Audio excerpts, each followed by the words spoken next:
Hello.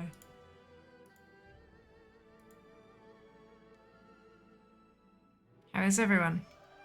What is happening? It's Friday. I'm excited. It's Friday. Tomorrow is the weekend. This one. Man, it is so cold. I cannot feel my fingers or toes. It's great. Wonderful. Good. How are y'all feeling?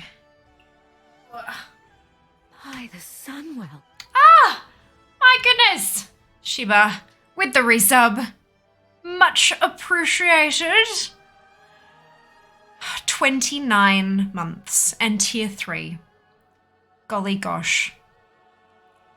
Far out. My god. Oh, I have a quest I can turn in. I didn't realize. Whoopsie. This button. Ooh. Oh. Alright, what do I need to do? Assist from healing, assist from healing. I feel like I should do some healing.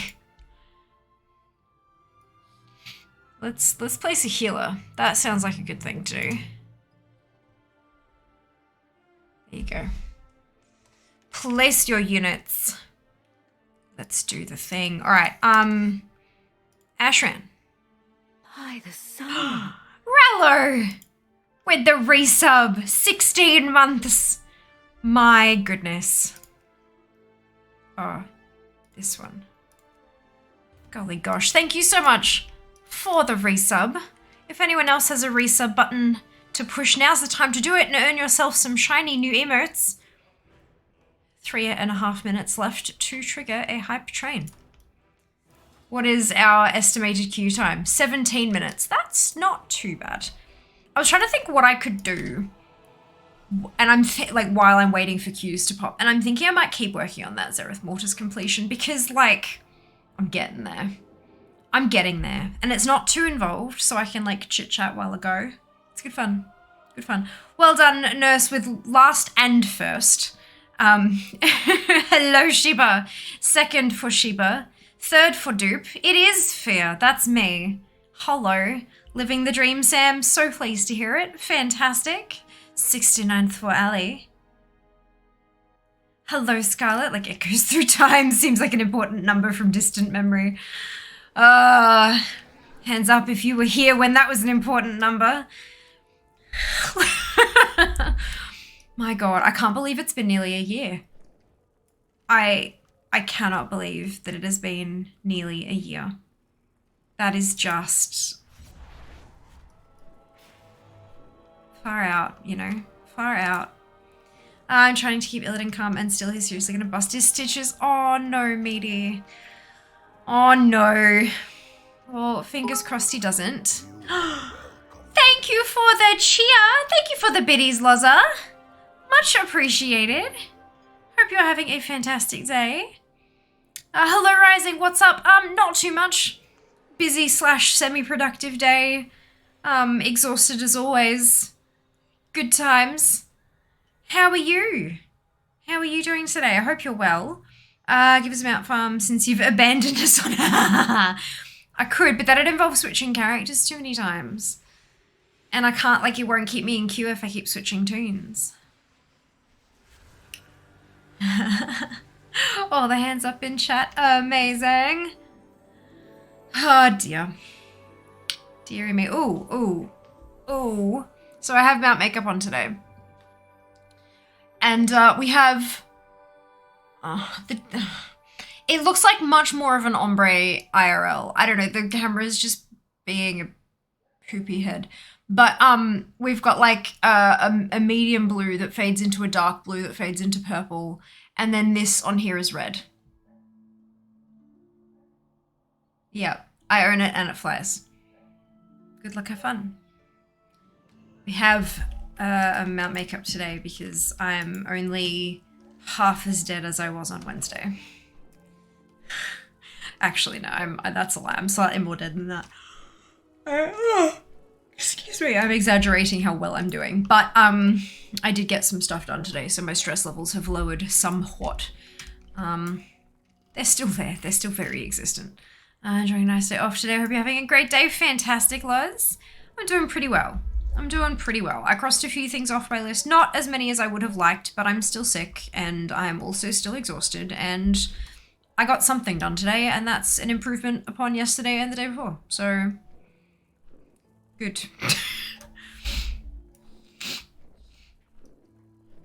All we can hope is for slightly better than the day prior. I know this isn't ZM. I've had this thing annoy me every time I do world quests. Yeah. So I'm just gonna turn that in and ooh. A pet that I already have. Amazing. Pop it in a cage. Pop it in a cage. Go back to our bus. Good. I've already read that one. Brilliant. Brilliant. Ah, dear. Chill Friday afternoon. Would be nice. Hopefully we can actually get into Ashran. That'd be even better. It'd be even better, but we'll see. We'll see. Easy peasy, Azure Cloud Serpent, then why did it take you 7 minutes to type that out, Shiba? If it's that easy peasy.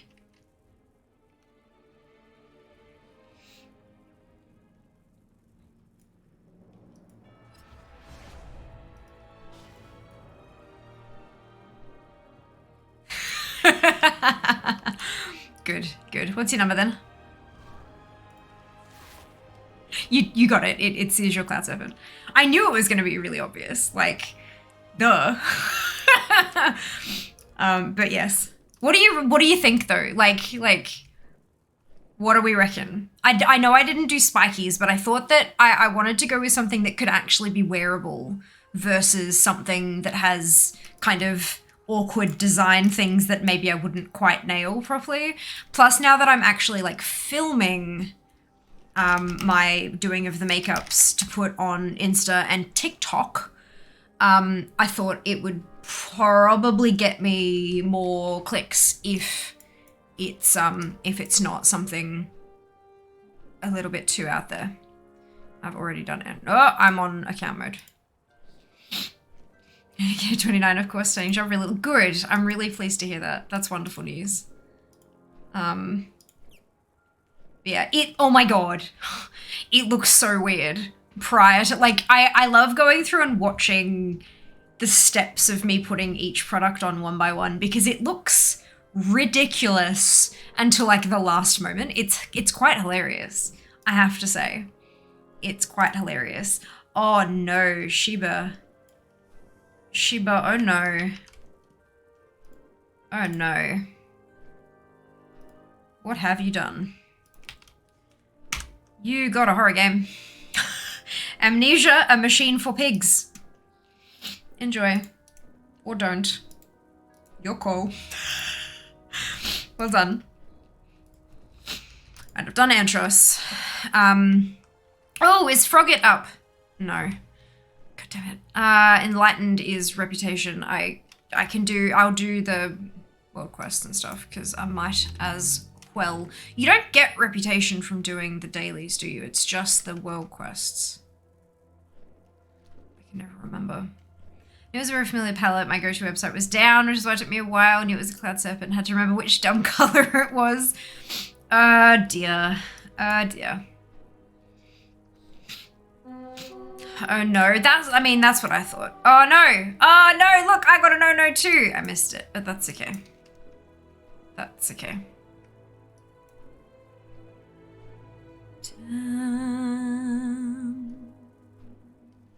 Achieving small things is still an achievement, especially when you're not feeling well. I agree. It just sometimes my brain doesn't think that, and I have to remind it that it's being a dick. I have a friend who's going to love this. I'm going to make him play it for me. Good. I'm really glad. Fantastic news. Fantastic. Oh, how many ciphers have I got now? 476. I need to get to 500 and then I can buy me my own Pocketbook. Like, I mean, I know I have one, but like one that I can have anywhere. You know? Because there's a difference.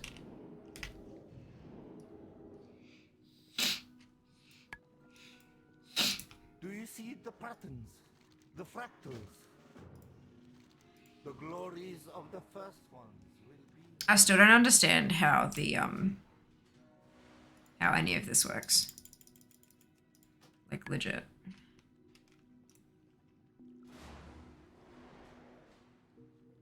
Interesting. Lead, pearl and silver, bronze and gold, beryllium and silver, cobalt and copper, ruby and platinum. I reckon cobalt and copper. Lead and emerald, silver and diamond, gold and ruby, silver and beryllium, copper and cobalt. Oh, I don't have either of those ones. Okay. What color is beryllium?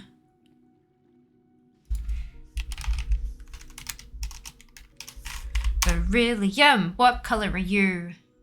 Steel gray. We'll go with that. Wait, hang on.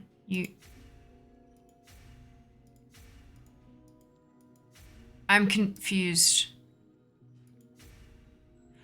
Oh, what?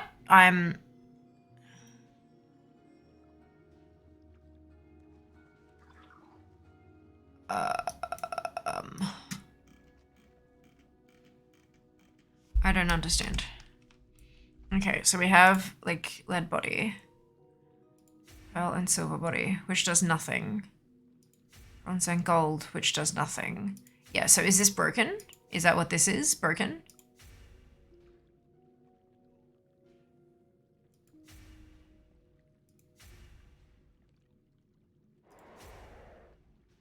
Yeah, looks it. Good. Wonderful. Whatever. Okay, onward. Porta Pocky? Yep, a Porta Pocky. I hate that. Thank you very, very so much. Appreciate. Beryl is like green. Oh. The internet says beryllium is still grey. So good, good. Wonderful. You can preview right down below. Usually really be like any color. Yeah, mine seems to be booked, so that's fine and wonderful and great, but that's okay. What am I doing? Right. Trying to get stuff.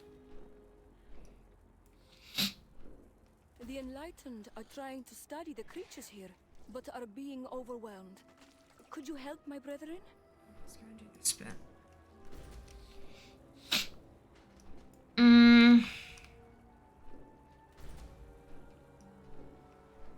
Oh, I got a package.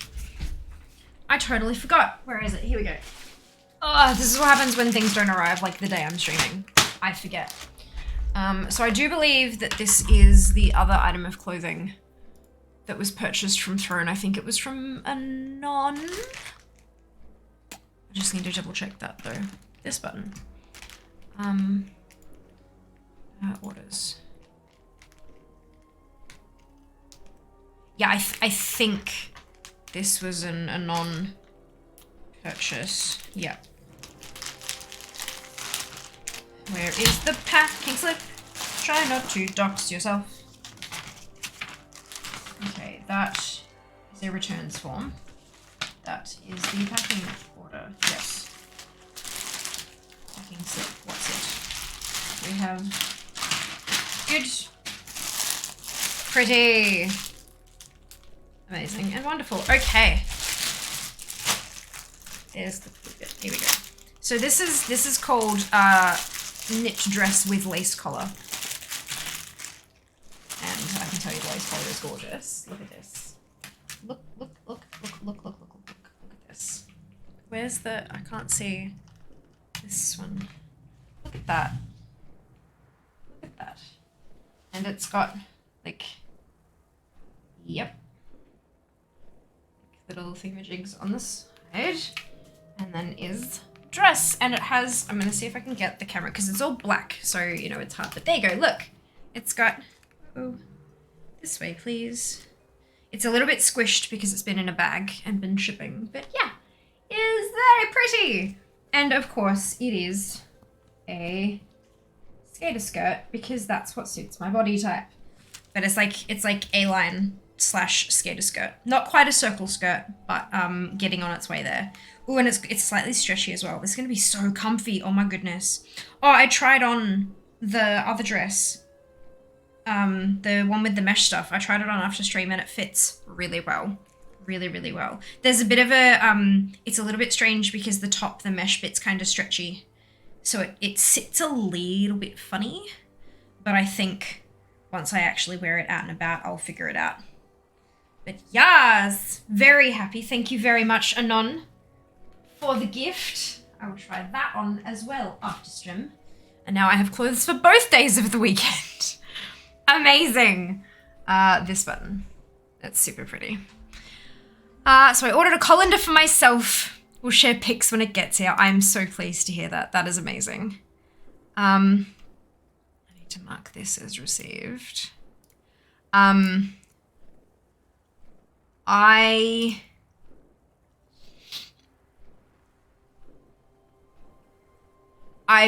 finished setting up the Stripe thing after stream on Wednesday, and I uploaded my ABN letter, and I don't know whether it rejected it or whether the attachment fell off the account. I can't tell. So I've sent them like a contact us form deal to try to figure out what's going on so I can get that set up. But we will see. And then as soon as those funds hit my account, I will be purchasing myself a colander. Oh, excuse me.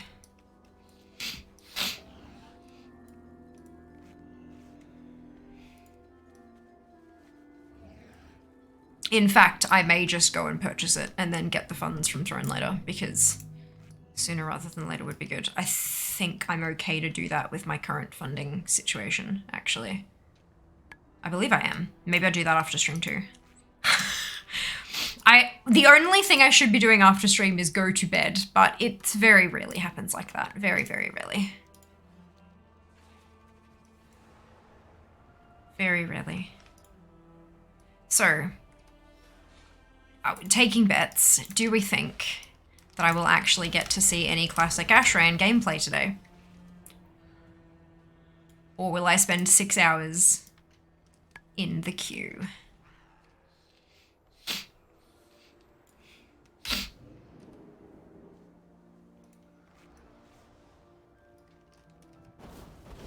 $5% discount at the moment. I found the code at the top of their page. Ah, brilliant, actually. Have fun. Don't hurt yourself.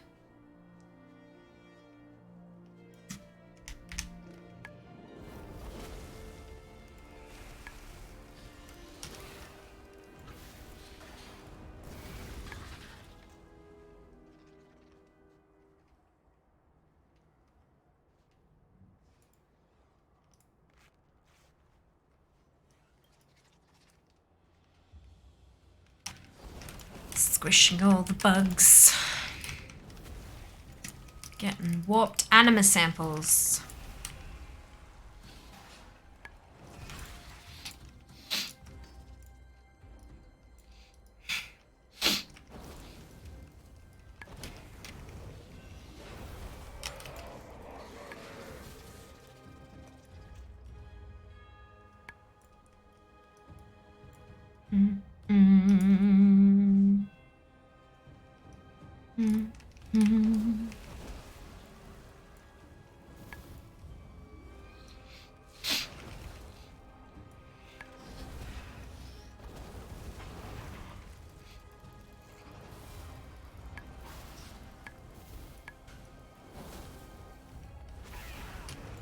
I really wish there was some kind of notification system on, you know how on Wowhead when you go and visit a page for like a world quest or a world boss or something like that, or an event, like an in-game event, like Halloween or something, how it says in the right-hand side, like event active, and it has like a timer ticking down to how long until it goes away on the different regions.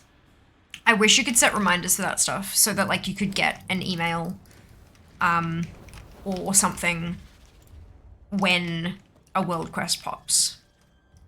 Like Frogget, for example, to get that last bloody treasure.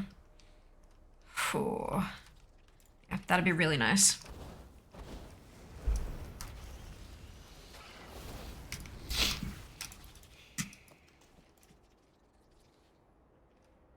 That would be nice. I do have this add-on that tells me what interesting world quests are up at the moment.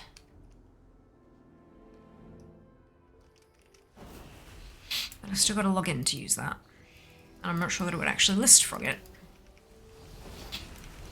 Because I'm not sure that it knows I need it.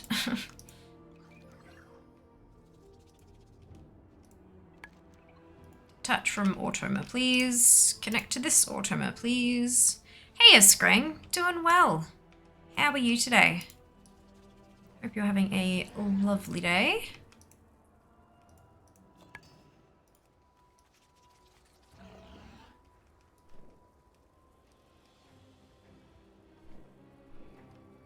I need 13 more of these anima samples. That's like a lot. Oi! Excuse me. Oh, that is so rude. Fine, be that way. Goodbye. That's a pain in the butt. Like, how can it get stuck there if I can't get stuck there? Throne of Thunder for Transmog. Both mounts not a belt to complete a set. Ooh, bugger. Well, best of luck. Hope the belt drops for you. And if not, I hope you have plenty of other toons for whom the belt could drop. This is one of the things I really love about having 50 toons at or above level 50, is that, like, if I'm trying to complete a dungeon, or, sorry, if I'm trying to complete a raid on my main, on Fear, I can then go and run it through on every other cloth wearer, all my other mages, then all my other cloth wearers, then all the other things that can use daggers or staves or whatever. Like, it's really useful. Really, really useful. And if it's a BOE, I can run it through on every class, hoping that the BOE will drop from the trash or whatever. So yeah, it's very useful for completion stuff. Something, something Apple, something, something headset port, sharing charger port. Do I choose battery or sound? Hello, by the way. Hello, Rel. This is when you get a Bluetooth headset. Might I recommend the G435s.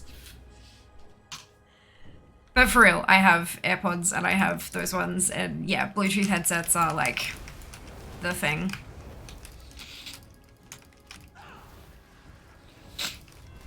Honestly, that's probably why they decided to just do away with the headphone port, because they knew it's like no one, like, wired cables are, wired headsets are going away.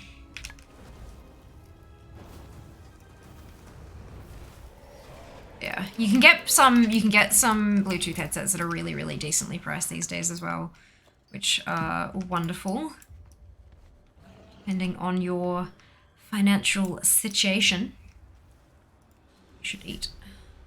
Belt only drops from final boss, Heroic Kraden. Gotta do the whole thing every time. I know, but hey, at least if you've got 3 characters, you get 3 chances a week rather than 1, you know what I mean? Yeah, don't know how I'm gonna squeeze 2 new tunes in next X pack. Oh, Jack, you'll either figure out a way. I mean, there might not be as much to do next. Ha. Look, I believed it for half a second. You'll find a way, I'm sure. I'm doing live stream from Australia. To let her know Australia surrenders to her. I have some apparently broken. Oh, it's fine. You said it was to push Bluetooth, yeah. Yeah. I didn't know that they had said that, but that makes sense to me.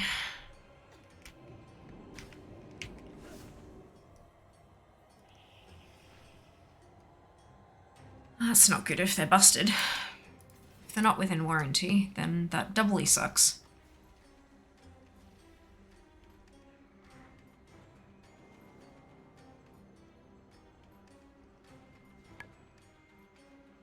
Oh, well, at least like plugging in direct to a power source, like rather than to a PC or something like that, like plugging directly into a PowerPoint, charges real bloody quick.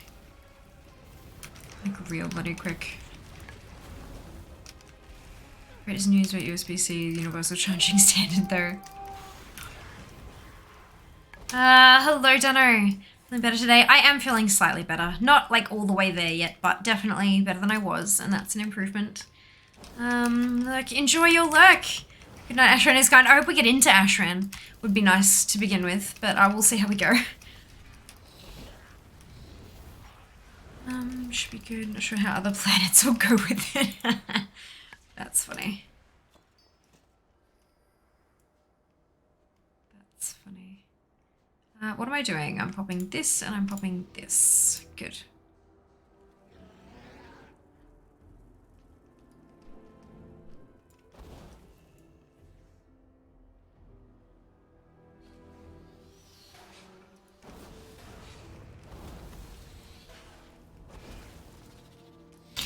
Oh, maybe I can reach it from here. Yay! Amazing. I have 36 class tunes, 4 crafters, 7 banks, and 3 tunes to sell stuff on specific servers. Ah, well. Well. Yeah, that'll be a...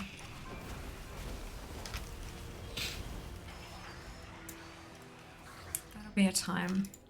I mean, you can make the class tunes also be crafters and stuff like that. Like they can. Stay a while and listen. They can fill multiple purposes if you need them to.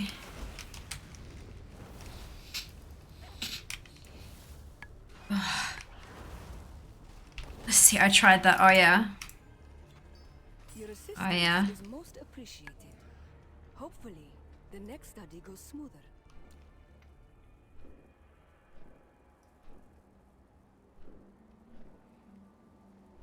I regretted not having alchemy and engineering on every tune.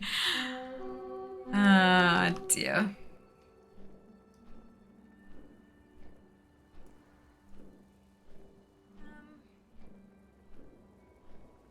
Stream quality for everyone else. I have 0% dropped frames. My FPS is fine. CPU usage is fine. Twitch says that I'm stable and excellent quality. That my bitrate and FPS are both perfectly stable. No weird blips anywhere. From my side. It might be a you problem.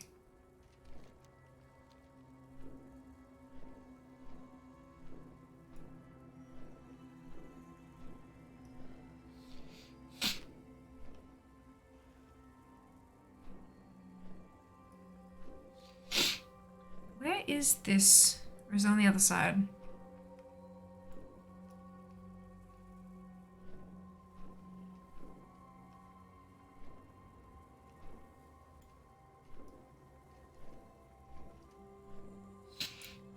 Good for me. She was golden solid. Good to hear it, Lurk, and welcome on in. Hope you're having a lovely day. Just shoot my bank tunes. Probably gonna dump the crafting bank if the crafters are there. Redo TSM for Dragonflight. Sounds like a plan. Sounds like a plan to me. Good on my end. Good to hear, sheeps. Definitely sounds like a me problem. It does, as politely as possible.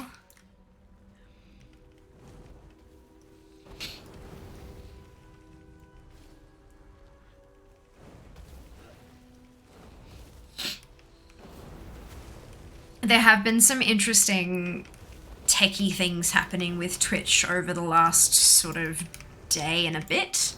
There was a new feature that they introduced that had been very heavily asked for that they almost immediately took back because of a few unforeseen things that they didn't like.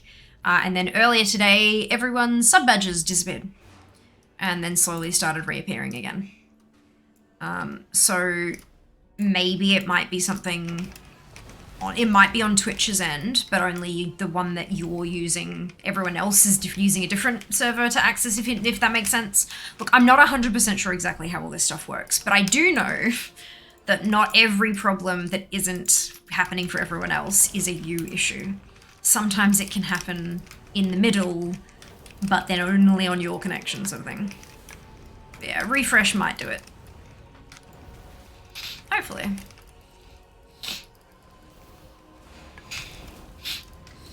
I really love when turn it off and on is like the actual solution. Like today, actually, when I woke up and sat down at my PC to start doing some work, my mouse was stuck as though it was constantly being moved up, like up the screen, like going like this, like constantly. And I'd pull it down like along the desk towards me and it'd do this and then go up again. And I couldn't I turned the mouse off, turned it back on. Nope. Restart the computer. Perfectly fine. Weird glitchy stuff. Weird glitchy stuff.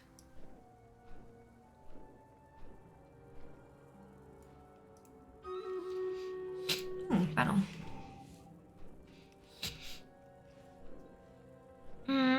Distributions over all the world.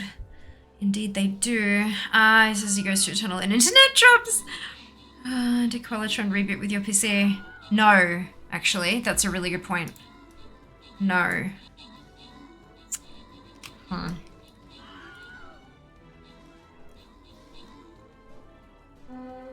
No, he did not. Yeah. Maybe I did it wrong.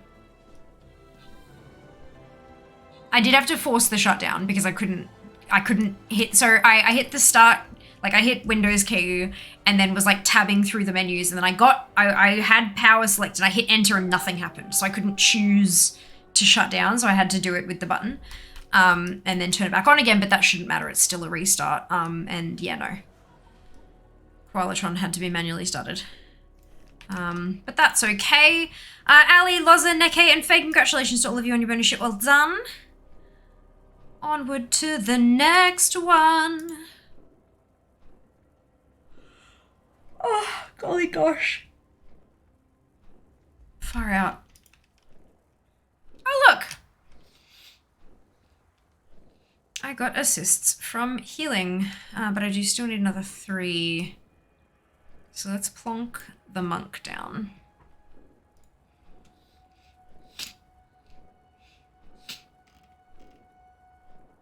And turn this in.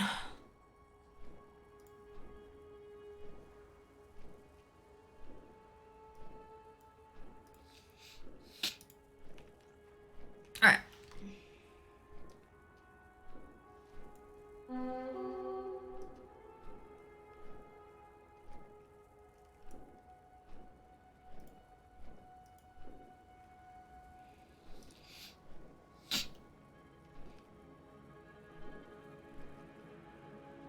I see no one else.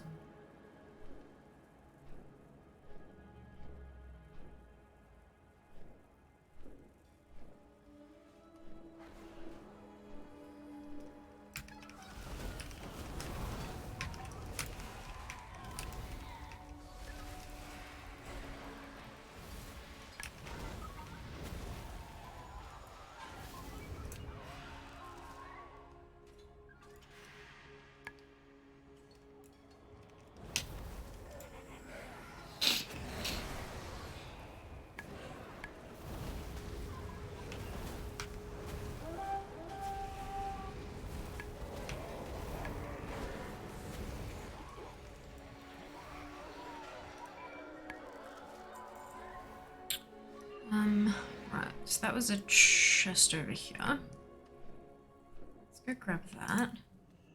By the Sunwell. Look! Thank you so much for the sub. Welcome to the Fianati. Amazing. Thank you so much for your generosity.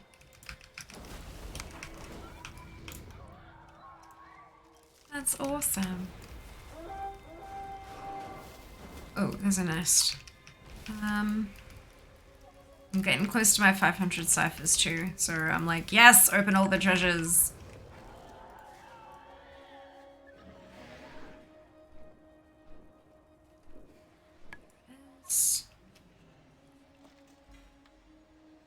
Oh, 490. 10 to go and I can buy me my own porta pocky. I hate that so much. I wonder if I hate it enough that it'll stick.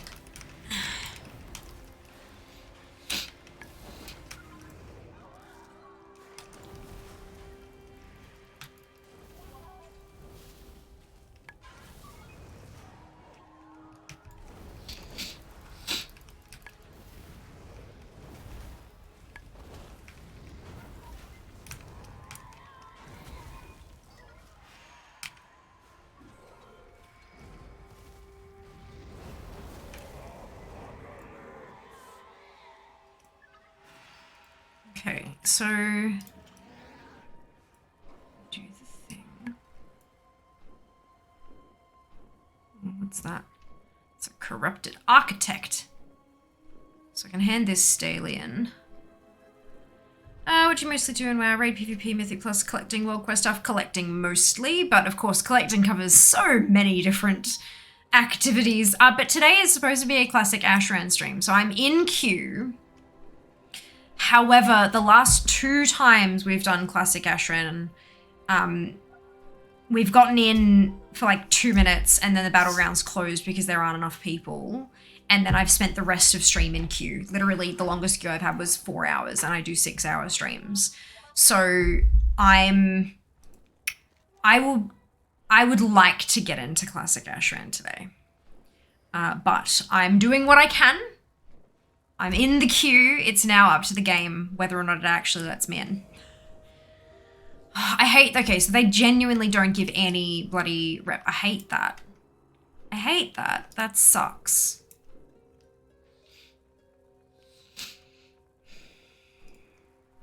Like, what about, why am I even doing it if it doesn't, I guess the, what's it's a nice, the ciphers. Because once I buy my Porta Pocky, there's a cache that Aaliyah sells that literally has all of the kind of the crafting mats and stuff can drop from it. So, it'd be nice to be able to get those. Okay. Ooh, so close. So close. But no. Alright, that works. That works. That works. Okay, so we're gonna go 1, 1, 1, 2, 2, 2, 2, 2, 2. If I do it too fast, it yells at me and it breaks. And 3, 3, 3. Awesome! Okay.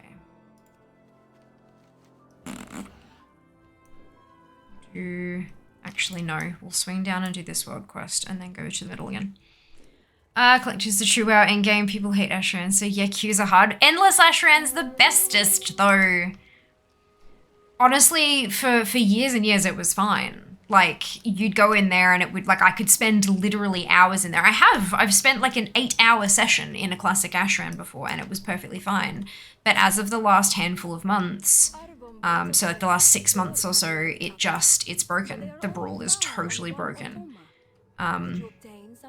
Yeah, it's quite upsetting.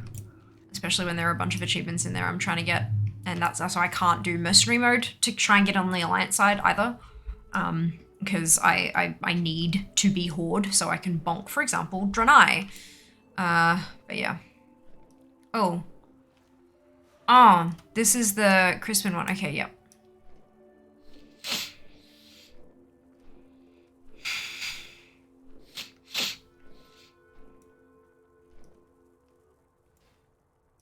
But yeah, so I'm doing what I can to get what I need from it, but it just won't.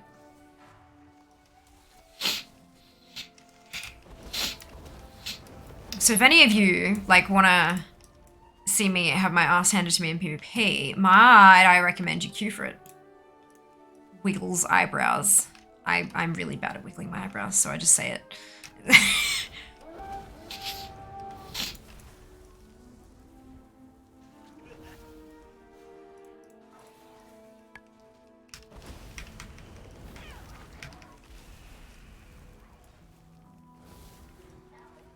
Oh, really? Come on.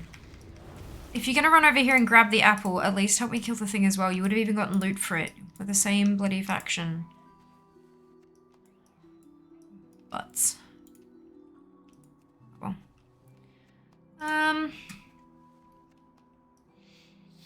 Collecting some stuff I need for transmog mostly. Don't have the patience for it. See, I am not patient. I am exceptionally impatient. But what I also am is stubborn. It will give me what I want it to give me, no matter how bloody long it takes. Thank you. I'm not patient. I'm stubborn. There are other ways to get what you need out of life. Geography is all the dungeons and raid things. Yep, that's my spreadsheet. I love that spreadsheet. It's not efficient otherwise, right? That's why people don't like it. I'm not sure, possibly. I really don't know. I'm not there for honor. I'm there for my achievements and stuff. So possibly. Question mark. Right as your cloud serpent. Okay. This one. Not that one. Okay. Yeah, patient of something. Exactly. I'm pretty casual too, right? Yes. Indeed. I think I need to turn the volume on that one down though, because every time it happens, it like gives me a headache. All right. What am I doing here? Charge the progenitor orb. Oh, there's a progenitor orb. No wonder everything is. And I'm fucking loving it. Yeah, I really need to turn that one down. It hurts. Here we go. Okay. It's just someone has been through here and cleared all these things out already. She's patiently stubborn streamer, Lowlander. Welcome back. Hope you're having an awesome day. I do have Ashes of Blood, Baron Rivendell Mount. Had to have those, absolutely. As do I. I now have 666 mounts. I feel like that's a good number. I want more, but like you are allowed to be proud of proud and happy with what you have achieved whilst still wanting to achieve further. That is okay and allowed. Okay, Sage is here apparently, so we'll be in and out for a bit. No worries, Jack. All good. All good.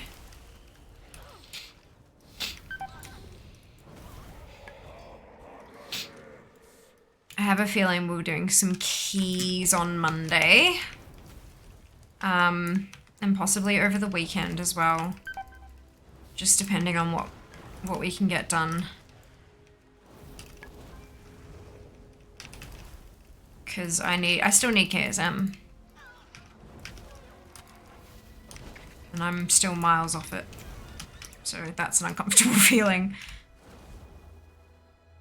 I did that before you finished saying it gives you a headache as soon as I hit enter. I cringed. No, it's okay, dude. It's alright. You couldn't possibly have known. You couldn't possibly have known because I'm pretty sure that that's the first time I've said anything about it. So please don't worry. Yeah, don't worry. You may uncringe if you feel like 600 plus is very respectable. I reckon. Still want to have 667 though, and then 668, and then 669, and then 670, and then yep, good. I want to keep ahead of patches. So like, if they add 7 mounts in a patch, I need to earn at least 8 mounts during that patch to kind of keep ahead of it. That's kind of, yeah, that's sort of my hope.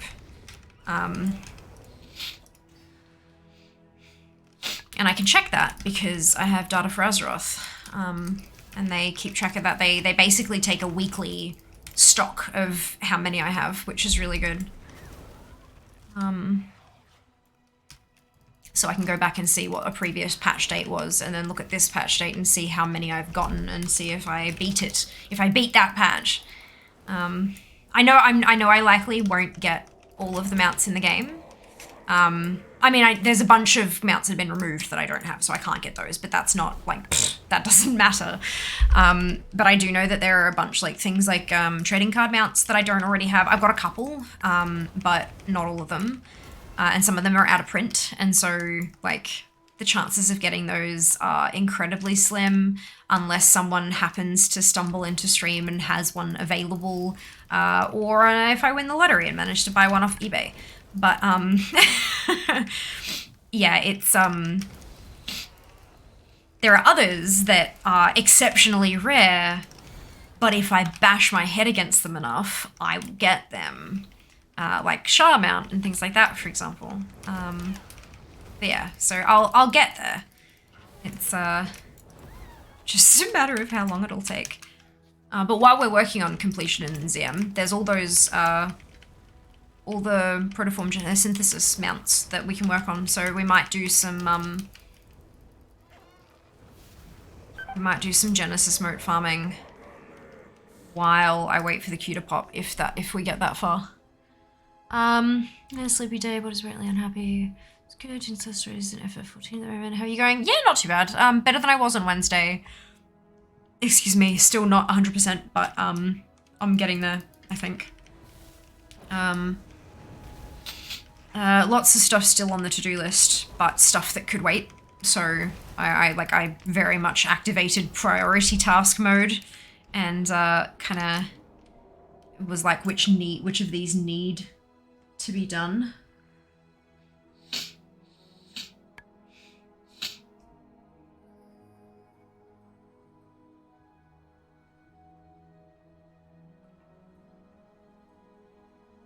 Wait, what?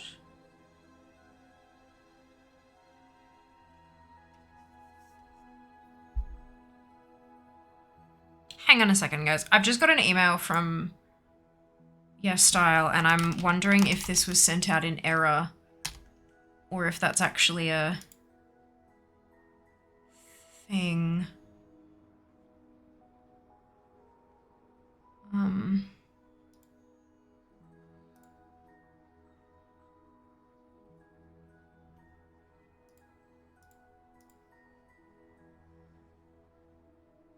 You know the posts a while back that I've like put things up and I'm like, yeah, this is entering a competition-y thing. I've just gotten an email with a code from one of them and I'm like,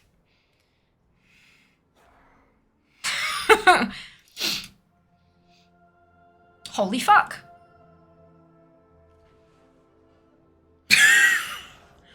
Cool, so I'm going shopping on the weekend. Yes, that'll give me $100 US to spend. Well, Jesus, okay. Fear has a shiny. Fear has a shiny. Fear got the shiny. Fear's gonna have multiple shinies. Holy shit, okay, I'm good, that's fine. Brilliant. Fear did not win the competition, no. But remember, you know there was one that was like an Ulzang makeup look, and it was the first time I put one together that I did like step by step the makeup and had my hair curled and everything at the end. And there were like 2 stages. There was like stage 1 and then you could like, and if you got through like there's a bunch of people who won at stage 1 and then they picked the top 5 and they went forward and one of them would have won an extra 400. So they would have won $500 US. But apparently, because I went to see like if I have to add something to cart and then see if the coupon code worked, but on your account there's like a section for yes-style coupons, and there it is. So this bitch is going shopping. Because it expires really soon. It expires in about a month, so I have to spend it.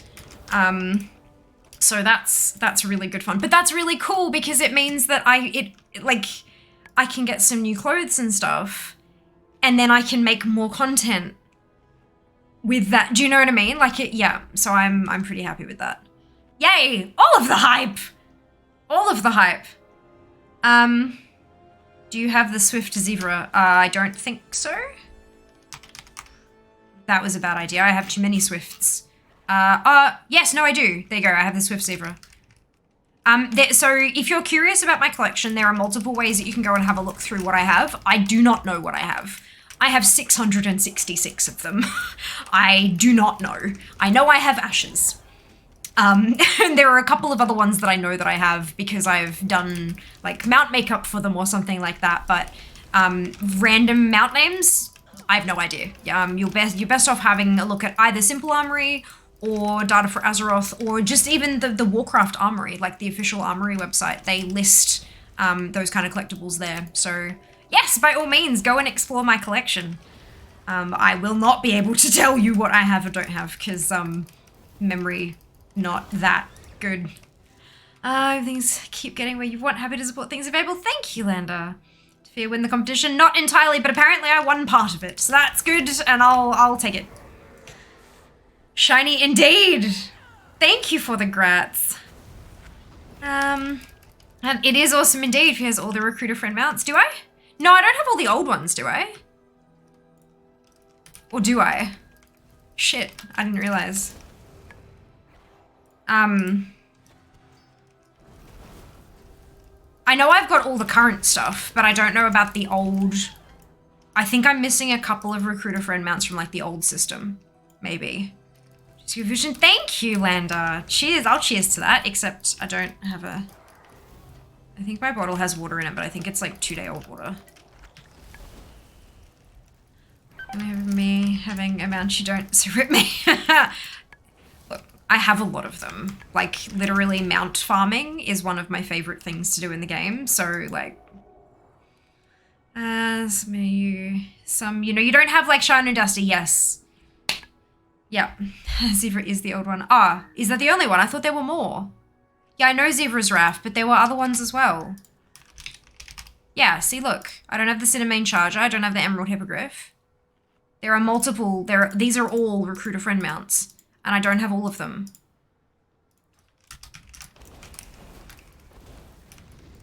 It was Raft as well, correct. It was like the first 2-person mount, and that was the whole reason it was like fancy and shiny. Was because you recruit a friend and then you can take them around with you on your mount. Yeah. Never thought about it this way, but I have one fear, doesn't? Yeah, I mean, I'm sure that a lot of you will have a few mounts that I don't have, and that's okay. One day I will get them. Maybe. Hopefully. I can only hope. God, I'm gonna have to go looking through my wish list on YesStyle. Ah! Trials and tribulations. First world problems. That's gonna be so much fun. I like shopping, especially when I don't have to spend money.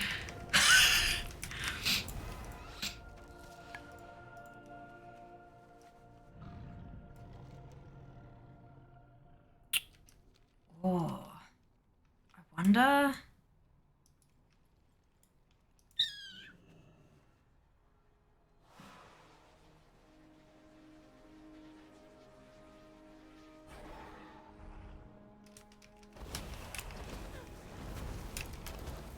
So, a YouTuber that I used to watch quite regularly, I haven't watched much YouTube in a fair while, so I haven't watched it recently, used to do something with YesStyle, and she called it your weebie.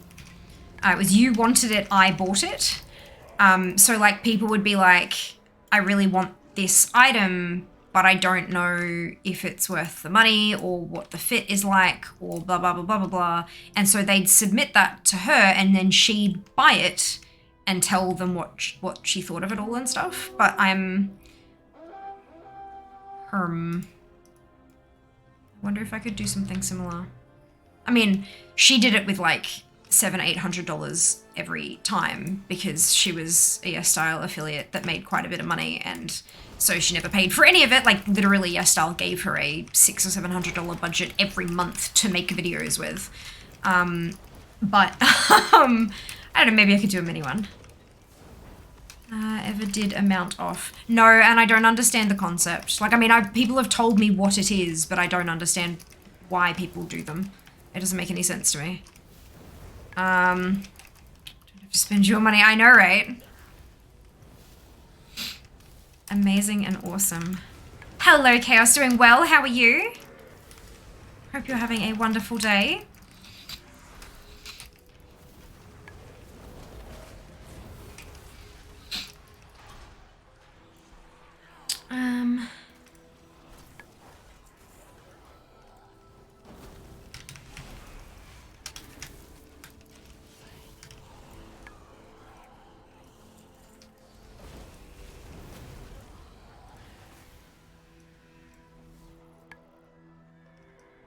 What am I in combat with? That's fine. I'm gonna grab this anyway.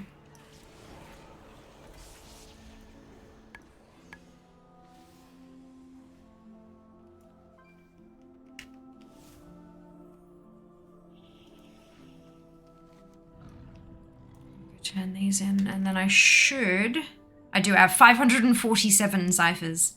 I'm gonna buy me a Porta Pocky. Much excite. Much excite. I guess I should enter more of those Yestel things, hey?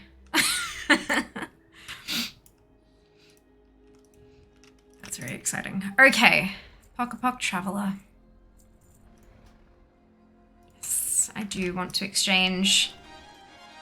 Yay! Amazing. Oh, he can't battle! Oh, that's sad. That's okay. Why is that Oh, that's interesting. No, I'm not going to replace haste with verse. What are you talking about? Go away, Cycle. You're on drugs. So how much is the Olia cache? 700 ciphers. But that's the last thing I need.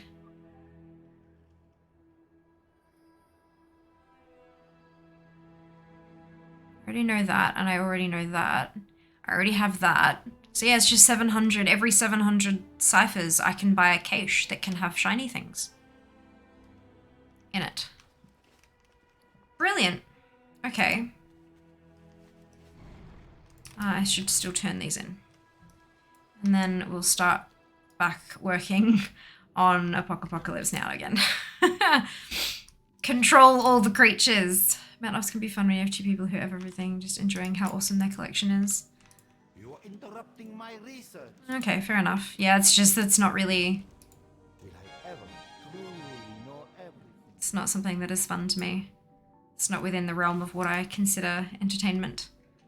But that's not to say that other people can't enjoy it. Like, everyone's different. Everyone has their things and thing-nots, and yeah.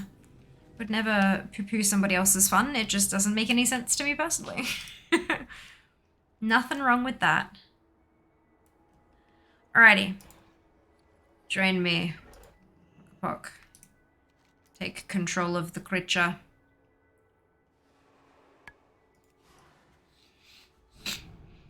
Off we go. I'm okay, still in isolation, feeling much better. Fantastic. Good to hear it. Oop. It's a nest.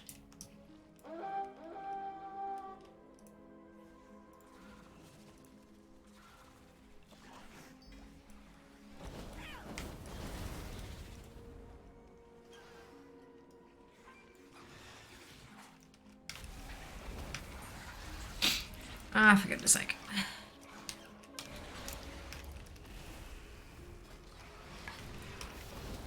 $123 Genesis modes.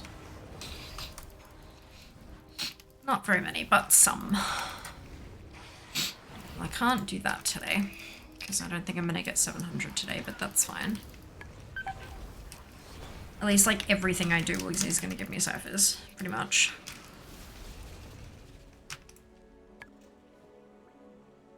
I'm going to have some munch.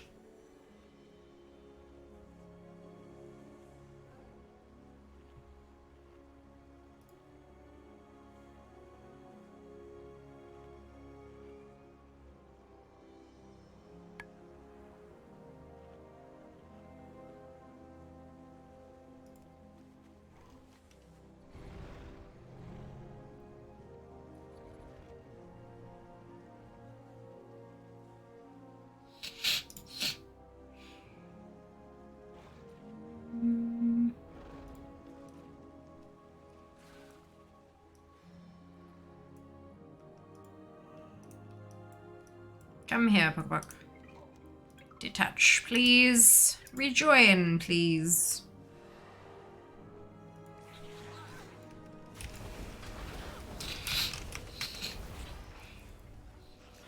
You are not prepared. Oh my god, do my eyes deceive me? Kent, hello! How are you? Welcome on in. How is your stream? Hope you had a phantasmic day. Hello, if you haven't been here before, I'm Fia. It is lovely to meet you. I'm in queue for Classic Ashran, but it's being a poopy head as it usually does. Last time I tried doing Classic Ashran, I was in queue for 4 hours before I gave up. But look, we're going to see if we can break that record and make it 6 hours today. But while we're waiting for that to pop, I'm doing some completion stuff in ZM. Getting as many of the bits and bobs as I can. Oh, nah, missed it. Damn. All right. Oh, well. Hello. Hey, Kitty. How you going? Welcome on in. Hello, Kent. Hello, Timo. Has everything been really, really well? Really well. I mean, I've been a bit unwell this week, but nothing I can't handle. But yeah, just been chilling. Chilling and having a good time. Hope you're doing wonderfully. Hello, Cheeky. Hello, Chief. Welcome in, both of you. Welcome, Raiders, indeed. What are you looking for there, Legend? How can we assist? So glad to hear that. Me too, right? Me too. Get there eventually. I hope you've been having an absolute ball. Kicking ass and taking names, all the fun stuff. Oh, for goodness sake.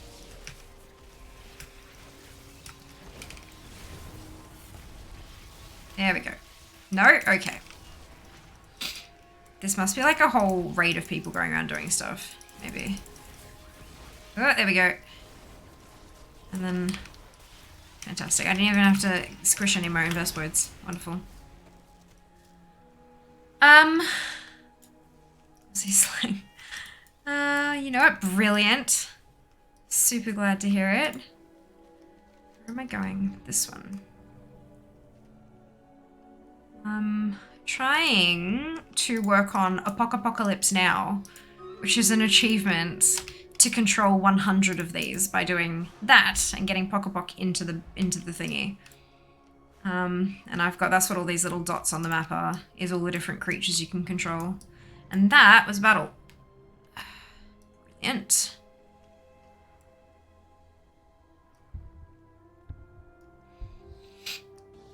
Just waiting for that cue to pop.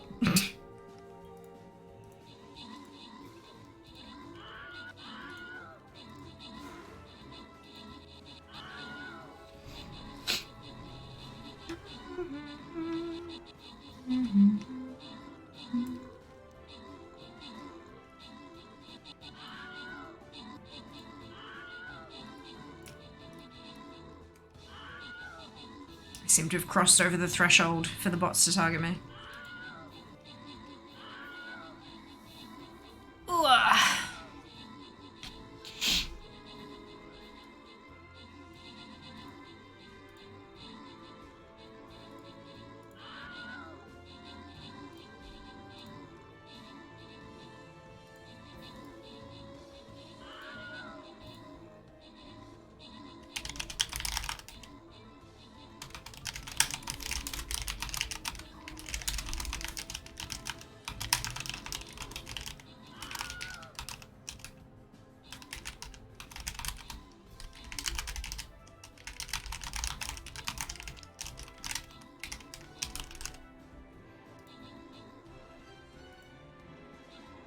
Na na na na na na. Queensland, yes. Familiar with shook? No. Unless you're talking about like shaking something. And it then becomes shook. Nope. Queensland is rather large. There are like hundreds of thousands of people here. And because of the pandemic, there has been no like Twitch meetups for literally like what, 2.5 years? Yeah. So no, like we're not a tight-knit community. Meaty, Rallo, Fade, and Ali, congratulations to all of you on your ownership. Well done. Well done. You have kangaroos though, so you good. Yeah, like out all the way out there, and potentially in some zoos. God, I haven't been to a zoo in years. Okay, I have some quests to turn in. Ta-da! What's the next one in that chain? Tanking. Good. I can do that.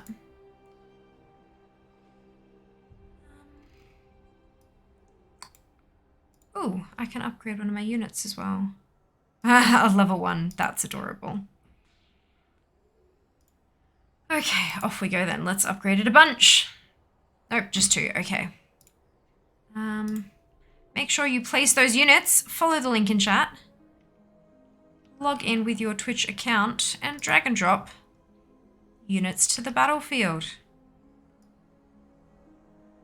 I think the paladin can tank, question mark. Otherwise I'm just gonna have to use like the actual tank. Alright. No. Get your butt back here. Detach. Join.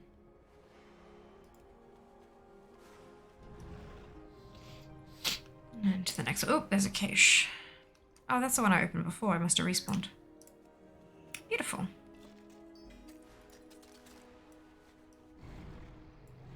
Is there anything else you can use with Cosmic Flux other than making legendaries? Because I have nearly 20k of it, and I don't need any more legendaries.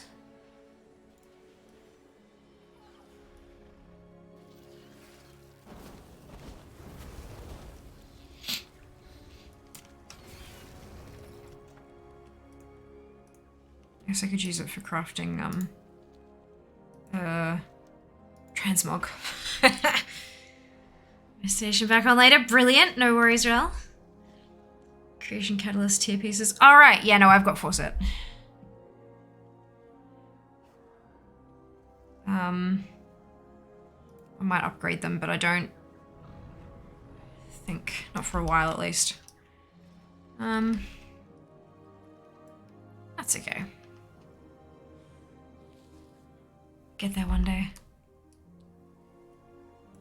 Collection of purple campfire thing below. It says something about community goal. What does that mean? Ha ha ha ha. Well, we have community goals here where you can chip in your points that you've earned just by watching. You can chip in up to 2,000 per stream. And if we fulfill the goal by the end of Sunday's stream, then we will do a, what's it called?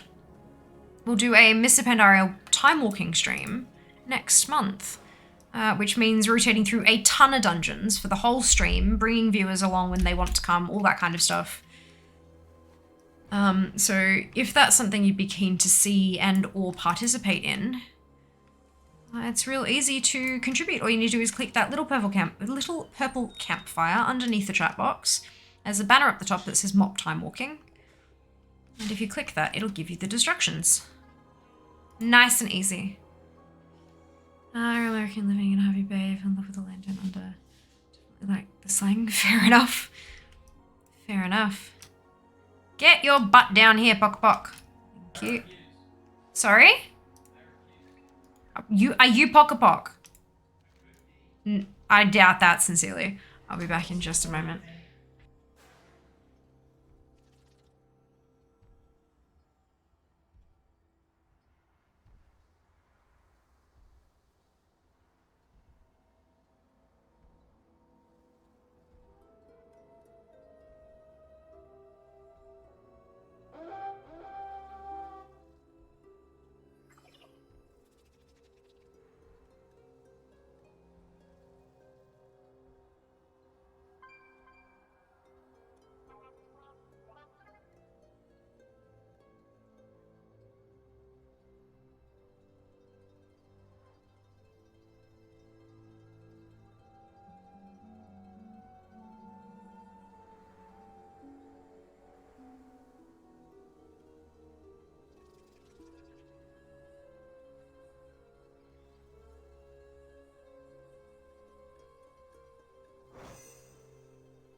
I've returned, and I have Coke. Alright. As we don't meet the goal though, will I lose all my embers? No, not at all. You will get them all back if we do not meet the 100% on the goal. What? What? I'll take them all. No, that's not how that works. Jas thinks he's going to take all your embers, but he can't. That's not at all how any of this works. So leave our subs. Sub who is the mother of Thrall? Draka. Like... Voiced by the amazing Deborah Wilson, who we have spoken to on stream a couple of times. She's awesome, like truly amazing.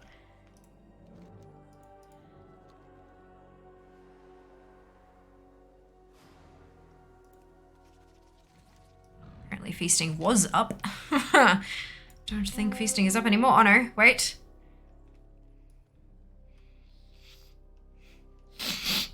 Wow.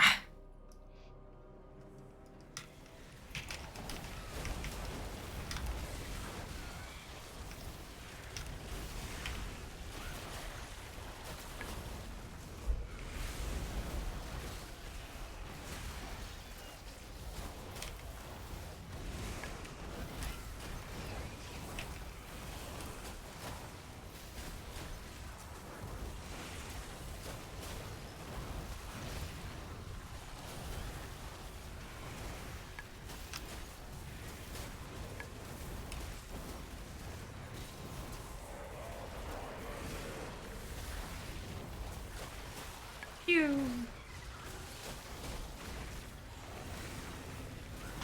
Hi. Wah. Oh, I'm still in the queue. Still successfully sitting in the queue. Ah, yay! Someone just got adventures in Zereth Mortis. That's awesome. Well done to them.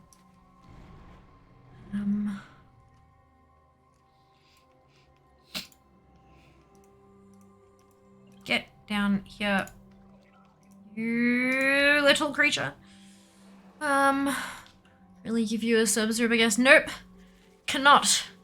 I am automatically subbed to my own stream. And at tier 3. So I get to use all of the magical emotes.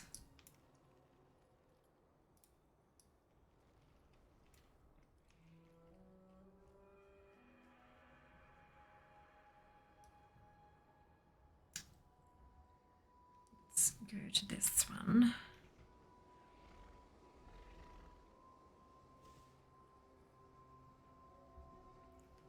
I can never remember which of the rares I need for collectibles and stuff, so I figure, hey, if I haven't killed that one today, let's go squish it.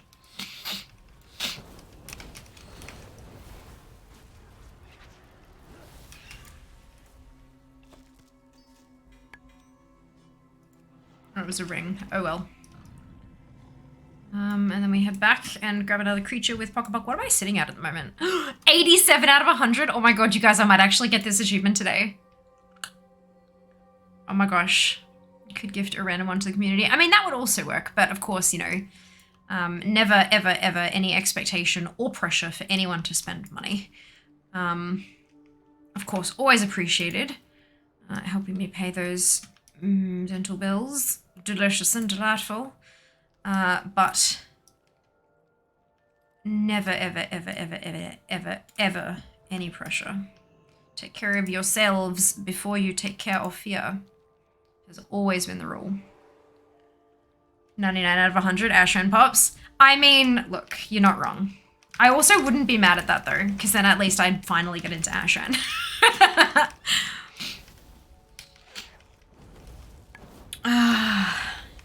It's a fantastic idea though.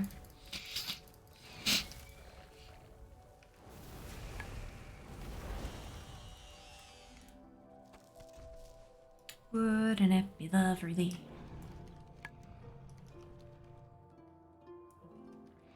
Chill, like to people, like to reward knowledge of things I like. Fair enough. Fair enough.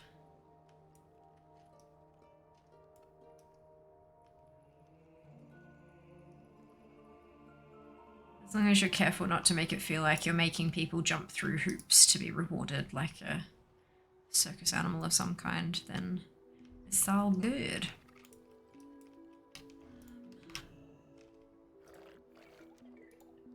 Touch. Jump on in. And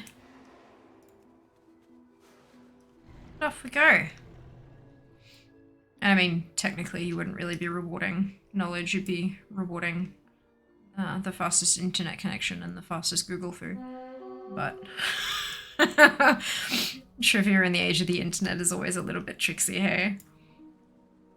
Remember, they had like a trivia night at the local pub, and they moved to this new platform where anyone anywhere in the pub could join, because it was, you know, you just had to like come up and scan a QR code on this, because they had too many tables to fit in the area where they designated.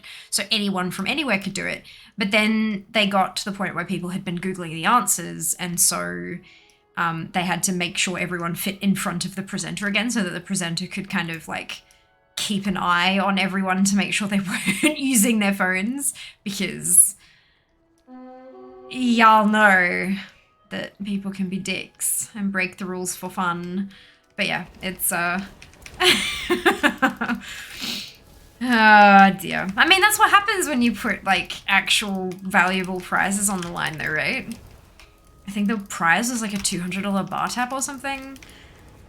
I mean, not that much, but you know, it's a couple of drinks for free per person. It's worth it for a night of entertainment and the potential of a couple free drinks or whatever. Yeah, it was really funny.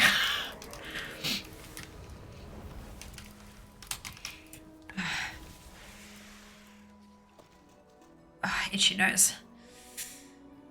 I like to believe people don't cheat. Naive. You said it on me. I like to believe the best in people as well.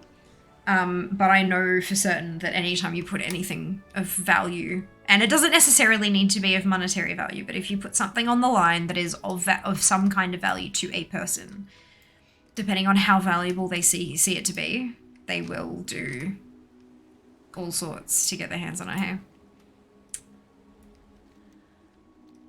People are very interesting creatures. Another word used to have trivia, switched to Twitch when COVID started. Oh wow, there you go. People cheat even when there is no prize. Yeah, there are certain people who will put that much effort into doing that kind of a thing, even when that. Yes, you are absolutely correct.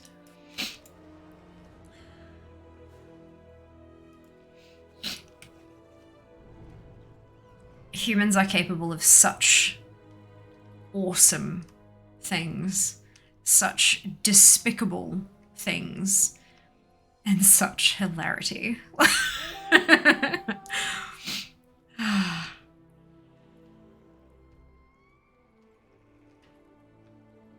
I like to think I've mostly surrounded myself with people who can do the awesome and hilarity and not so much the despicable, but only time will tell, hey? There have been, I'm sure we've all had those people in our lives that we've thought the world of, and then you discover something that they think or feel or have done, and you're like, oh good, you're that kind of person. Wonderful. And that's really hard to go through that. Massive, it feels like a massive betrayal of trust and all that. That's, yeah, not great. But look. What do they say? Better to have loved and lost than to never have loved before. Friendship is a kind of love. Platonic love. Or can be, I should say. Not all friendship is a kind of love, but it definitely can be. Wait. Why did you not get in the thing? You numpty. Go in the thing. I believe people will take the path of least resistance, which sometimes involves cheating. Yeah, you're not wrong, Timo. You're not wrong. That's a very good way of putting it. A very accurate observation. What is the easiest way from point A, which is having nothing, and point B, which is having a bar tab? What is the fastest way to get there? To the Googles. Yeah, for sure. For sure. Used to have a work trivia team at the local pub. Nice. Wonderful. Even though I'm well aware of that, I still like to make quizzes. Totally fair. Totally fair. Gotta have fun, right? Gotta enjoy yourself. Survival of the fastest cheetah, correct. Oh no. The guy had a music round where people could vote on the band they wanted the round to be the week before. Hammered F5 nightly for a whole week for Metallica. He was impressed. Oh wow. Oh dear.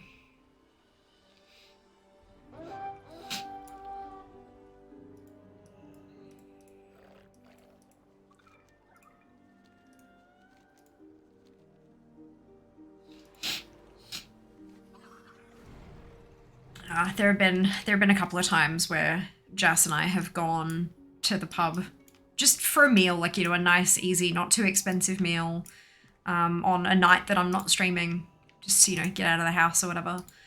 And we've never partaken, we've never actually been in the trivia, but we'll watch and we'll definitely, like, you know, and it's, there was a music round. It wasn't like based on a specific band or anything like that, but it was like 90s music, early 90s music.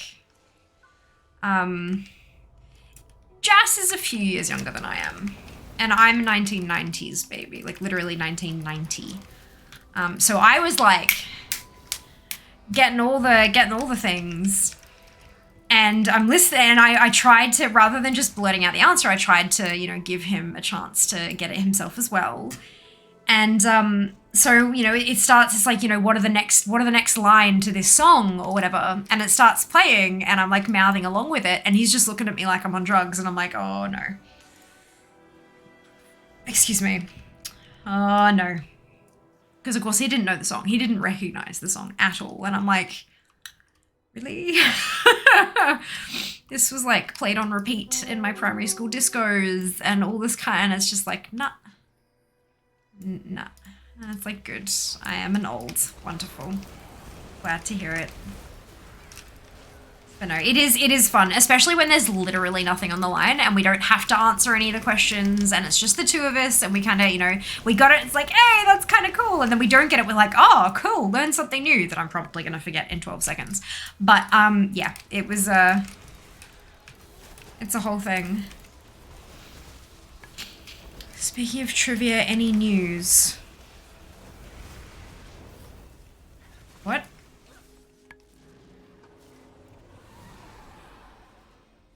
I don't understand the reference, sorry, dude. So if main mage, what's the fave alt? I don't have a specific class that's a favorite alt, but I like melee that go quick. So, Feral Druid, I play a rogue, I've got a Windwalker monk. Not necessarily movement quick, but like mash the button quick. So basically, Paladin, those are the first three I usually level, but basically any speedy button mashy melee tune is, feels good. Yeah. Shaking to the answers, exactly. Exactly, not just an age thing, could be a genre thing too. Jas and I have quite similar taste in music. So unfortunately it was an age thing. It was actually very much an age thing. Yeah. But that's okay. It is what it is. Okay, so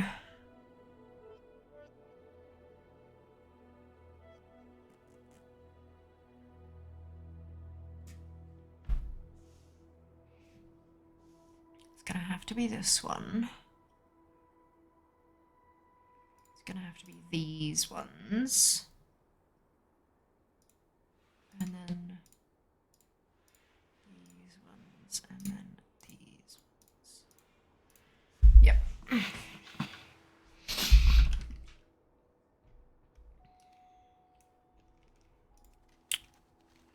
Okay. Oh, how did I do that? It was accidental. Oopsie. The channel trivia I did up. Ah!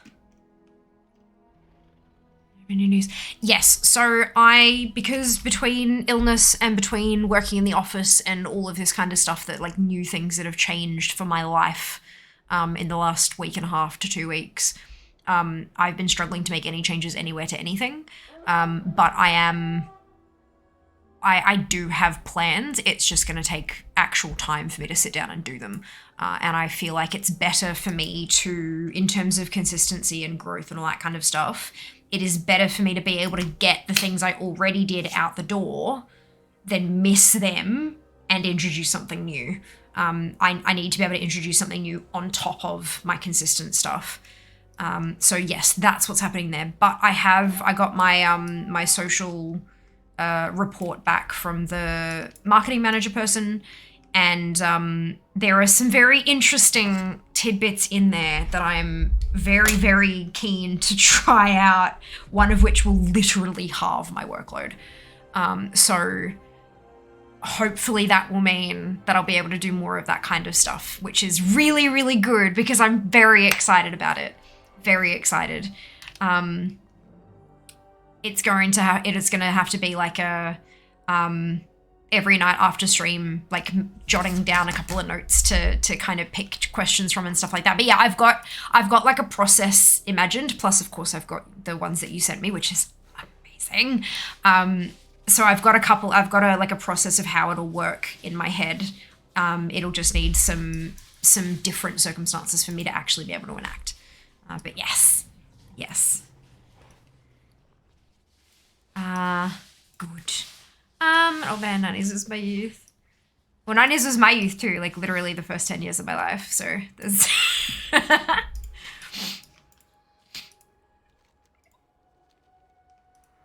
Okay, hop on into that one. We had some morale issues with last year, started running a trivia comp for the teams to join. Apparently what I find amusing / trivia worthy is unknown to my team members. Yeah, like there is a reason why there are whole companies that sell trivia packages, because it's more like they know how to general knowledge stuff rather than, yeah. It's trivia is not a simple thing to put together. Unless it's a highly, highly, highly specific subject, of course, in which case, you know, that kind of leads to your questions, but...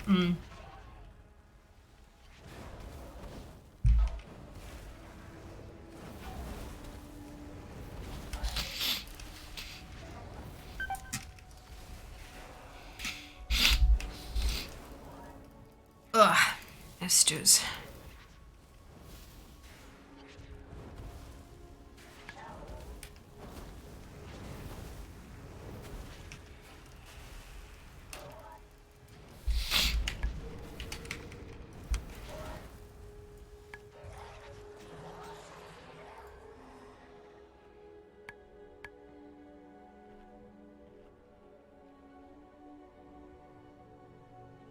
Can't do treasures. I can't do that either. So I'm done with those. I'm working on this one now. Okay, good.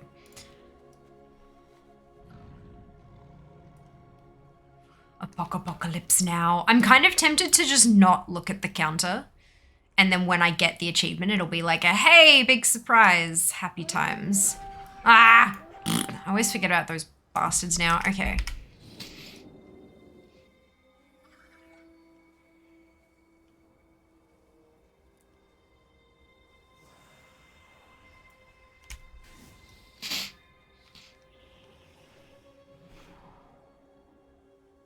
Is it inside? It must be.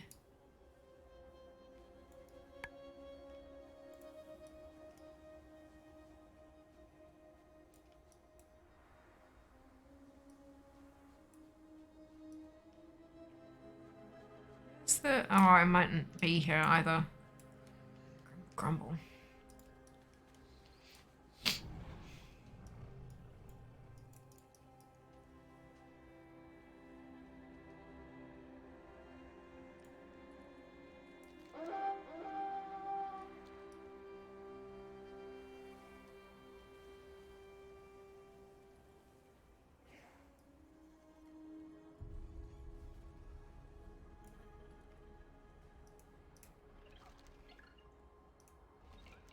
Detach. attach. Best trivia is something all participants recognize, but not all know the answer. For example, with music, Informer is a well-known song, but who is it from? I don't know Informer. But then my brain also works differently. I don't tend to know names of bands or names of songs, but I'll know all the words and the entire melody for the entire length of the song. Yeah.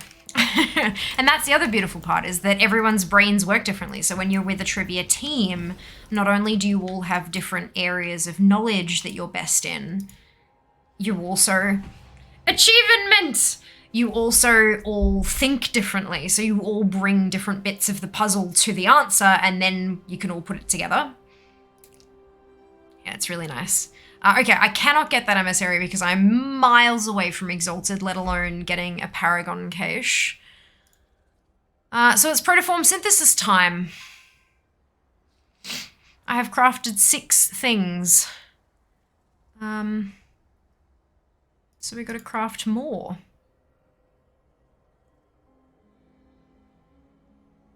So apparently I have a Glimmer of Focus and an Amberston Lettuce. Should I focus on... Ooh, what? Why do I only have 3 mounts sitting there? That's interesting. Do I not have those patterns? Is that the... Let's go check. Because that's a lot of battle patterns that I don't have if that's the case.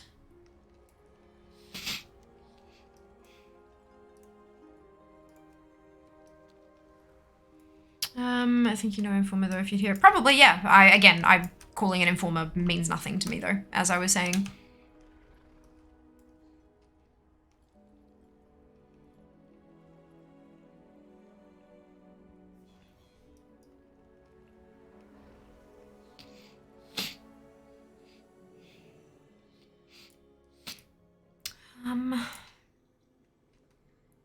Okay.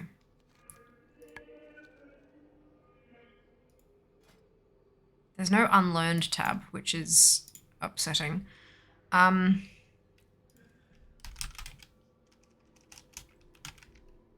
okay. And then prototype, leaper, and then russet, definite. Okay, so those are patterns I don't have. Does that mean I don't have the... There's a ton of battle pet patterns I don't have. That's really odd.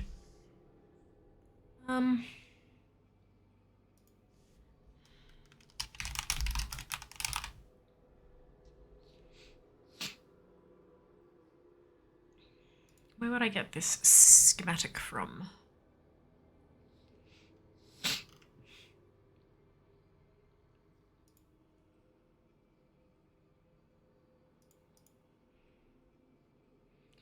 Travel to sepulchre of the first ones. Isle, after teleporting, move forward until you reach waterfalls. You could spot Ancient Hopper Elite if it's alive. If not, look for a column of runes. Under there is a top of a pillar above the water surface. Face the runes, Elite carefully check the water left of them to locate the schematic. Might be hard to spot. I thought I got this one. Maybe it just doesn't know. Maybe I need to open up. Yeah, I'm like 98% sure I have that pattern. Maybe I need to open up the what's it to get it to recognize the patterns I've got. Excuse me.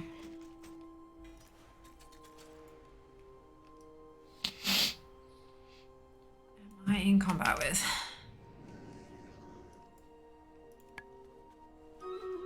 Oh, another battle. Beautiful.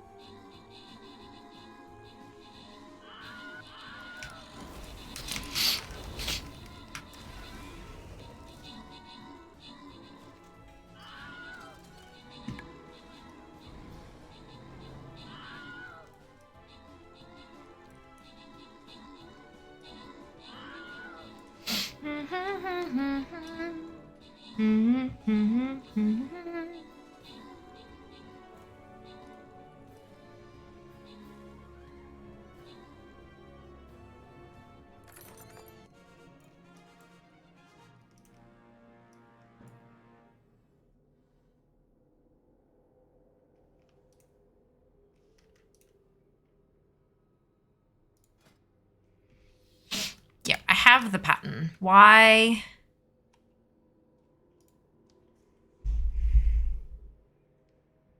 That's really odd.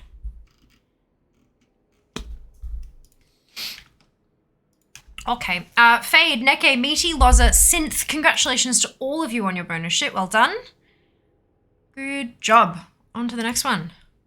Yep, so ATT is a bit wonky. It's telling me I don't have a schematic when I very, very much do. And when I've refreshed it while the thing is open, it is still saying I don't have it. So I think I'm just going to ignore that whole section because clearly it's inaccurate.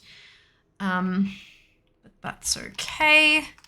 As you can see here, it says Ambiston data. There is the Ambiston data there. And when I refresh this, it says refreshing collection, done refreshing collection, and it's not, it's still not there. So it still says it's there, sorry. So let's close that off for recipes. But now it wants me to craft them. So do I focus on crafting mounts or pets? Do I just go for collection, go for completion, or do I specifically go for mounts? Let me do up a poll. New poll. Mounts or pets? Mounts. Pets. I'll give you 2 minutes to vote because it's not a... Oh, no, wait, cancel. End poll. God damn it.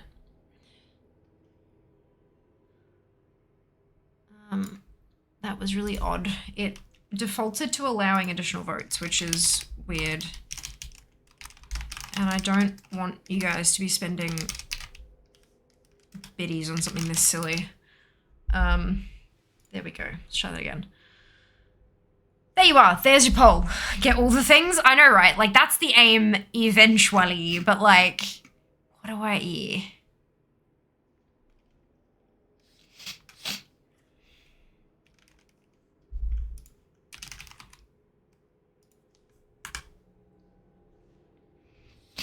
So I can check, like, it needs 450 of those, and I have 142. It needs a Vombarda lattice, and I have one of those. I don't have a lens of focused intention. That's from a vendor. Vendor?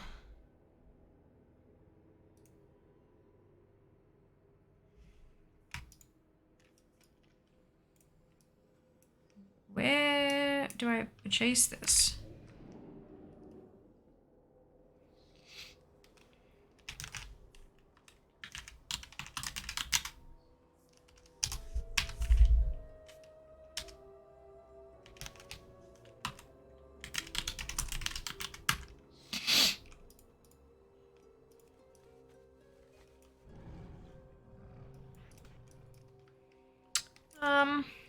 I'm playing Plateware for the first time, otherwise I would never get those transmogs. Yes, that is definitely true.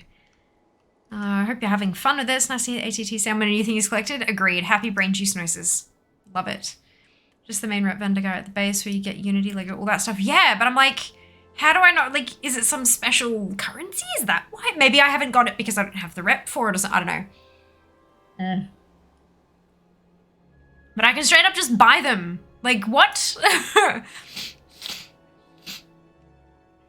I need one for the adorned Vombarda. I've got the Vombarda lattice. And then I just need the moats. And I need 450 moats, so I'd need to farm up about 300 of them. And it'd be done. 100% of you want mounts. Okay, I guess we're doing mounts then. Yeah, it's right there, 34 gold. Trippy. Is there anyone who would like to farm some Genesis moats with me? You don't at all need to. Oh, it needed revered. Maybe that's why I didn't get them before. I'll grab 2 of them because unique 2, perfect. So that prevents you from accidentally buying too many. Because that way I've got them for the other mount that I need as well. The other, I don't have the pattern for the other mount yet because it's the one from the cache, the patterns within patterns cache, I think, or maybe even the emissary, the Paragon one. I'm not too sure.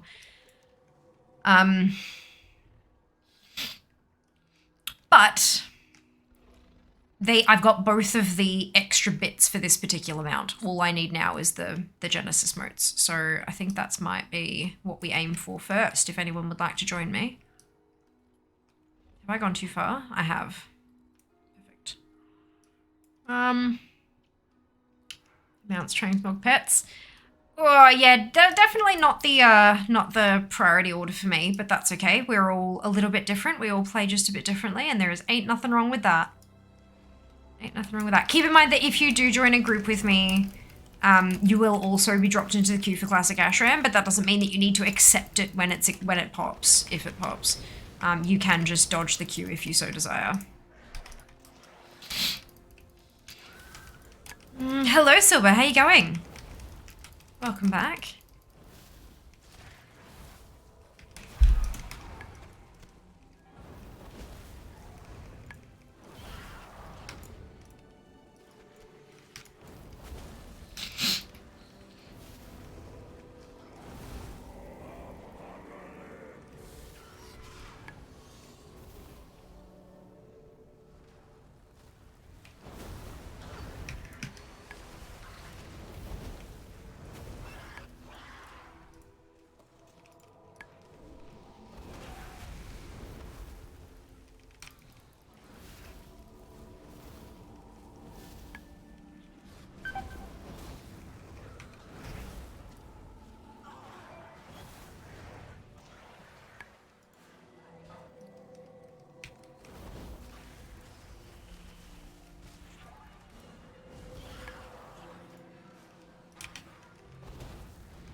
And then we have some food.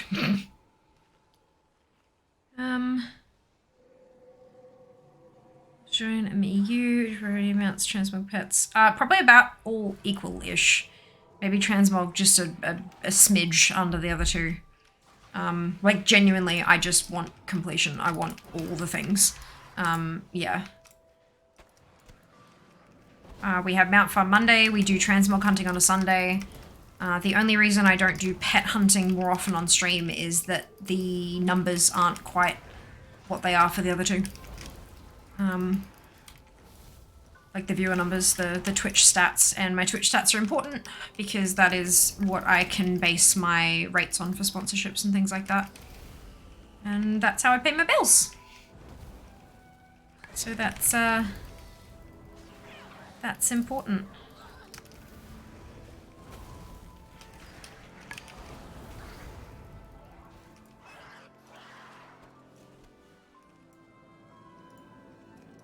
Streaming is a funny business. Pet hunting doesn't make very exciting content. It can, but yeah, it's you don't often get the oh my god, it finally dropped kind of moment that you do with mount farming. And transmog seems to be something that a lot of people, I mean, even if it's just running old dungeons and old raids and stuff, people like to reminisce, even if they don't really care so much about the actual transmog. Yeah, and then, of course, people see farming old raids and dungeons as a gold farming potential as well, so they'll watch from that perspective. Gold farming is big in terms of numbers and stuff, at least if you're good at it. I'm not, so... but yeah, it's, yeah. Oh, I'll have a good chance to a bit of help with your making... Oh, thank you, Oak. Much appreciated. Very much appreciated. Actually... You say that. This is probably about the time in stream that I should mention that I do have social media profiles. And if you are someone who is there either lurking or being active in chat or whatever, and you would like to help support my content and see me create more content and make it potentially a full-time career, this is what I want to do. I want to try to make this a full-time thing if at all possible. I know a very, very, very, very, very teeny tiny portion of streamers ever get to make it full-time, but hey, why not? Why can't it be me? I have social media platforms, and the more followers I get there, particularly Instagram in Australia, the more I can grow my reach there, the more companies will be interested in me in terms of marketing, because the more of a following you have, the more potential clicks you can send to the company, therefore the more they are willing to pay you to do that. So if you wouldn't mind dropping me a follow on Insta, it actually genuinely does help, as silly as that sounds. fairly certain that we were talking earlier about the fact that YesStyle have dropped me a $100 US coupon into my account for partaking in one of their Instagram competitions. Fairly sure that the way that they would have chosen who to give those monies to is like engagement, number of likes, things like that. Because it's the easiest way to do it rather than randomly drawing names out of hats and things like that. So the more of a following you have, the more engaged that following is, the better off you are in terms of creation of stuff. But yeah, that's a thing. So if you've already followed, thank you so much for your support. And if you haven't, please do consider if you're comfortable on those platforms. And if you've got any friends you think might be interested, shoot them the link. No harm, right? Worst I can do is say no and laugh at me.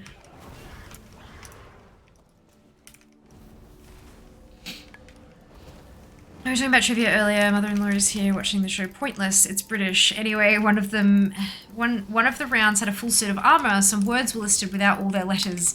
I got them all right. Amazing. Well done. Yeah, we used to watch like the game shows in the evening on the weeknights. You know, the Wheel of Fortune and all that kind of crap when I was younger. And Mum used to be so impressed with the fact that I could get so many of them. It's like, it's just because I read a lot of books. Like, hey, it does. Such a boomer, I don't have an Insta account. Would love to help in any other way. There's Insta, there's Twitter, there's Facebook, there's Discord you can join, there's a TikTok. Though, I mean, look, it's fine. There's a YouTube account, there's a whole lot of stuff. If you type in !socials, you get a link to everything, all of my stuff.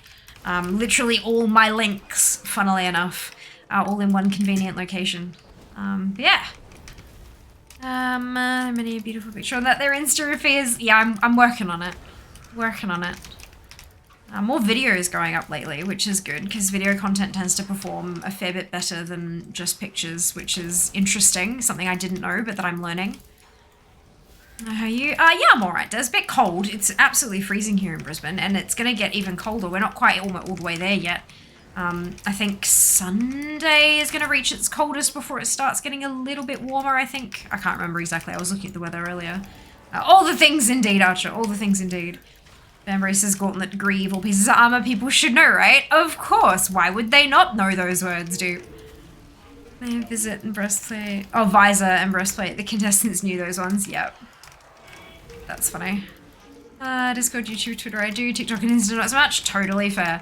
Yeah, because this is my business, I have to do all of them as much as I don't understand, like, and I do not understand how TikTok works. I have one anyway, and I'm slowly but surely learning bits and pieces. But yeah, it's you know, if you're a content creator, you got to create content, and these are the platforms on which one creates such content. So I'm doing all the learning. It's like any new job in a new industry, I guess. You gotta learn a bunch of stuff you didn't know before. Kind of fun, hey? You don't have to learn, of course. I mean, I have to learn because I'm the one doing the stuff, yeah. You get more exposure, indeed, because there will be people who are on TikTok who aren't anywhere else, and so that's how I can capture their eyes. Same with Facebook, which is the smallest of my platforms is Facebook.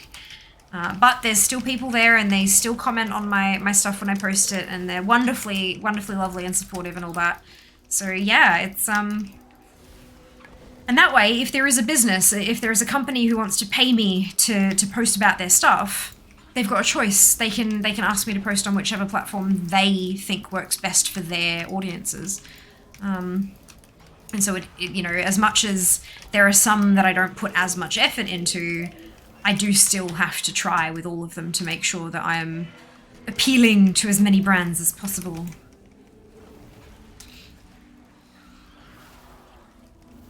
Fun times. What do you do after you capture their eyes? Do you keep them in a jar? A necklace of eyes. Yeah, a couple of dangly earrings, but yeah, mostly necklaces.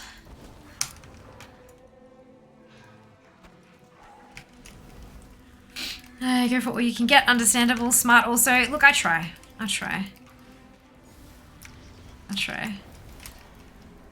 Always more to learn. Always more to learn.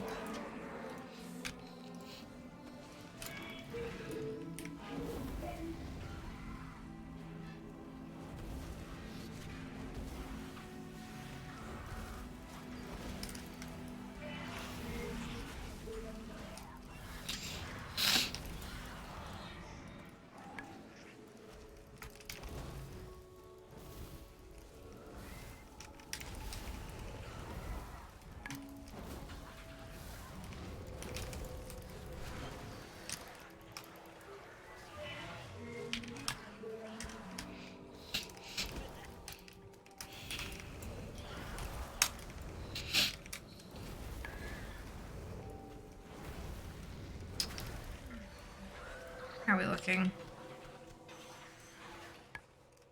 Oh, look at that. Bang on 200. Not bad. Gotta get to 450 though. Gotta get to 450. We'll get there.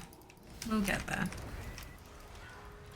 I really do like this little spot because they don't spawn so quickly that I, as a squishy clothy, get overwhelmed. But they're constant, and I can back away and eat up if I've taken too many hits or whatever. But there's also a good number of NPCs to hit things for me and tank. Really good little location.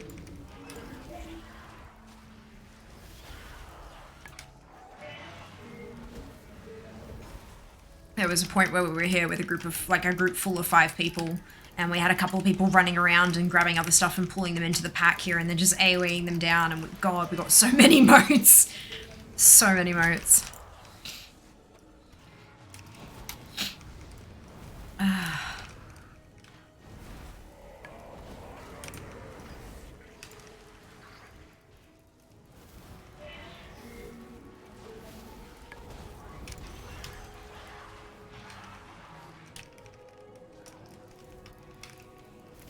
As a streamer, you have the quality of being on screen, talking to everybody directly, almost non-stop. Yeah, shiny. I do. Got the shiny. I do. Thank you very much for the biddies there, Zen. Much appreciated. But I mean, I've been doing this for nearly 6.5 years, and it's one of the things that, like, I have had a few, like, new streamers come by. Like, quite a good number of our regular community are people who stream themselves, be it less frequently or for less time or whatever it happens to be. But I do get a few people who ask for, like, tips for new streamers. And the one thing that I have quite constantly is learn how to talk to yourself, learn how to narrate what you're doing, learn to just speak non-stop forever and entirely, like, just constantly. Because any moment could be the moment when someone new clicks into your channel. And you've got about 5 to 15 seconds. And if they're sitting there for 15 seconds and you don't say a word, they're gone. They'll leave. That's it. They're out. Because they're looking for entertainment. That's what we're here to do. We're here to entertain. And so another skill for that is taking a 2-word answer and turning it into a rant.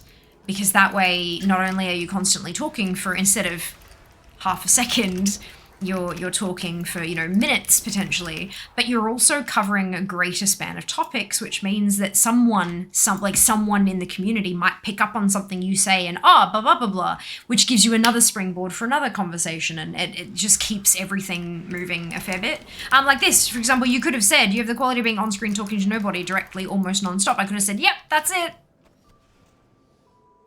Or I could have had this whole entire conversation. Potentially mostly with myself, but it's still, yeah, it has far more of that engaging quality that, yeah, if somebody does click in, they're more likely to stay, at least until the end of, until they figure out what I'm trying to say. And then maybe they might leave if they're not interested in what I'm doing on screen and not interested in what I'm talking about, but you've got a better chance of retaining them than if you'd said nothing at all. Yeah, definitely. You ever watch Asmongold? No. No. I've watched a couple of his YouTube videos where he's like walked through Darkmoon Fair achievements and stuff, but in terms of like this style of content, no. Nope. Who even is that? I keep hearing that name pop up. I'm too lazy to look them up. They're a fairly prolific WoW streamer. He's I don't know enough, like, I know that he plays WoW, I know that he's a big name, and there's a chunk of people, like, he seems to be quite divisive. I don't know why. I've got no, yeah, I no idea. But yeah, that doesn't really bother me though, because, I'm, like, it doesn't affect me in any way.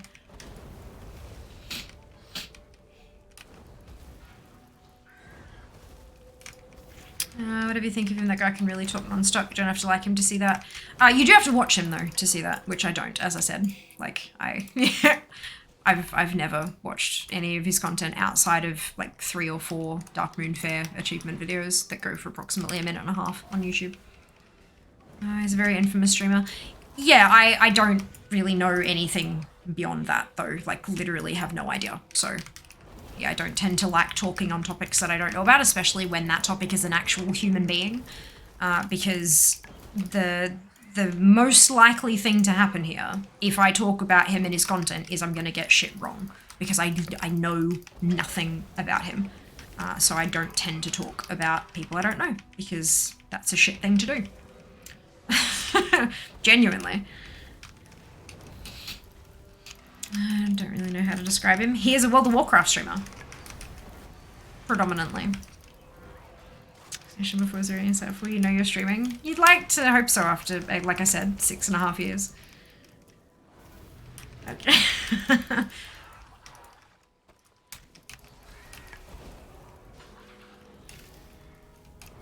Yeah, we try. Try.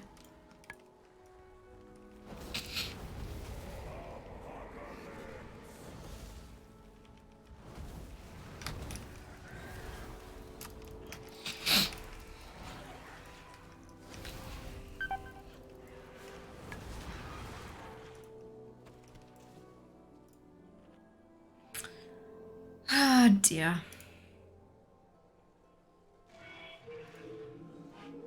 It has been a day. Like, not long enough, but also too long. It's... You ever have those kind of days where it's just like... What is going on? Hey, Akin, welcome back.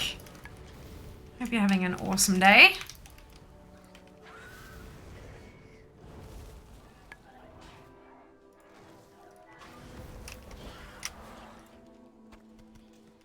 What are we on?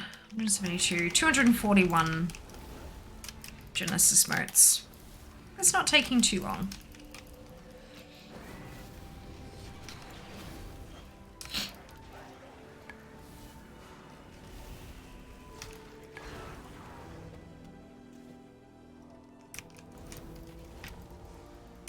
I wonder if there was a way you could like set up Loot Appraiser to track, not instead of currency, like gold per hour, you could track like an item drop per hour. That'd be really interesting functionality. I know like most of the playbase would never use it for that, but like it'd be kind of funky to see. Okay, strip through is much better now, doing fine. Oh good, I'm so pleased to hear that. I'm also very glad you did not swallow straight honey. You would have had a bad time. I'm very glad. I'm very cold. I'm freezing, to be honest with you. Actually considering putting the, like I've got an aircon unit that can do heat as well, but it always kind of smells musty when I do that, so I don't really want to do that. Also, like, it just, I don't know. Power, money, all that, but yeah, I am considering grabbing up my fingerless gloves, but they tend to cut in to the webbing between my fingers a bit, which doesn't feel very nice. So that's a downside of those two.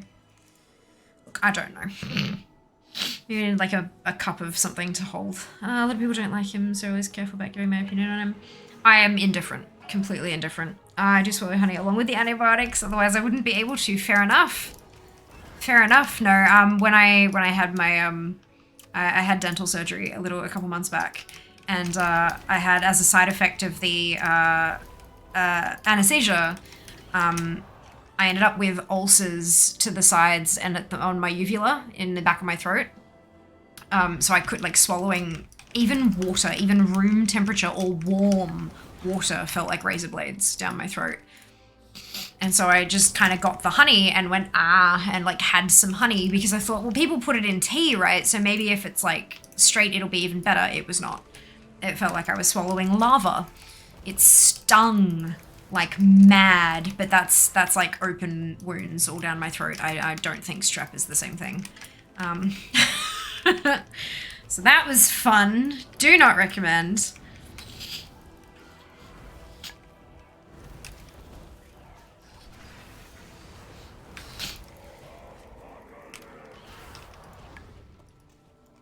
Do not recommend. Yeah, ouch is right. Ouch is right.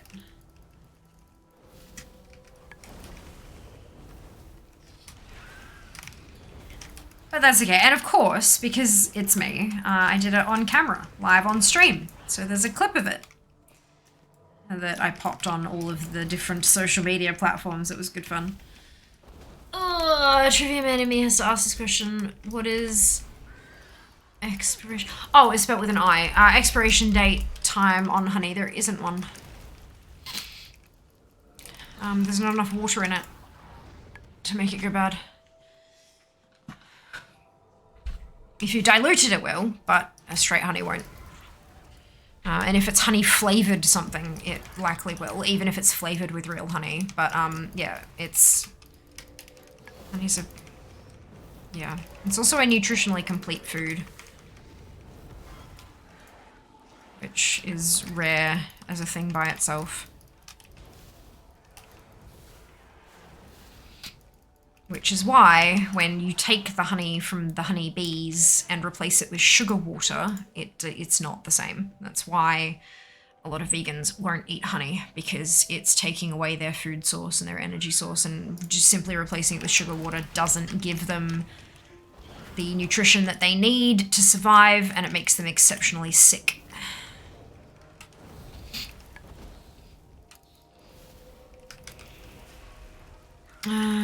Like 2 years, yeah. Yeah, honey lasts a while.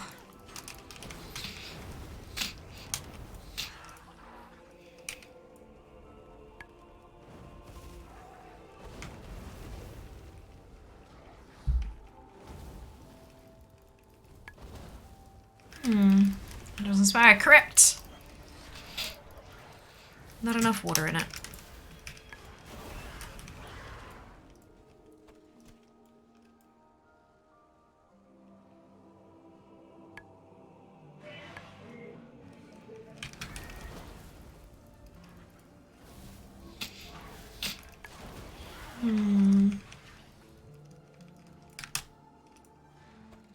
No, look, maybe Shiba was doing something and only just heard me talking about it. Like, the delay in response doesn't necessarily mean that they're lagging. No, it didn't really come across as joking. Like, text is fun like that. That's why we add descriptors to our text to indicate tone. It's fine. I just, like, you know, when someone appears to be insulting one of my viewers, then, yeah, it happens. I would behave the same way if someone said something that appeared to be insulting you yourself. It would, yeah. Sometimes people type things out and then cats get in the way, or they have to step away, or... Yeah, it happens. It happens. Like ants cannot die from fall damage. What is your collection goal in WoW right now? Mounts from synthesis. Not really. I don't really have a collection goal in WoW at the moment. It's just get more of all the things. Yeah, so I have, like, so Mount Farm Monday is the thing that we do, and I have, like, a list of tasks I work through each Mount Farm Monday, because I'm working on those particular mounts, and it's just the ones that are the top of my Data for Azeroth list. I have my AT Dart spreadsheet, all the dungeon and raid things, AT Dart, yep. And that's accessible, it's publicly accessible. You can type exclamation AT Dart to see that. And so that's a Sunday thing. And when I jump in there, the thing spits out like the lowest dungeon or raid across all 12 classes, the lowest percentage completion. And I figure if I don't have much of it, I have more of a chance of getting something from it. And so that's the one I focus on. Yeah, that's kind of, and then on Wednesdays, I've been doing Zereth Mortis completion. So this is the AT mini, and I've killed Antros for the week. I can't get the treasures of Zereth Mortis because the last one that I need is only up during Frogget, which is not currently up. I can't get the Enlightened because I've done all the world quests for today, so I'm done with that one. The only thing I've got from Aaliyah is the cache to get, and I don't have 700 of those yet, so I can't get that. I can't purchase that yet. Emissary is a Paragon cache. I'm not even exalted, so I can't get that yet. And even if I could, I've already done the rep giving stuff for the day. And then this is just making protoform stuff, which I can only do by making protoform stuff. So that's what I'm doing at the moment, just working my way down the list, really. I like going down lists. It helps my, rather than having to make a decision myself, it makes my brain a little happier. So yeah, that's kind of, those are my goals. But they're all really kind of moving targets, I guess, because it just depends on what I can do on any given day.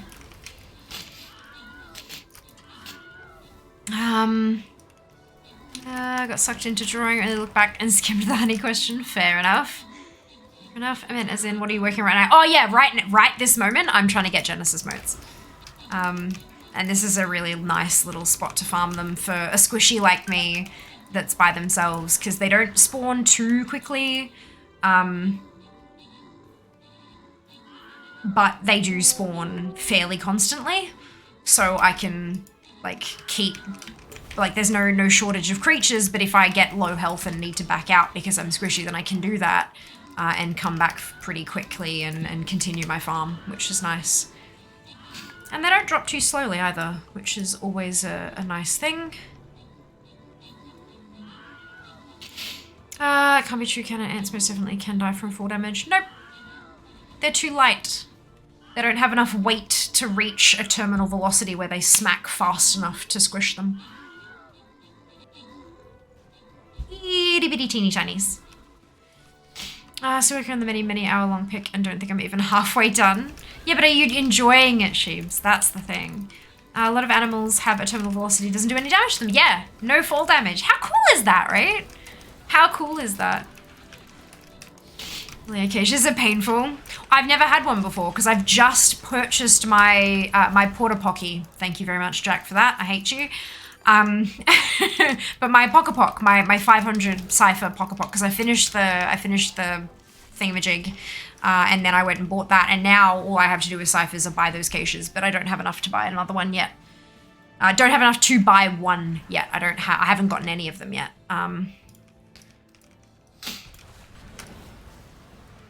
Yes. Cats always land on their feet because they're basically gyroscopes.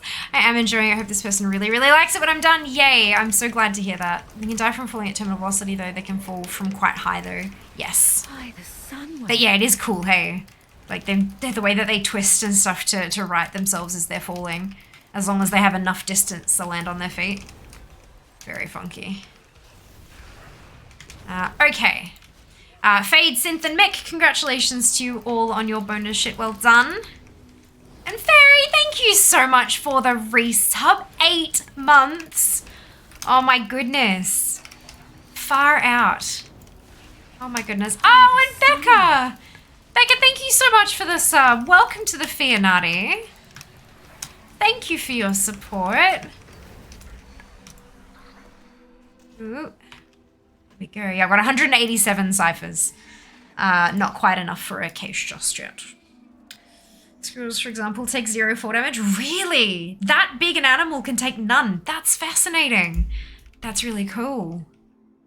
That's really cool. Alright, so I'm going to place another tank because that actually seemed to work for the assists from tanking, funnily enough. Follow the link in chat, log in with your Twitch account, and drag and drop those units to the battlefield. I just killed the Engulfer because that was up. I'm going to go back to grabbing these babies.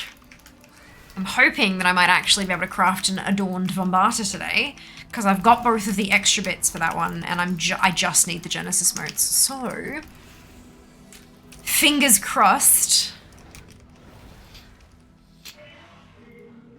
I need 450 and I have 292. They're racking up quickly, even just by myself. They don't take 0 fall damage, they just can't take fatal fall damage. Probably still will sprain a tiny ankle. Oh, the poor babies. The poor babies.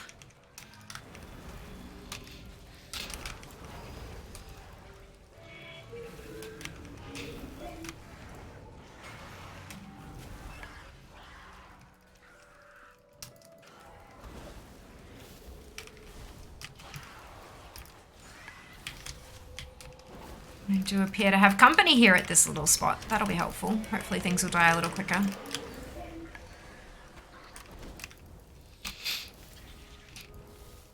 Ah, definitely no switching to go philosophical lesson of the human condition this morning. Thanks, Final Fantasy.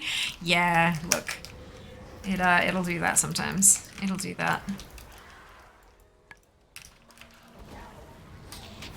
Got to tears with this writing. It's good game writing. It's how it should be. You should feel something. Sometimes that thing is you feel bad, but at least you feel something, right?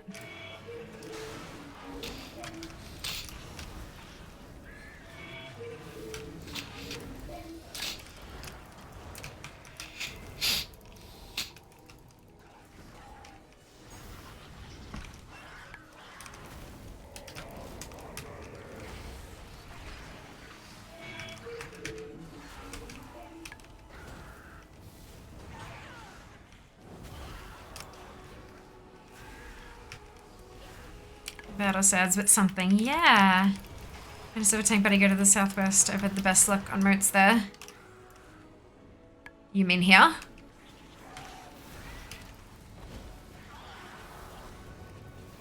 It's like never eat soggy wheat bix, so this is southwest, right?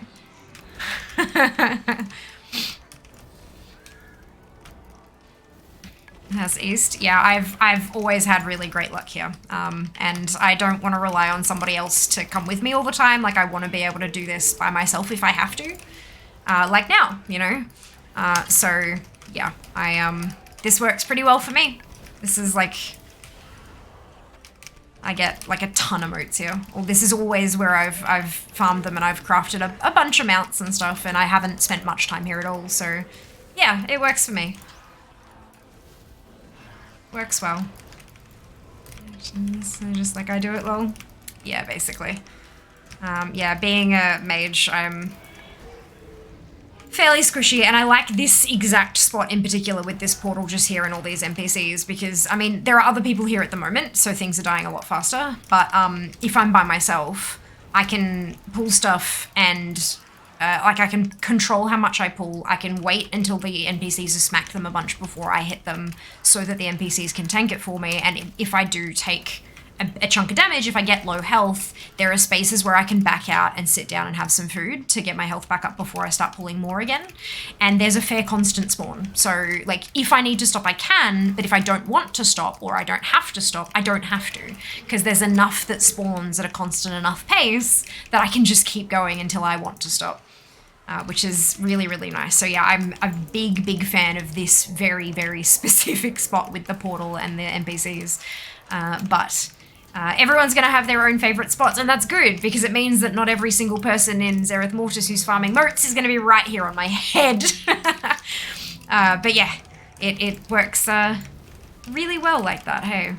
Really well. I mean, people yet still talk about like the LFR and stuff being and keys being a better drop for some of this stuff.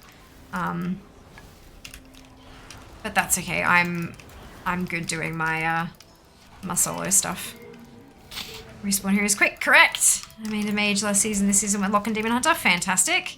Yeah, both of those are far more survivable than a squishy mage. Definitely the way. You're right, if they spread out, their drag stops them from getting any big damage. There you go. Stretch out their arms and legs and pancake on the ground. If we do that, we go squish. I mean, no matter what we do, at a certain height, we go squish, but, there you go.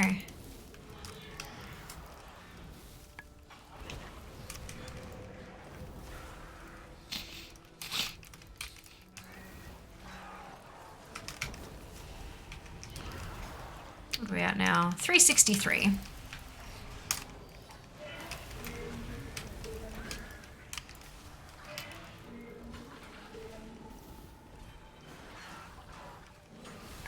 I'm gonna get to 450 and I can go craft a new mount. And then look at the next one on the list and see if it's possible. I know there are a couple I'm probably not going to be able to craft because they have mats that drop from rares that I've already killed today and all that kind of stuff, but I can certainly check them. Do you only play fire? Also dabble in frost or arcane? I play fire. I enjoy fire the most, and because I'm not like, I don't play the kind of content that requires me to like be meta or any of that kind of stuff, or any of the flavor of the month bullcrap. I can just sort of play what I want to play the way that I want to play it. I hate Frost's playstyle. I really dislike it, even if it is the best mage spec. It's not like, I will still do more damage with fire personally because I don't enjoy it, and so I don't play it well, and it just doesn't flow for me. So Frost is crap. But back when I was raiding, I would call it raiding full time. Back when I was with guilds that raided 4 nights a week, 4 hours a night, back when those guilds existed, I would switch up between fire and arcane depending on what my guild determined that the mages should be, kind of thing. So often it was whatever was simming better and stuff like that. And I was pretty decent with arcane as well back then. I'm guessing that it's changed a fair bit since those days. I think the last time I played arcane properly was WOD. So it's a few expansions ago at this point. So yeah, I was definitely able to switch up between the two when the need was there, but I preferred fire. I've always preferred fire. In fact, my name, like the toon name is Fiamma, and that's where I got my Twitch name from. And Fiamma is literally Italian for flame. That's why she is called Fiamma, because she is a fire mage. And that's why I'm called Fiamma, because I am a fire mage. I have always mained a mage since I started playing at the start of Burning Crusade. I've never switched mains. And I've... yeah. Been a bit flexible with spec, but mostly fire. Started Arcane, just can't get used to Frost. Yeah, I'm not a fan of Frost, so I'm really a bad person to listen to when it comes to like, you know, is Frost good and all that kind of stuff. It probably is, I don't know. I know that it's favored for leveling, because when you're leveling as a mage, you are squishy as hell and you have no health and you can't take hits. And so the idea with Frost is that you keep everything away from you and you never take any hits. And it works. It is very good at that. That is what Frost is designed to do. Slow and lock down things.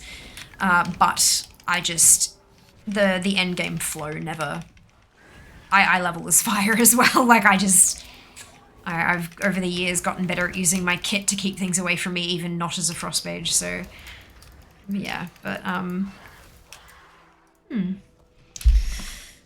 fire is fun when it is fun. See, I always think it's fun. Like I always enjoy fire, but not everyone does, and I respect that. It is a very specific type of playstyle, and so the kind of people who are going to like it are going to be very specific types of people, and if you don't, then that's fine. Nothing wrong with that. 36 specs in the game to play. I'm sure that most people will be able to find one that fits them quite well. Well, at least I hope they can. I hope they can. Currently Frost, wonderful Des. Not cool enough to be Frost mages. With low haste, it can be a lot of fishing for procs. Yeah, it can be. But I mean, it's always fishing for procs anyway, even if it is, like, even if you've got tons of haste, you're just casting more to fish for procs. But yeah, it's, you're casting faster, you're getting procs faster, but it's still fishing. And Fire's AoE rotation is trash, but, that's fine. I enjoy single target enough, and single target is more used, is more likely to be used in a lot of different circumstances, so... yeah, if I wasn't having fun, I would not be playing it. Because my time is valuable, as is all of yours. Your time is precious, your time is short, your time is valuable. It's definitely too short to spend your leisure time doing something you don't enjoy. I think it's a Frost Brain Freeze is a big RNG thing. Well, I mean, so is Hot Streak. A lot of classes, they all have their qualities. They do indeed. That's the thing about stuff, is that they have qualities. But yeah, all specs have their strengths and weaknesses, and those very specific scenarios where they just work amazingly well. And they're designed that way. Like, if everything worked all the time, then it'd be boring. Being, like, super good at this particular circumstance and then, you know, not so good at the other one so someone else can get a go at that point, it's, yeah. Nah, wrong button.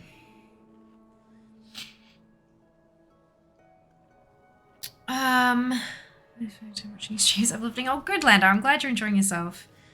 Well, host streak can be less RNG with crit though, but crit is the least valuable by a bloody long shot secondary stat for fire. Des? You do not want crit. You avoid crit at all costs as a fire mage. It is your lowest stat by several less thans. Like, it's very, very, very, very, very low priority. Yes, it is. Read any fire mage guide on the internet ever. that is designed for 925 or even just 9 in general.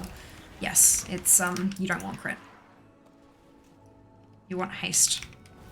Haste is your most valuable secondary after all. The most valuable secondary. Second most valuable after int. Just got started an MM Hunter this week. It pumps an arena. A lot of fun. Good. I'm glad you're enjoying yourself. It's fantastic.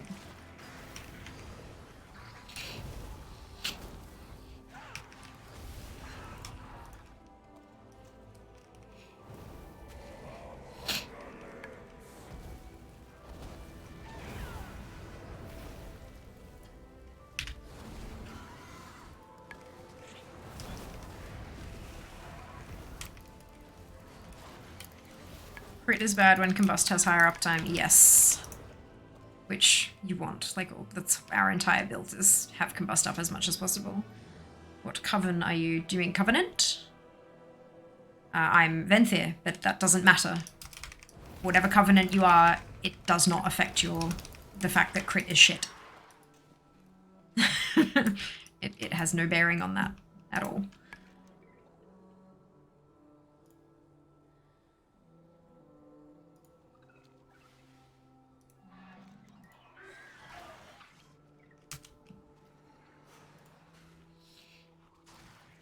Crit is, of course, literally useless in Combust. It is! Say that, I was only asking what covenant you are. Why did you say, well, what coven are you? Usually that, at the start of a sentence, it leads into, oh, well, what thing are you? Like, yeah, the patterns of human speech led me to believe that that was what you were asking about.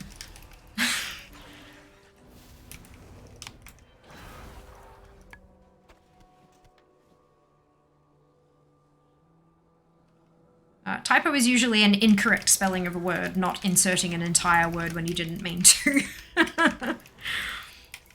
I was gonna have a chat with an asshole monk in it that's in it that I was an asshole back to. Shouldn't have been, but he did deserve it.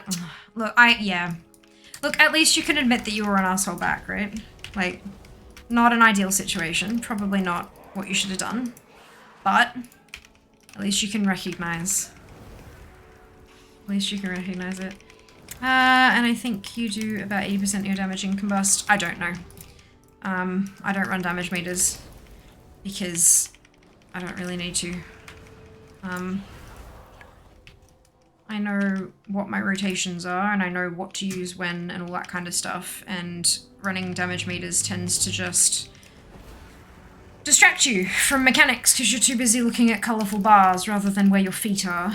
And any information regarding how well you performed can be gleaned from logs afterwards. But I don't log, but I know that people who are in the guild that I run with, I'm not in their guild, but I run with them semi-regularly, and I know that they log, and if anyone had any issues with my performance, then it would be raised with me, and I would address it then, but yeah. As long as I'm not holding back the group, everything's golden. Now, yes, if anyone uses CC and PvP boss, they're an asshole. If they do it twice in a row to someone who has cooldowns, they're getting the pack after that misdirected onto them. Oh, dear. Oh, Jack. And the beautiful part about that is you could legibly, like, not legibly, that's the wrong word. You could convincingly say, oh, I'm so sorry. That was an oopsie. Love that. At least you didn't like yell at them in chat, you know, like that's a, yeah. Conceivably you could have, that could have been a boo-boo.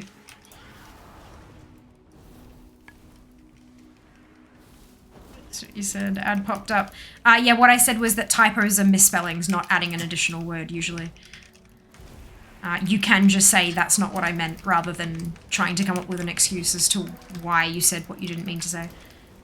Like, you can just say that you said the wrong thing.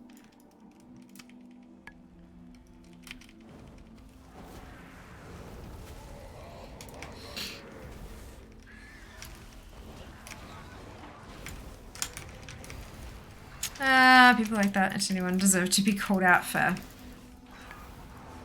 Fair. I don't tend to do 21, so I wouldn't know. I wouldn't know. Hi, the Sunwell. Oh, very kind of you, Lurk. Well done. Very, very kind of you. Thank you for that generosity. Much appreciated. Right. I'm gonna have some munchies, I think. That one's gonna pop up at me any second now, though.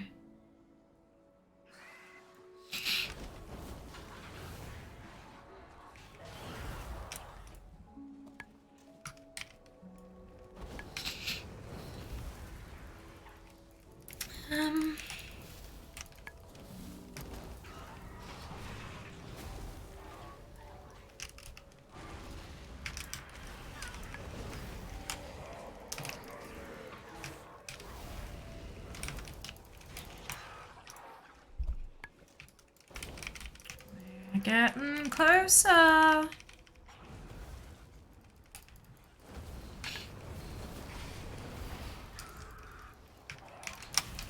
So I've got a handful in my reagent bank and I'm at 350 motes in my bags now. We're getting real close to amount, guys. Real close to amount. And still no closer to getting into 17 minutes my behind. 2 hours and 26 minutes in queue.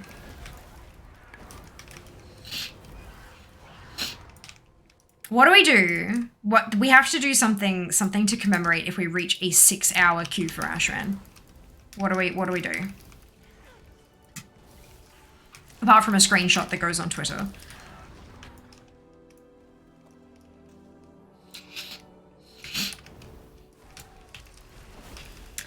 Good evening, Chud.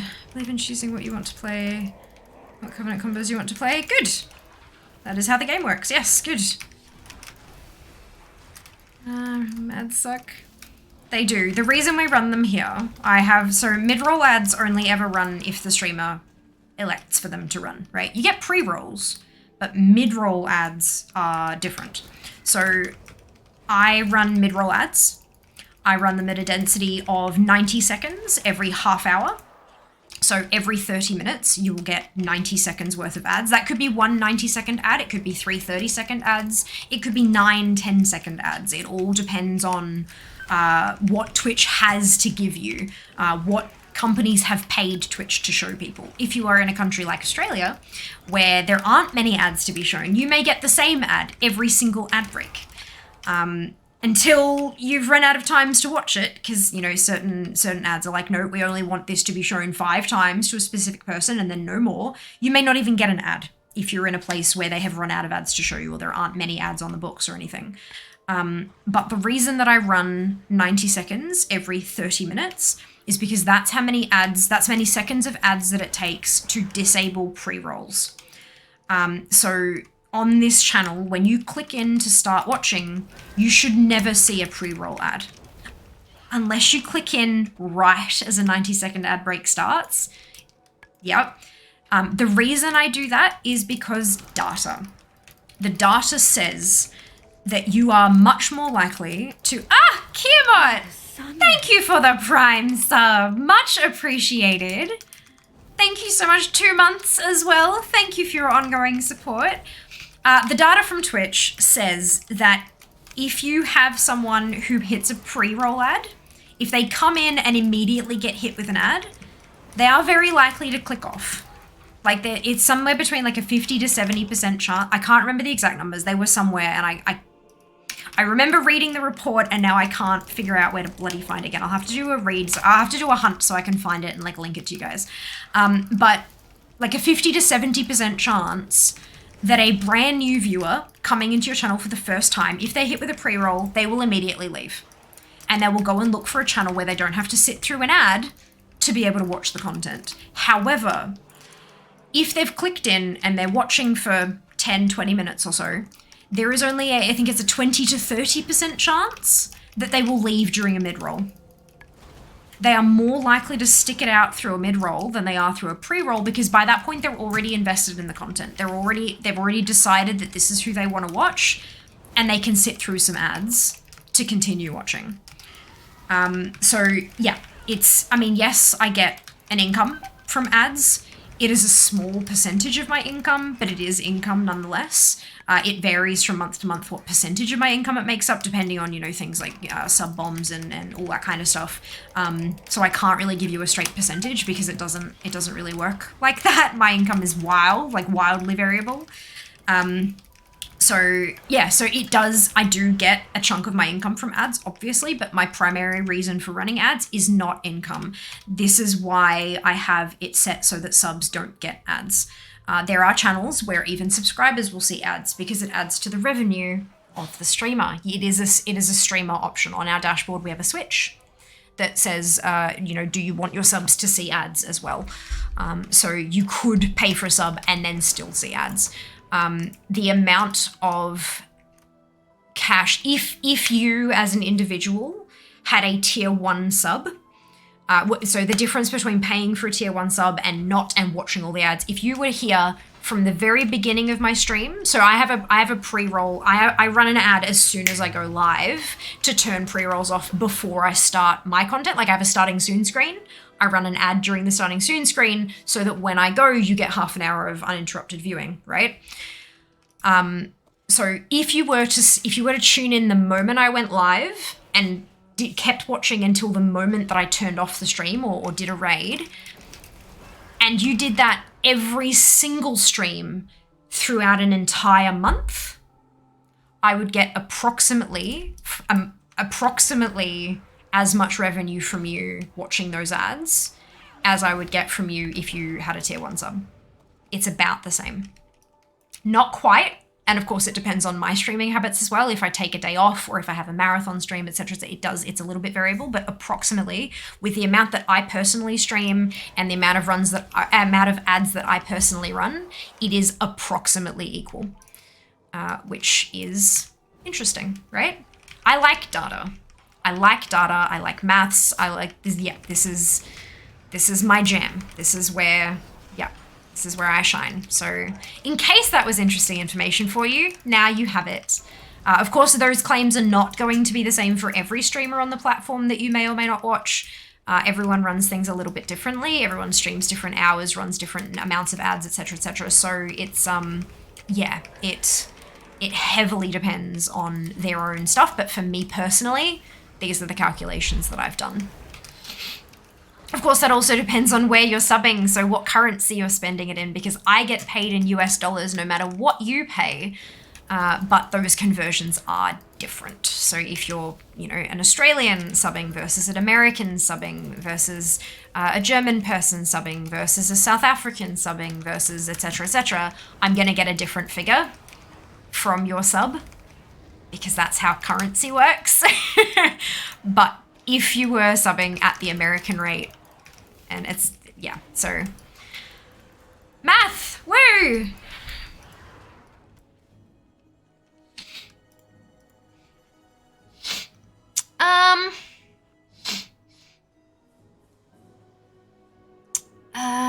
I've never had ads on Fear's stream. Good morning. Hello, Kia. Yeah, the ads thing is, like I said, very heavily dependent on like where you're located and stuff as well.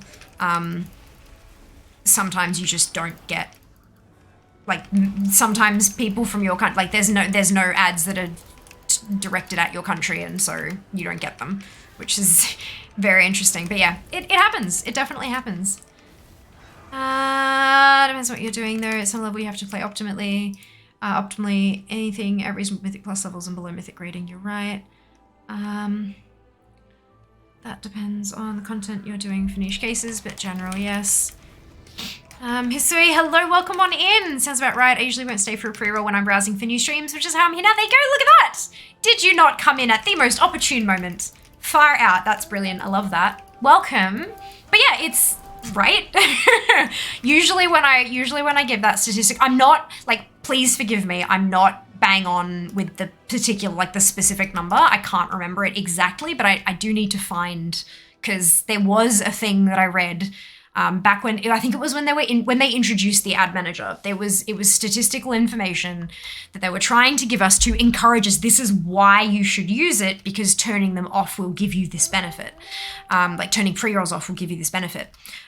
So I'll need to dig up that thing so I can make it like a text command or something, so I can drop the link in when I'm talking about it. Because I do, not super often, but I talk about it enough that it's useful to know, especially for people who are watching who may be streamers themselves. They may not know that.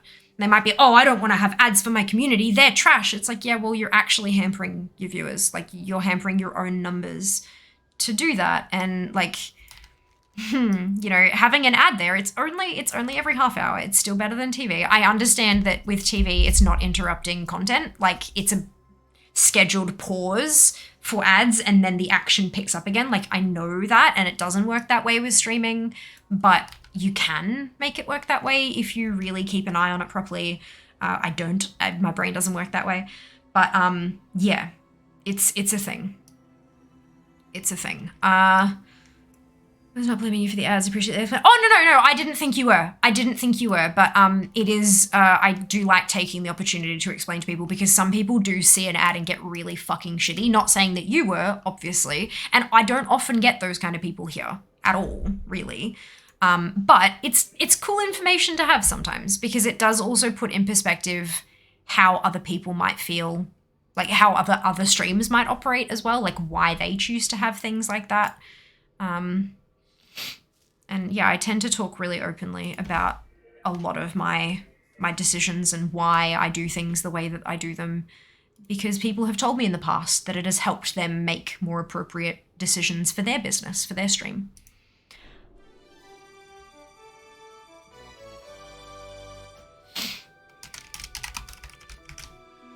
Mount 667! Amazing. All right. Bronze Helicid.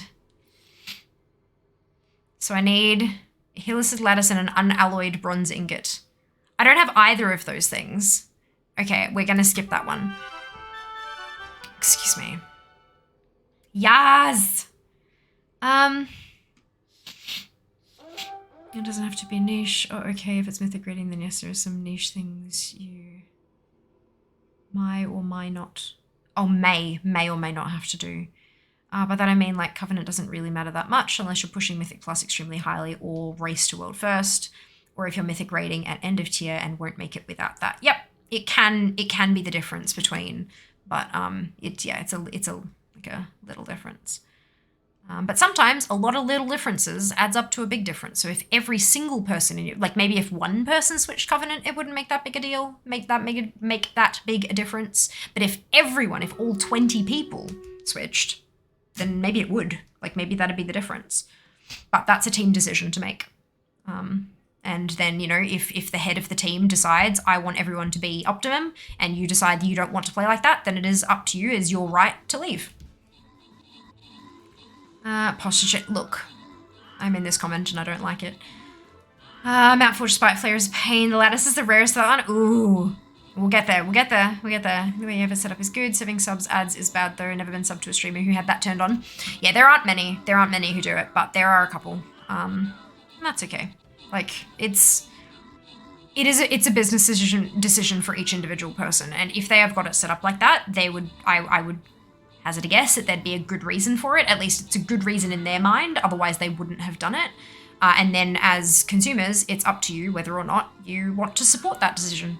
It's the same as any business. Like, if a business wants to start donating to some random charity, like, you know, X% of our profits will go to this charity for this month. Then you make a decision. Do you want the money that you give that company to potentially also go to that charity? Is it something that you support and believe in? Or is it not? And so are you not going to shop with that company for the month? It's the exact same thing with the streamer. If they have made a decision for their content that you do not agree with, don't sub. Tell them how you feel with your money. Really good indicator. For some classes, Covenant is super big. 9.0 not having Convoke was huge, for example. Yeah, there were a couple that were like that. Not too many, though, which is a good thing. Eliteria, like Silver, Max, Fade, Sandrock, Mick, and Elysiov. Congratulations to all of you on your bonus ship. Well done. Good job. Gets into the next one.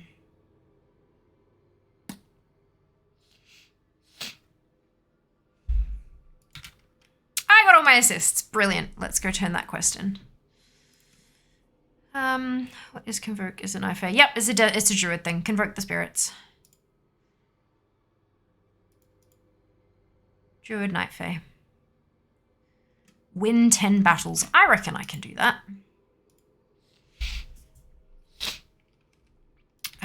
So I have win, I have level them, and I have place. So I'm going to start sticking down that paladin again because that's the one I've been desperately trying to level. And we're slowly but surely.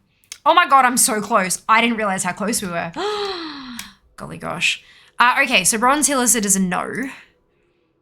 This one also has that unalloyed and a Vespoid Lattice, which I don't have as well, so we'll get rid of that. If I've got one of the two, then I can potentially go and get the other one. So I have a Protoform Sentience Crown, but I don't have the Vespoid Lattice. I reckon I can go and maybe farm one of them up. Sunwell. Okay! Thank you so much for the resub 13 months. My gosh. So many resubs today. This is amazing. Thank you so much. Much appreciated. Hope you're doing wonderfully well. Night Fae Balance Convoke was huge, true, but it was never something which excluded you from doing anything in the game. Mythic rating is still achievable with any spec and any covenant. Yes, happy Friday, indeed. Past 80 max is not good for your group. Yeah, but not everyone's capable of a 99 pass anyway, Luke. Like, it's a 99 for a reason.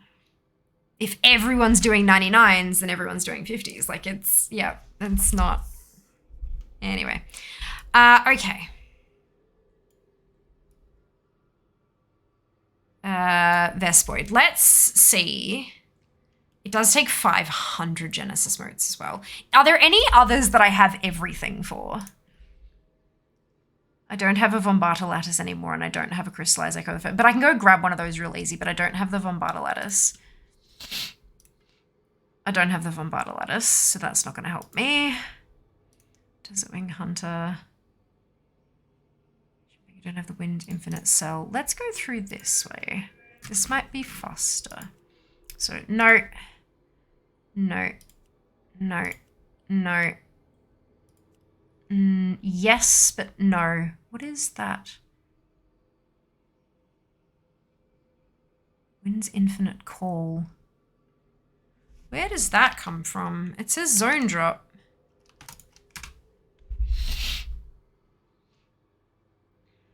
That doesn't help me at all.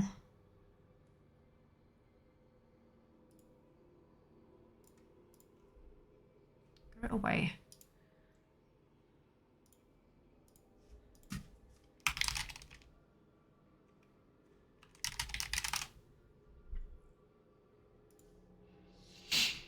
Time sure does fly, indeed. I agree. Dropped by Enhanced Avian.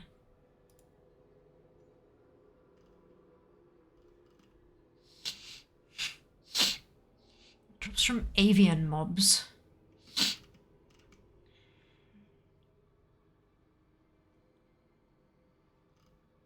Right, so it's just 850 kills. Good lord. All right.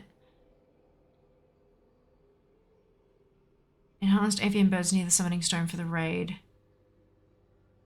No, I got real lucky. Okay, so it's a farm thing. That's okay. Neither of those. Terragnid Lattice would be interesting.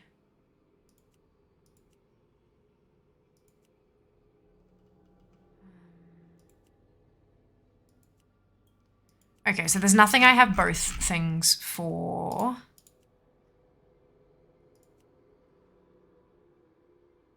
Severed lettuce. Min buyout is 7 gold. I should just buy this and then go farm up the Genesis motes.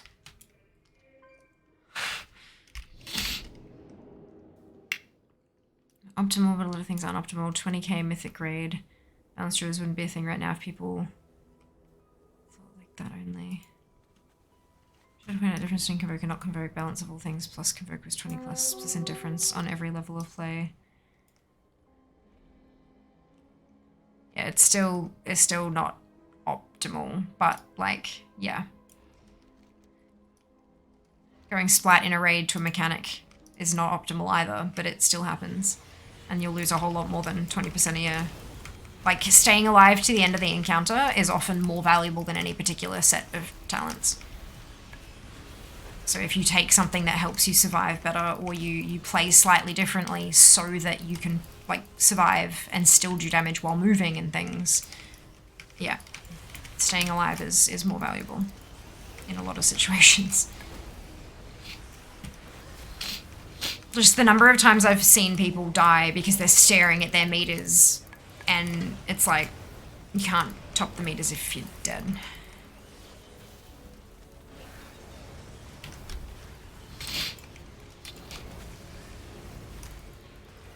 Or if you're not, you know, doing mechanics in the way that you're supposed to help the rest of your team complete the encounter. No one gives a shit about your passes if the boss doesn't die.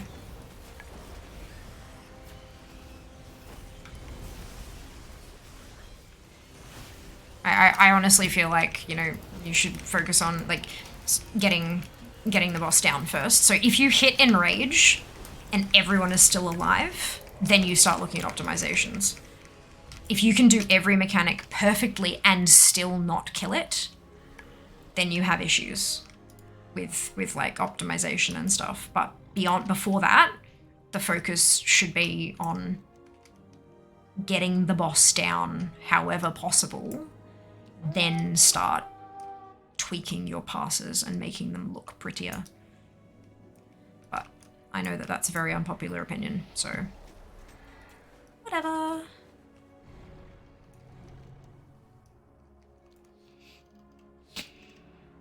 Kings always come first, wise man said. A dead DPS does 0 DPS, correct, but people don't tend to listen to that wise old man, do they? Like, good lord. The number of times I've seen people take a mechanic out too late because they were trying to get their last hit in, or they take something out and then run back in too early and end up killing and squishing a raid team because they weren't waiting that extra half a second of lost DPS to ensure the rest of the raid team survived. It makes no sense to me. I would rather lose an extra whole last second of DPS if it means my team stays alive, because it means that the team is far more likely to kill the boss. Yeah. Wait, no, I'm gonna farm up these Genesis motes first. How many did I need? What am I doing?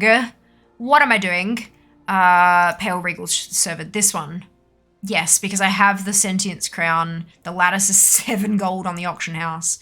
But I need 400 Genesis motes, and I have 4.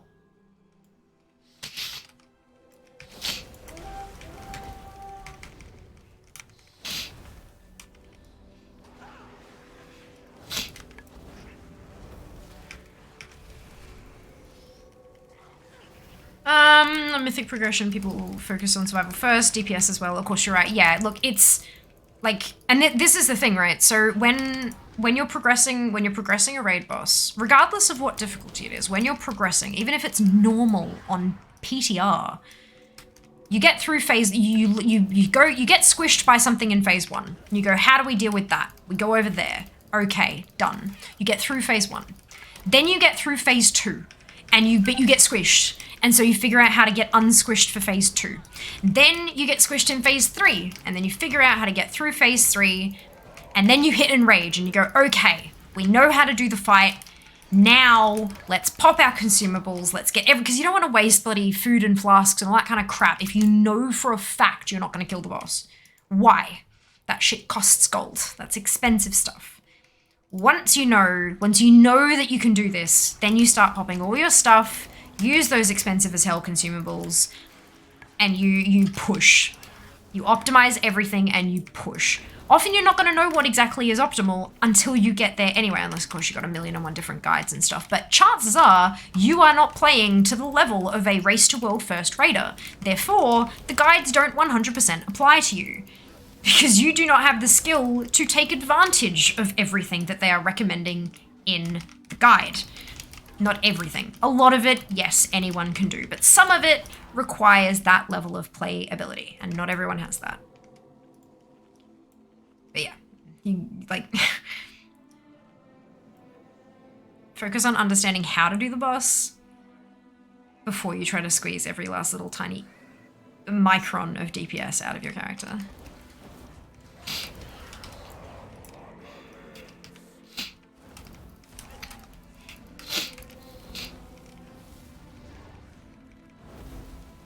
And if your raid leaders are flaming you for being like in the top 10 of your raid DPS rather than the top 3 when the boss wiped, not due to a lack of damage, then your guild is shit. Essentially.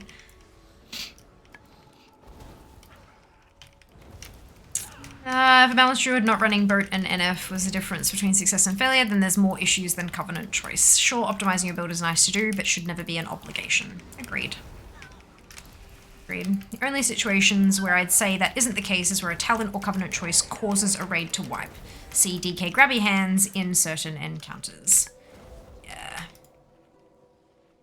All good players do it the way you describe. Idiots ignore mechanics and go for pass. Yes, but the problem is there are more idiots in the game than not. And those idiots think that because they can do everything that the guide says and I pass orange, then it means that they're top shit and that everyone has to listen to them and that they have, like, you know, they can waltz into a group, do one attempt on a boss, even if it's a kill, and then start DMing the raid lead. You should kick players 1 through 5 because they are the bottom 5 on the DPS meters. Okay, buddy, first of all, one of the people you mentioned is a fucking healer. Like, yeah. Yeah.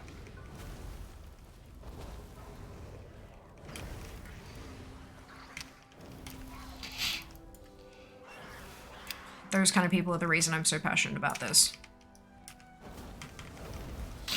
Someone has to be at the bottom of every meter. It is what it is. Correct. There is somebody at the bottom of the meters in the race to world first. In fact, there are several, because there are several guilds in that race. Otherwise, it wouldn't be a race. I know some of those idiots. Yeah, I think we all do, hey? I think we all do. In progression, nobody passes. You do damage when your raid leader tells you to do damage. Yeah, except that not everyone does that. There are like the people at the top of the game, the race to world first raiders, who know what they're doing and they're cool, they're chill, they're fine. I mean, they're under pressure, but they're as chill as they can be given the circumstances and the fact that this is literally their job, their income that is on the line, right? Then you have the people down the bottom who are hella chill and they're just happy to be raiding with a group of people who they like. And, you know, they still get bosses. They manage to get bosses even though not a single one of them are optimal and they have fun doing it. Then you've got the chunk in the middle, who are a mix of people who are chill and people who think they top shit. The thing is, if you were actually top shit, you wouldn't be in a middle of the road guild. You would have been accepted into one of the top tier guilds. And the reason you haven't been accepted into one of the top tier guilds is because you are not as top shit as you think you are. There are top tier, like top shit guilds who are more casual as well. Before anyone kind of, oh, but I can't raid their times. No, that's bullshit. There are guilds full of ex-world first raiders who take people who are top shit, who have a chill attitude, who are not super competitive, but who are fucking good at what they do. And they run chill raids, and they do it hella efficiently, and they clear Mythic. They're not in the race because they don't want to be. They're done with that crap. But they'll clear it comfortably. And then they'll tap out for the rest of the patch. You are not in those guilds because you are not as top shit as you think you are. It is that simple. I like that monk who para-rooped me and stunned me twice in top so he could get the buff. It's an asshole who goes for meters. Yep. Yep.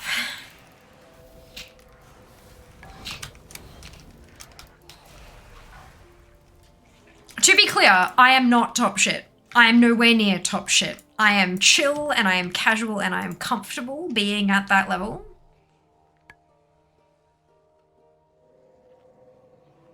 That does not mean I cannot tell that somebody else is not top shit. Big numbers must mean their PP is also big, surely. I mean, logic dictates that that's how that works, Shiba. Guild had drama, re-that this tier, yeah.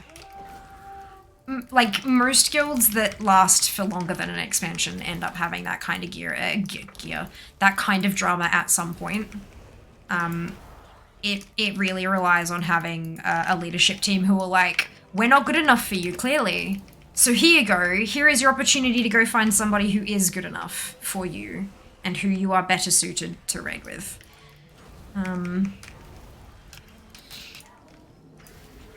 The problem is that there are a lot of guilds out there who would love to be able to do that, but they don't have the numbers to field the team without said arsehole. Which is always an uncomfortable feeling. You know, do I sacrifice our ability to raid in order to bring some calm to the group of people I'm trying to lead? Or do I allow it to be tumultuous and you know, shit for morale so that we can continue raiding? Like, that's not an easy decision. It's really not an easy decision.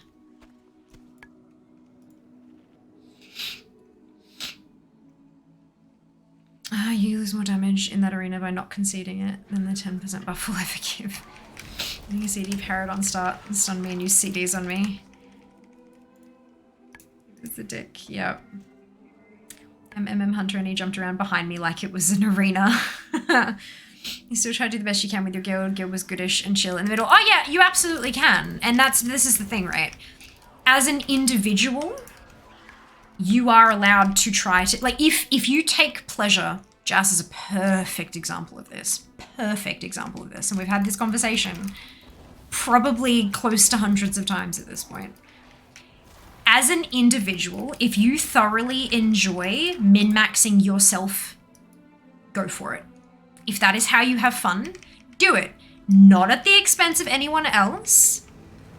You need to still make sure that you are not causing any wipes or anything like that by skipping out on mechanics to try to up your damage or any of that kind of bullshit.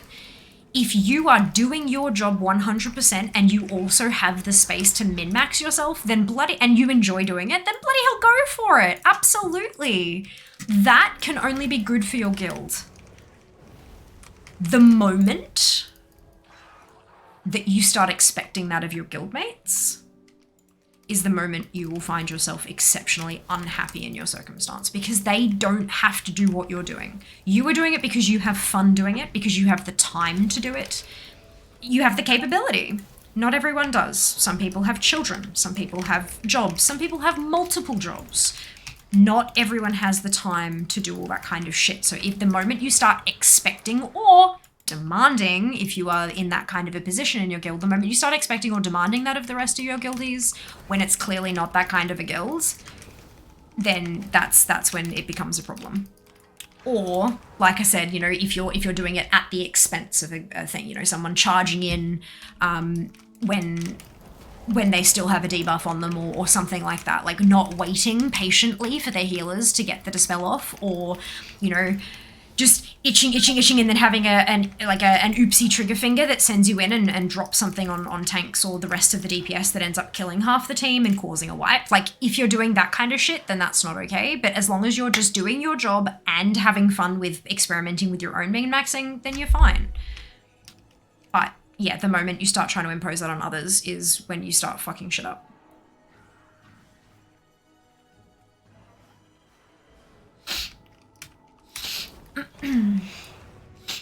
The only wrong way to play the game is telling other people that the way that they play the game is wrong.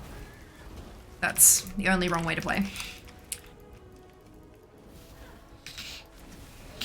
Our tank was dick measuring with DPS passes and got butt hurt when we pointed out he was taking 3k DPS more than the blood DK, had concentration uptime of under full 50% on a few bosses. Oh no. Yeah, this is yeah. So that there is min-maxing at the expense of your raid team, rather than min-maxing whilst still being a supportive member of your raid team. Yeah, for sure. No raiding is better than bad raiding. I agree.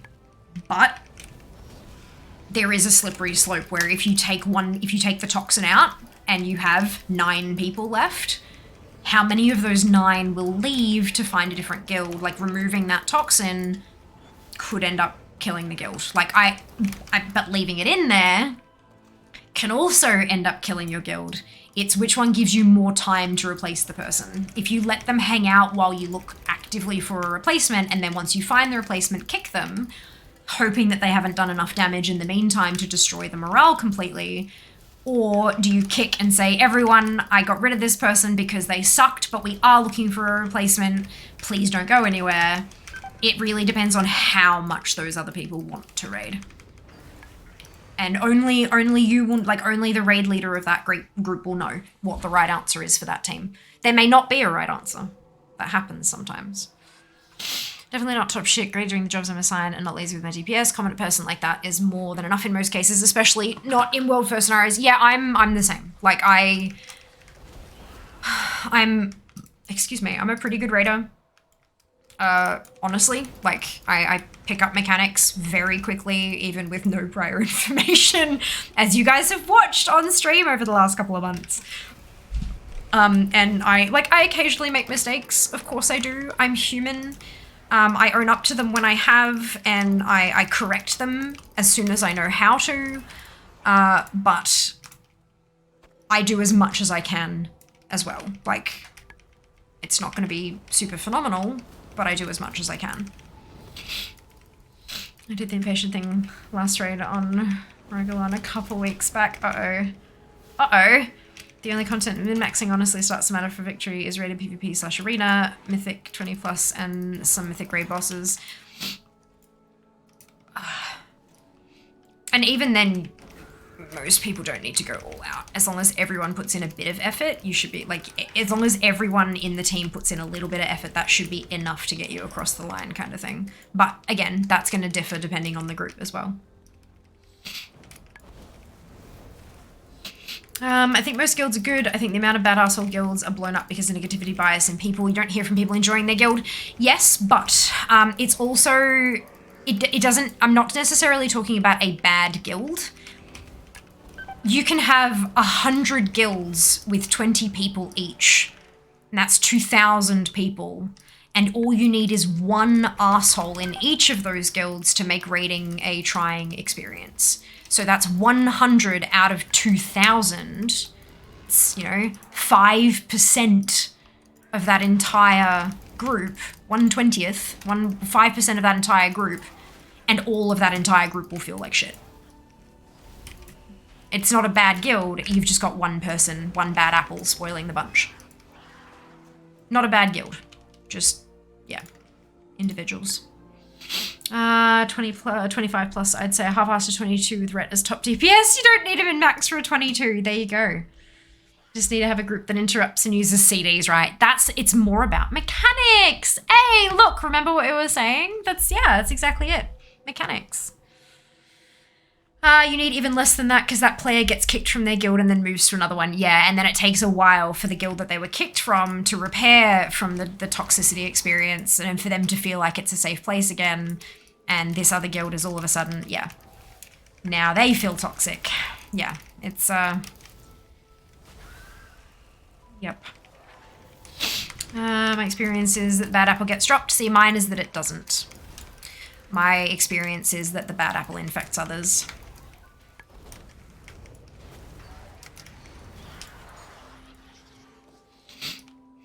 Manages to convince one other person that, oh, but if this other one person did a whole lot more, then we'd all be perfectly fine and we'd be able to one-shot every single boss all the time rather than spending, 7 wipes on this boss during progression.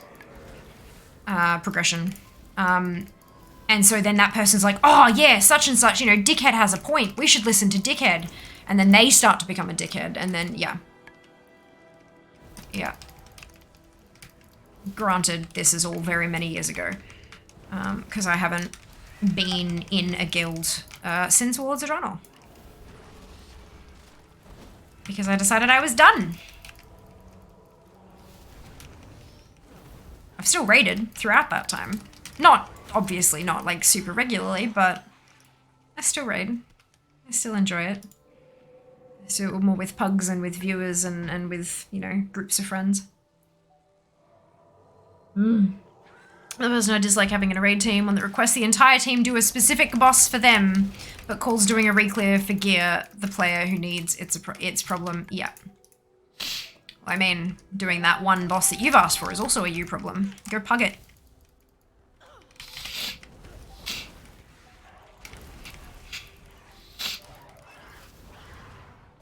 One person can pug.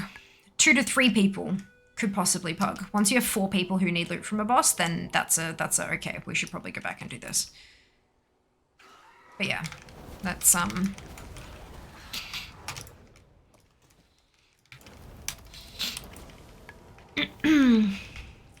it's amazing how much damage one bad apple can do to a guild. Absolutely, Jude. Absolutely. I mean, it's not just guilds, hey, is it? This is reflective of the human experience in general. A workplace can feel toxic when one person who isn't a culture fit is hired.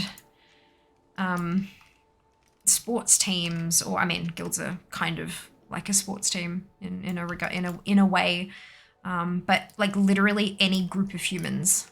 Family gatherings could be wonderful, and then that one relative turns up and everyone clams up. Like, yeah. Any group of humans. A bad apple can just completely fuck everything over. Extremely lucky, though. Been an amazing guild since start. Legion, before that another amazing guild since Wrath. I've been lucky. Yeah, absolutely you have. 100%.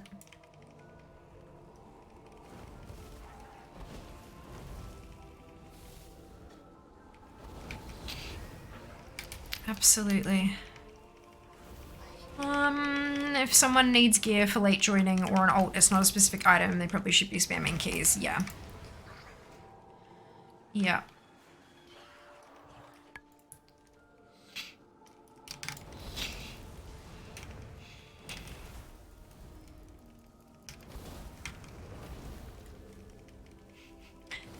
"17-minute average queue time. 3 hours and 7 minutes later."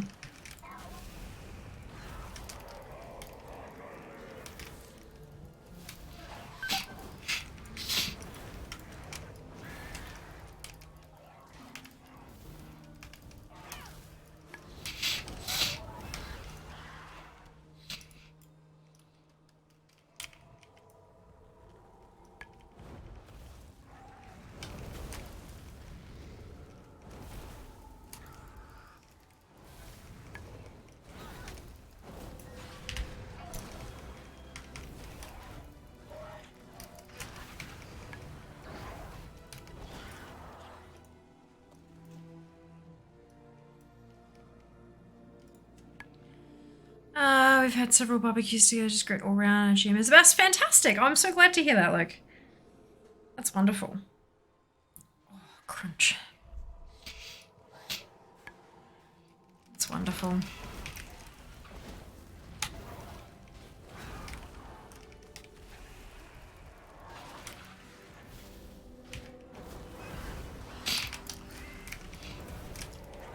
Hey Jack, I'm really sorry for pointing out the author of that add-on, by the way. When I noticed that, I was like, ah, shit. Cause like, I feel like, you know, chance to redeem oneself and all that kind of stuff, yeah, but like, how do we know that there isn't gonna be some kind of malware line added to this one as well? It just, oh, it feels so gross.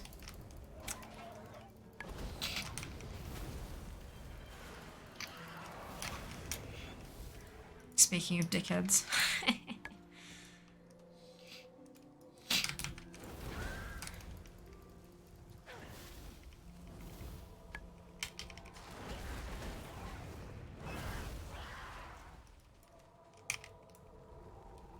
And the, I'm not sure if you read the, like if you actually on CurseForge went and had a look through like the screenshots and stuff to show like what the add-on can do. The little, I don't know if it was intentional, but the little kind of nod that they made towards the drama just, oh god, it made me sick. Made me sick. About bad apples, they can really fuck up a group. There are two solutions, either get rid of the apple or if you can't leave, yeah. Absolutely. Yep, it's often when bad apples are called out on their shit, they will leave themselves because they don't like being, like, from my personal experience, if there's one person who's shit, everyone else kind of puts up with it or makes excuses for the bullshit or whatever, and then, yeah, the people who try to keep the boat steady, they don't want to rock the boat, and then you come in and you make a rocking the boat and they turn on you for rocking the boat instead of kicking out the person who's actually doing the boat rocking. Yeah, it's, yep. People do all sorts of silly things. But there are all sorts of reasons for them to do silly things, and yeah, it is what it is. What add-on? TLDR missions.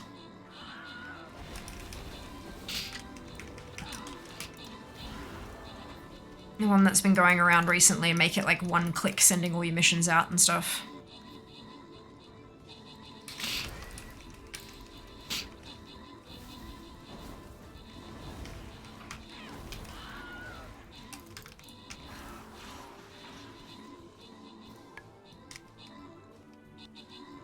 It's disheartening, yeah. And then the screenshot on CurseForge being like, so if I want to send out like gold and anima and I don't care about my bad reputation, so I'm going to turn off reputation quests. It's like,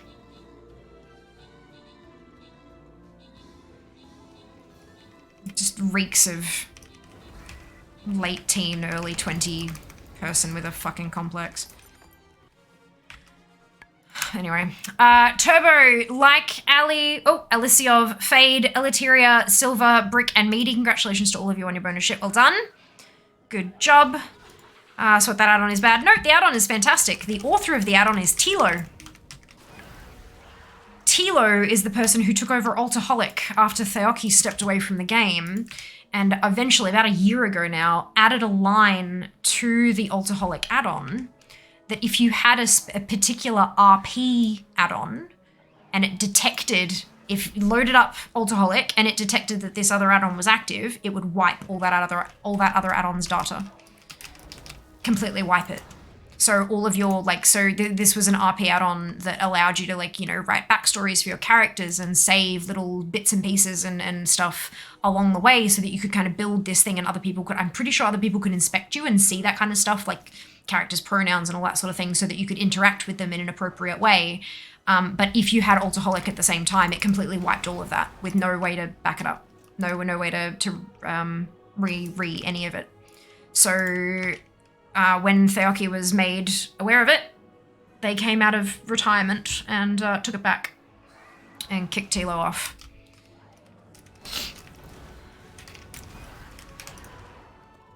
We had a guy equipping other gear to make his eye level seem lower to get traded items over other guild members. Insta-kick, gear is secondary and everyone will get their gear eventually. Yeah, that's really fucking trash. Like, good lord. And that's just like a level of, what the fuck? That's a lot of effort. Ah! Sandra, thank you so much for purchasing a Fiamma Flying Rogue. I hope you enjoy your gorgeous new skin.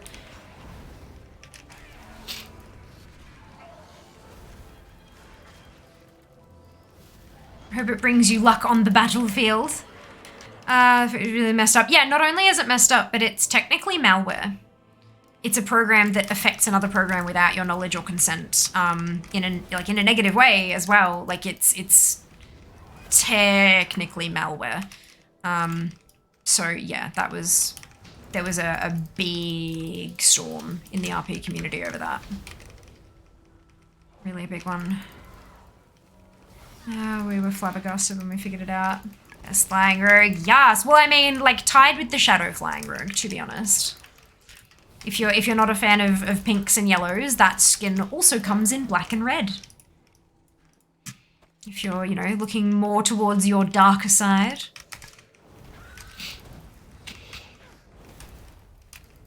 But yeah, so it's the, yeah.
Sorry, newcomer chat. All right.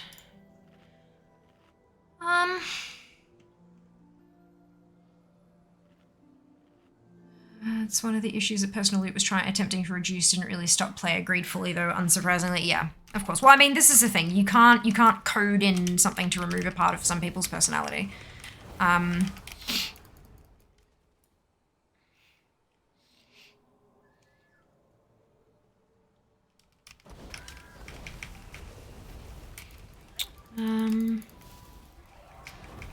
Wait to be done with this add-on. What add-on does? I'm in half a mind to make a personal fork of TLDR. Look, I wasn't going to ask you if you could, but now that you've brought it up, it was absolutely something that I thought of because I'm like, look, okay, I didn't give you that information in Discord with that being the intention. I want to make this really, really, really fucking clear, right? I did that because I knew you were the one who had originally mentioned it, and I thought maybe that would be something you'd not want to know because I know you have a ton of alts as well, and I'm sure that you would have known the issue around Tilo and Theoki and all that kind of stuff. I'm sure you would have. So I mentioned that, and then like half a day later I was like, huh, I wonder if Jack could do something funky with this. But then I'm like, no, that's very rude of me to presume. I'm going to stop there. So, but now that you've mentioned it, if there would be any kind of support I could offer you in that particular endeavor, I would 100% be willing to act as a guinea pig. Or provide data if needed. Personal loot is garbage. Give back master loot, please. Honestly, I don't think personal loot is total garbage. I think that it works well in a lot of situations. Particularly as more and more raid groups are leaning towards, what's it called? Pugging and stuff. Like, a lot of groups are pickup groups. They're not guilds that run together regularly and all that kind of stuff. I know that there's an internal API flag that tells the game that this is a guild group. It's if you've got 75% or more of the group are of the same guild, it becomes a guild group. It gives you a little flag up on your map to indicate that it's a guild group. Guild achievements can only be completed in a guild group, etc., etc. I think it would be really fucking brilliant if they had some kind of flag that said, if group flagged as guild group, enable Master Looter. Or enable it as an option, like in the drop-down list kind of thing. So like, if it's a guild group, give the leader the option to either choose to keep it personal loot to just avoid the drama, or to make it master loot because they believe that they can manage things better. I think that would be a really great addition. But I don't think personal loot is a bad idea. Not at all. Especially from like the whole pug perspective and stuff.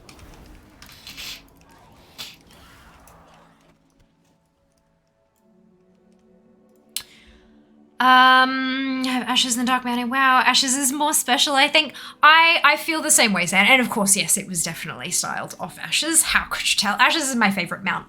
And I've got the Dark Phoenix, and it's nice. But it's not it doesn't, I don't think it has the trails the same. Like there are a few things that just aren't quite the same. And I think isn't it armored or something as well? Oh my God, Sand. We also welcome in. I should welcome you because it's first time. Anyway, we were going through the other day having a look on Warcraft mounts, the website, and they have a bunch of like data mined mounts that were never added to the game. There's a third Ash's skin. And I have to say, when I saw it, and I'm sure there's a clip of it because I know what my viewers are like, I actually said that if that were implemented, that could actually rival Ash's as my favorite mount. It's fucking beautiful. Hang on, let me see if I can, once I'm not dying, let me see if I can find it for you. Personal loot without any restrictions is okay as well. See, so the restrictions are there to protect the idiots. And I say that with all the love in the world. There are players out there who won't know that something's better, like massively better, and another person in the group go, oh, no, you don't need that. You should trade it to me instead. It's the same thing. It's the same reason fucking Pokemon cards were banned in how many bloody schools? Trading shiny Charizards for fucking energy cards and stuff. Like, it's, if you know, you know. But it's, those kind of rules are implemented to protect the dumb. Oh, sorry, not that that was incredibly insensitive of me. They're implemented to protect the people who don't understand. The people who, yeah, that's who it's there to protect. You know, it's to protect people from the maniacal raid leaders who's like, yeah, we're gonna distribute everything fairly, ha ha ha, joke's on you, Master Loot to me. But it's also to protect people who don't know that they shouldn't give something away and all that kind of stuff as well. Personal is fine in every situation except guild groups. Exactly, which is why I think if they implemented it with the guild flag, as soon as the guild flag is there, give you the option, bam. Although with cross-faction raiding now, that might get a little bit trickier. They may need like a community flag as well. I'm not sure if that's something that's possible in the API, but I'm sure that they could find a way, maybe. Issue with personal loot for guilds working around all the restrictions on what can be traded and what can't. Of course, yeah, but those restrictions are there for good reasons. Imagine if you could feel the power coders would wield. Which is the best way to play away, is to stimulate people guilding up and making it better. I disagree with that wholeheartedly. Like, massively wholeheartedly. Do you know what portion of the player base works unreliable, like works casual jobs and that aren't just straight 9 to 5 and so can't always attend a particular guild's raids and they have to raid when they can, as they can? Sometimes that's 10 in the morning, sometimes that's 11 PM at night, sometimes that's the middle of the day, depending on their shifts for that week. I call bullshit. Most of the player base are bloody adults now. We're not all school kids anymore who have the evenings free. I think it would be fine if it was opt-in. Yeah, but how many of the people would need to opt in? Like, would the entire group have to say how, you know what I mean? Like, that's... Would the group leaders threaten to kick people if they didn't vote to, like, having that kind of stuff tends to exacerbate the whole, like, control issues and stuff. Just got the option back, honestly. That was Legion, you had exactly that, Legion. 80% plus skilled muscle leader. The uninformed, less informed, yeah. Pandora and Phoenix doesn't have fell as special as the other two. Pandora and Phoenix. The non-glowy ones, like the one with the eggs from the challenge dungeons. Yeah, no, I don't have any of those, but I also, I mean, it's a pretty model, but it's no Ashes.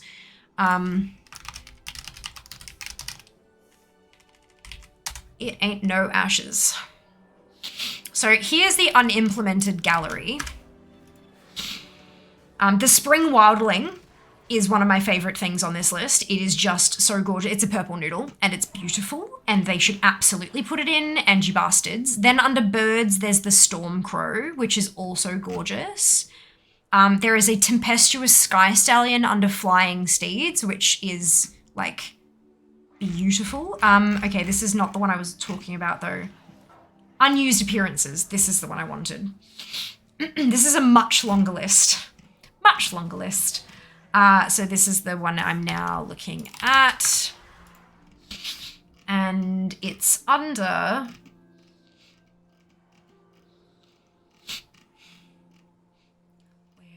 is it? Scrolly, scrolly. Too many horses. Too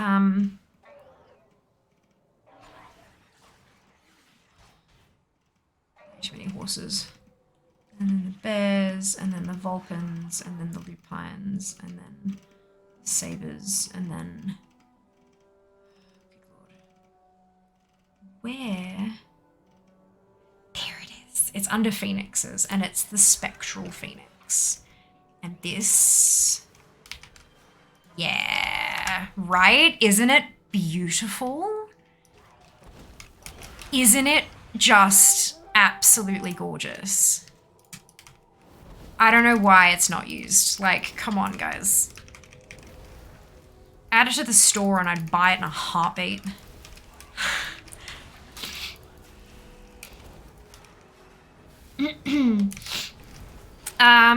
That you mean it wasn't a good idea to trade my shiny Charizard for 5 fire energy, but I'm getting more cards. I love them for yeah, look, it's that was the thing. You'd have the grade 6 kids convincing the prep kids that their card that they had wasn't that valuable, and you know what I mean? Like, it was horrible, horrible things to do, but people did it anyway. Because they were 12 and assholes. So yeah. Add the level of anonymity to this, where, you know, the prep kid can point out the grade 6 kid. Like, how many reports do you think Blizzard gets a day of people breaking toss? Like, it's, yeah. Difficult. A guild can be casual, do not mean everybody should be in a hardcore raiding guild. You can never boom a dad guild or a pet collecting guild, PvP guild. Yeah, but this is the thing, like, you might only be able to raid with that guild once every 2 months because that's how often all of your times line up. For many, many, many, many, many players, pickup groups are far better because they can go, you know what? I have 4 hours to play right now. Let me find a group to go with. Let me find a group to join. Like, it's... I smell chips. That's the problem. Like, sometimes people's schedules can be so unreliable that even a casual guild, they will only be able to raid with them 6 times a year because not everyone's schedules line up properly. So raiding with a different group of people every time is just what works better. And having that protection for those people is a good thing. TLDR, it is an open source, there's no license with the add-on. I wouldn't feel comfortable redistributing it without permission. I don't particularly feel like the author is someone I would want to ask that of anyway. Fair. Very fair.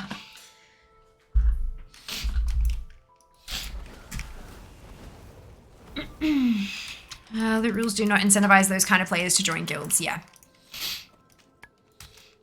Yeah.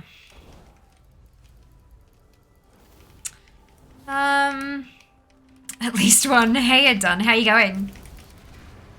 Welcome on in. Chips are so not the problem. Chips smell delicious. I can smell them. They smell good.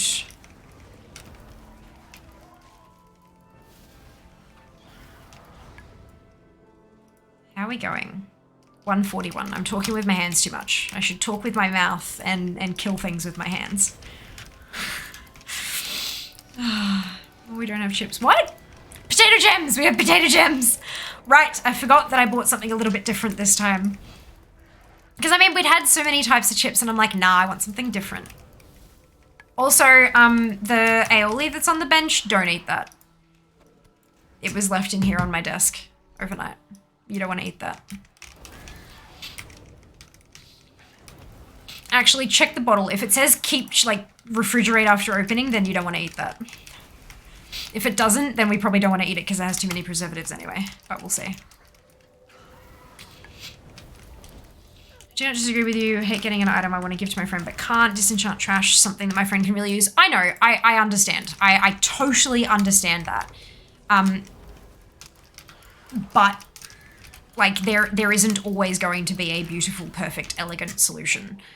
Sometimes, you know, if that particular issue happens less frequently than the ninja issues, then they need to fix the bigger problem.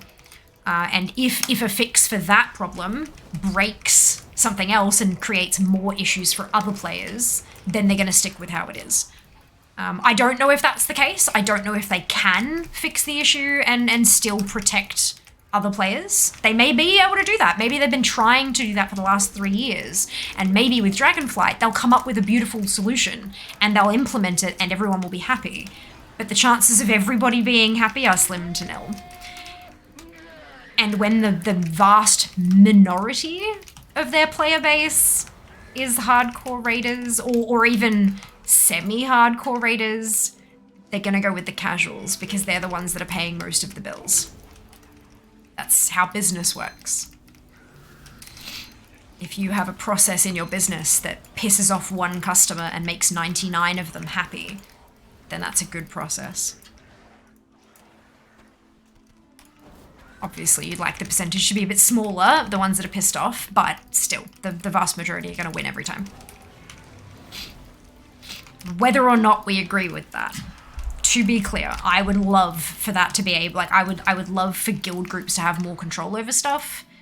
But that shouldn't extend to pug groups, and I don't think we need to, like, there are going to be some people who cannot join a guild group, and they're just going to have to deal with that issue. Like, the issue of not being in a guild and therefore not having access to those guild features and functions. I mean, if they really wanted access to the guild features and functions, they'd join a guild. Even if that means that they join a different guild every single week to raid with a group where they can use Master Looter, then that's fine too. If that's how the game works for them, then bloody hell, do it. You gotta make the systems work for you. But, yeah. Zen, thank you so much for the biddies. Much appreciated. Meanwhile, Joss is 10 potato gems dipping in the AOE. Yeah, probably. So bad jewelry is the worst of that. Yeah, jewelry needs to be fixed in general. I don't think any loot rule changes are gonna fix how messed up jewelry is currently. I genuinely don't. I think they need to sort out the itemization there, and that's a more important problem than loot rules. Though there is a fix of that problem that isn't change the loot rules. Correct. Fix itemization. What is the conversation, TLDR? I joined midway. Done, we're talking about loot rules and how Master Looter should be re-implemented, and I believe that that personal loot is crap.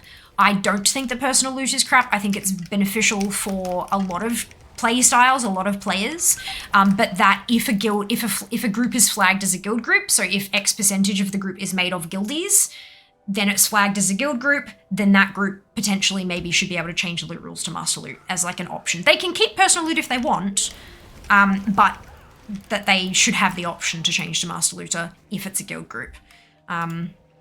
And then there was like the rest of this, I can't really TLDR the rest of it because there are so many nuanced arguments that you can't summarize, unfortunately, because they all have these conditions and stuff applied on them. So I hope that that's enough of it for you to join the conversation. But like, we're not going to get pissed if you say something that's already been said or what, like, that's just silly, right? Why would we do that? I missed that one. What was that? Crazy! 13 months. My gosh. 13-month resub. Thank you so much for your support. I very much appreciate it. That means it's actually officially a year, by the way. Because it tells you, like, you're at the start of your 13th month, therefore it's been one entire year. How trippy is that? Which means you subbed right before I made partner. That's cool. That's cool. I can't believe it's been a year. Like, what? What? Everything that you can't trade should be an upgrade for you. That isn't always the case with legendary / main statless items, but in general, yeah, of course, yeah. Raid 5 times a week, just don't ask which expansion the raid is in. Love it, done. I love that because I'm essentially, well, no, I could say that I'm the same. It depends on what kind of transmog I'm hunting on Sundays, really. TLDR is personal loot, various reasons why it's good and not good system. In Wrath, I was a complete dick, ninja'd everything in VOA, not proud of it. You've recognized that it was a dick move and you've grown.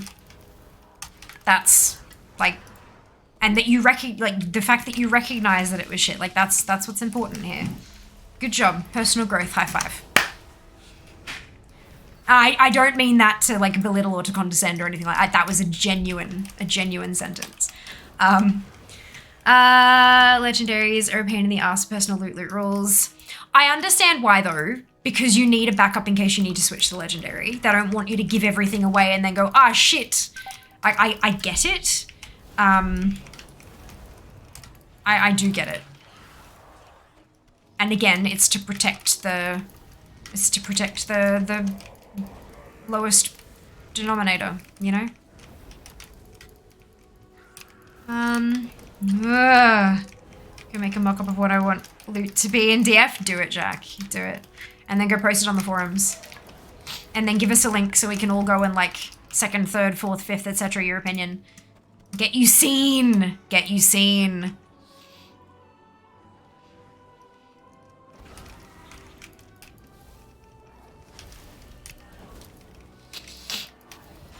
Not entirely a fan of the idea of an LFR being turned into a guild group, unless, of course, the vast majority of the group is from the guild, i.e. 75%, even at 50%, I'd be fit. No, so LFR is a completely different system from normal, heroic, and mythic. Because you are plonked into that group by a matchmaking system, that should never be Master Leader.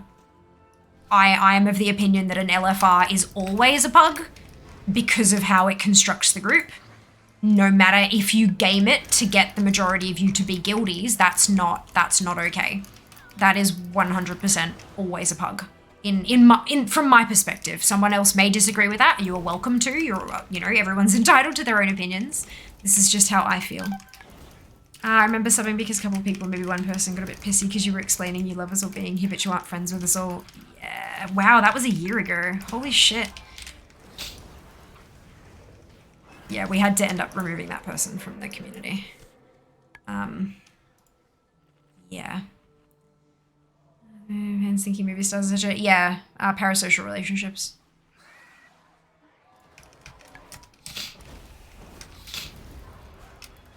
Parasocial relationships. But yeah, that's fun times. So since we brought up Pokemon, did you ever get into the stats and statistics of shiny hunting and IVs? No, not IVs. Could not give a shit how they perform. I just want all of them. I did do shiny hunting for a bit. But never IVs and EVs and all that kind of crap. I don't care. I don't battle, I collect. Same with Pokemon cards. I never battled with them. I never actually learned how to use Pokemon cards until I got the Game Boy game. The Pokemon trading card game on Game Boy, and that's when I actually learned what all the energy and all the different cards do and stuff. And even then I couldn't tell you because I've forgotten it all. But, because it wouldn't let you do anything that you couldn't do. You just chose from a list of what you could do, right? But, yeah, no, I've always just been a collector.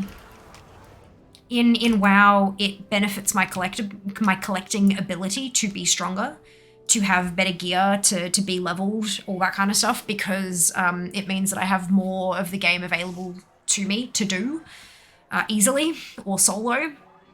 But always a collector. LFR should be excluded from having its loot rules change. Agreed. LFR can't be a guild group. Random queues should always be personal loot. Agreed. However, again, you are able to have a differing opinion. You just need to be able to back it up. Random ass thought, but definitely a fan of having met you and this awesome family. Correct. Definitely not a cult. Oh, excuse me. Heroic or mythic guilds don't do LFR. Completely useless. Beg to differ.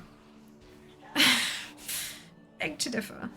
Hey, it does. They did it at the start of this tier. Due to tier drops, plenty of heroic guilds will do LFR, with tier being a thing, and mythic actually. Just in case of an edge. Well done, Des. Again, you are right for tier. What are you grinding for? Genesis motes. To build a mount, another mount. I already built a mount today. I'm going to build another one, hopefully. Well, okay, hopefully I don't get to build another one, because hopefully my bloody classic Ashran Q drops.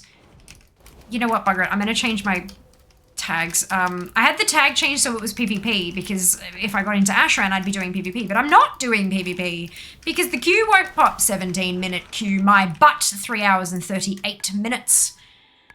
And counting. So I'm going to change this to PvE, and then just someone remind me to change the tags to PvP if the bloody queue pops. Didn't think about that, didn't read this tier. Yeah. There's all these little tricksy things. Creation Forge alleviated that issue though, kinda alleviated, just had to wait for it to come out. I'd have been fine with flux just from the raid and no time gating. Was way too late though. I disagree. I didn't have any tier, and then within a week I got 4 set because I was like, oh, I need to get these pieces, and then I went and got them, and then I converted them to tier. They had it later because they didn't want it to affect World First Race. It makes sense. They time gated it more than that because they wanted people who actually put the effort in to get it first. And that, to me, makes perfect sense. Put effort in, get reward. Don't put effort in, get reward much later. I even queued into, was more into Yu-Gi-Oh cards. Wasn't too late for most people. Agree that it could have come sooner considering it's a fact. It's the first tier with the idea. I kind of get the reason why they held off on it for so long. But I got my 4th piece from the Forge on week 1, which was really nice. Guildies that had to get all 4 pieces from the Forge as well. Like me! I am technically your guildie now, Jas. Suck it. Jas switched his tunes. With the sale that was on, moved his tunes. Hey, did you want me to invite your ults? Or are you not getting around to that just yet?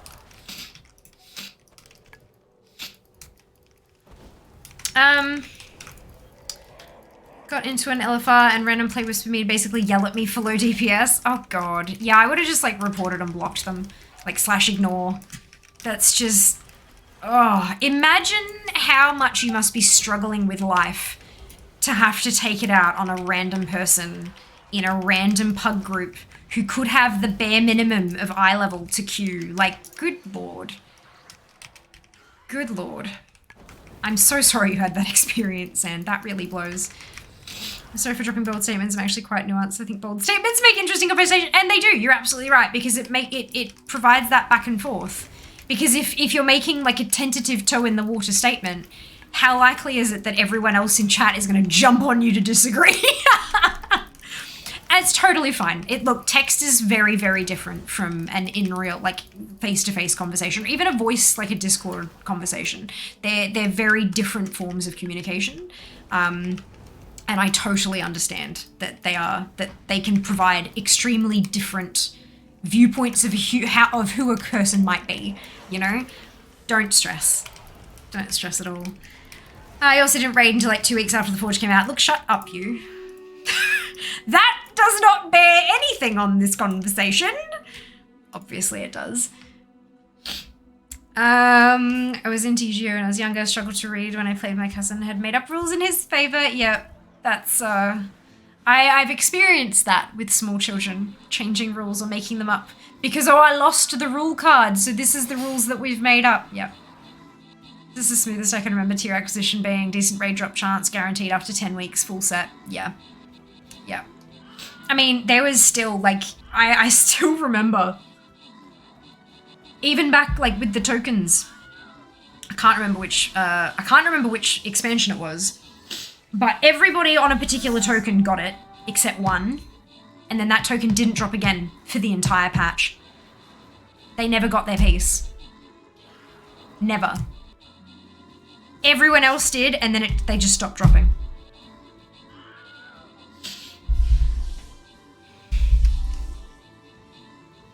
Screw the rules, I have money. Oh lord. Could you imagine? Negation Catalyst is good, non-raiders to late PvP especially. No, I honestly do feel that it helps raiders as well, like especially in that kind of situation where you just get, like, RNGesus is an asshole. He really is, and occasionally you just won't get the right thing to drop. So being that you can grab something else, be it either, like if you're looking for shoulders and the tier shoulder token just doesn't drop, you can get another pair of shoulders from the raid, or you can get a pair of shoulders from keys, or you can get a pair of shoulders from the vendor in Zereth Mortis if you're desperate, and change that into the lowest level of of tier possible, just to get your 4 set, and then work on upgrading the item level later. I think that's a really good system, personally. Because RNG exists. I mean, it was 2 months in, it wasn't that late. It's a bad luck protection and catch up, not a main acquisition. Agreed. Yeah. It was for some people, obviously, and that's fine. But not intended as such. Silver, Alla, Mick, Draz, Brick, Meaty, Turbo, Eliteria, and Neke. Congratulations to all of you on your bonus shit. Well done. Uh-oh. I'm fine. No longer being bonked. Okay. And it's so alt-friendly. Yes, yes. Blizzard are definitely cottoning on to the fact that lots of people have lots of alts. And it's nice. Dinner smells so good. Place your units, folks.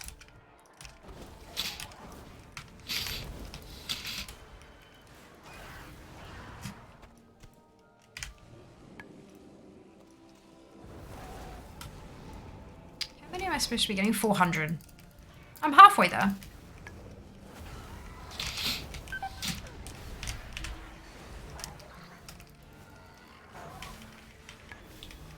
Is there a reason to not release earlier? PvPers were left in the cold. Yes. So the reasons to not release early are the fact that it's not intended as a main acquisition method. You don't necessarily need, like, the fact that PvPers can use tier at all is kind of novel. Like, usually it's not something that's intended. Tier gear used to never be balanced for PvP. Like, you'd have PvP gear and then you'd have tier gear. So that's not really a factor. They're not really, yep. The race well first, obviously. They don't want people being able to go and buy themselves tier. It's supposed to be like, you know, if after 2.5 months you still don't have that last piece, then you can go and get it. Yeah, it was not supposed to be a, you should wait for this and then get your tier. That was never the intention for it. The timing was perfect for the intention of the mechanic. This is also the first time in 17.5 years that they have had this kind of mechanic. I'm surprised it worked as well as it did. Personally. Yes, poop. Thank you. Much appreciated. How are you? Kinda cold. How was work? Cold. This is Jas, for anyone who's new here. He is our Hivers hero. He is my best friend. He's the housemate. And he's also our head moderator. He's Zereth in chat. Are you cold? Good. You get the heat pack.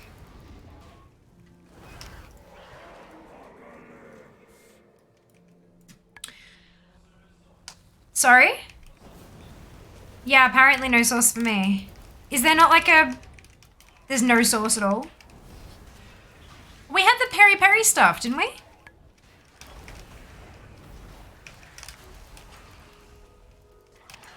Can I have it?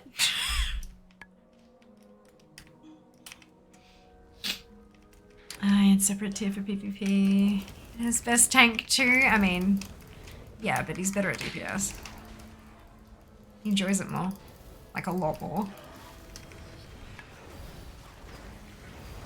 Like sauce? Would love sauce. Thank you. Chef tax. I like my condiments. They are the tasty. I also really like, so I love a temperature differential in my food. Hot food, cold sauce, cold dessert, hot custard. Like, yeah, or hot apple crumble, cold custard, or ice cream, or, you know, yep. I love a good temperature differential. So cold sauce with hot potato gems and nugs and arancini is the bomb. So what am I? Oh, right. I forgot I hit that one. Mmm.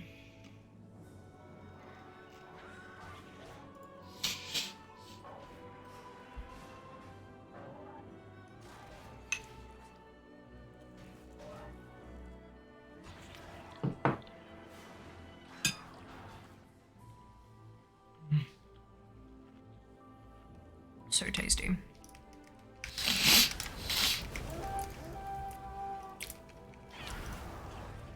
I feel like I should go get that Automa scrap just to turn off the thing that's yelling at me. Ashran queue's not being kind, I take it. Nah. I've been in queue for 3 hours and 48 minutes. How long have I been live? Yeah. I'm gonna see if I can hit a 6-hour queue and then take a screenshot and tweet it at Blizzard. Not that that's really gonna do anything, but like, it'll make me feel better about myself. See my point across. In PvP, a player with tier versus a player without is in some cases almost insurmountable. Yeah, but I mean, if all PvP is left out in the cold, then all PvPers will get 1 piece at the same time, and then 2 pieces at the same time, and then 3 pieces at the same time, and then 4 pieces at the same time. What's the problem? If a PvPer is going to go out of their way to also raid enough to get tier pieces, even if those tier pieces are massively item levels lower because they're from LFR instead of, I mean, LFR was also, you know, spread out like that as well. So you're even less like, you had to get into a normal or heroic or a mythic raid to get those tier pieces faster than other PvPers. At the level where those PvPers are playing, a lot of them either do that, like all of them do that, or at the lower levels, like in the medium sort of levels, none of them do that. Like, depending on what tier, like at what level you are playing your PvP, you're either going to be a god tier player anyway, who is going to trounce over everybody else in the battleground anyway, or you're playing against people who have also put in the same amount of effort as you.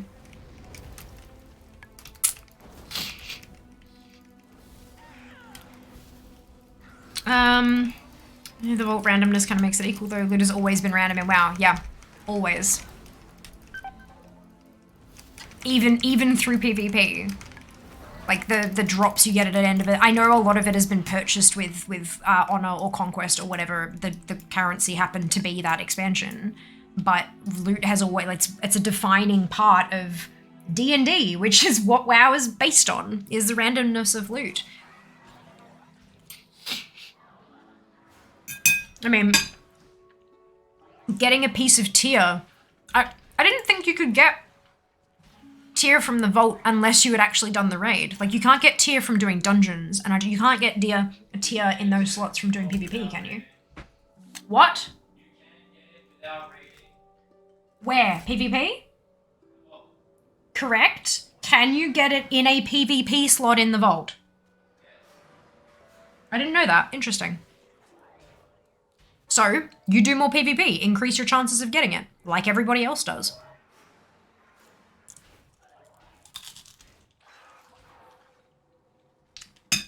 Drop chance is the same for everyone.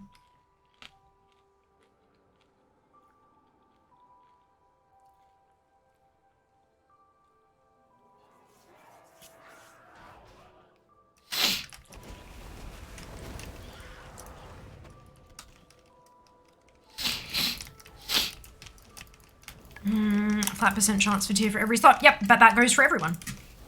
So, the more effort you put in, the more likely you are to get tier.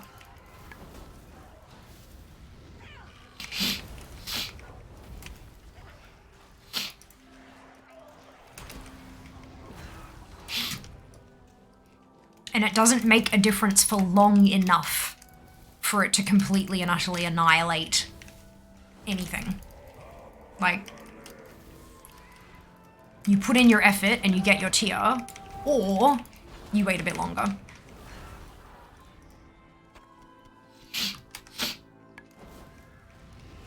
The only thing they could have done to negate that, without fucking around with everything else, because remember that time gating is there for a reason for a lot of other parts of the game. The only way that they could have done it would be to ban or to deactivate the tier set, the set bonuses in PvP. And that would have pissed off the PvPers even more. Because there's this shiny new piece of gear that they can't use. My guess is that if we've had in the past, we've had different tier sets for PvP, maybe they didn't have enough time to completely build two separate tier sets to the level that they would want them to perform. And so they didn't. Because they were too busy focusing on other stuff, namely Dragonflight. I'm honestly quite surprised that they added in tier in the last patch, when they didn't have it for the rest of expansion, the last patch of the expansion, when quite a few members of their team are already focusing on future content and stuff. Like it's interesting. Thank you, Ali. Much appreciated. Unlucky players force it, very unlucky one, 0 after 6 weeks. That's really lucky. And I mean, hey, fantastic, good on you. If you're that insurmountable, then you're going to shoot up the rankings and you're going to be playing against people that are exceptionally good at their class, and that's the reason why they're up there. And the people who don't have their tier will stay down lower where there are easier people to play against. Like, if it makes that much of a difference, like that much of a compensation for skill level, it'll just bump you up a bracket or two. Like, or however the fuck the whole matchmaking system where I don't know if there are still brackets or not. I'm not sure. But yeah, that's RNG. RNG is fine in PvE, but in PvP that destroys competitiveness.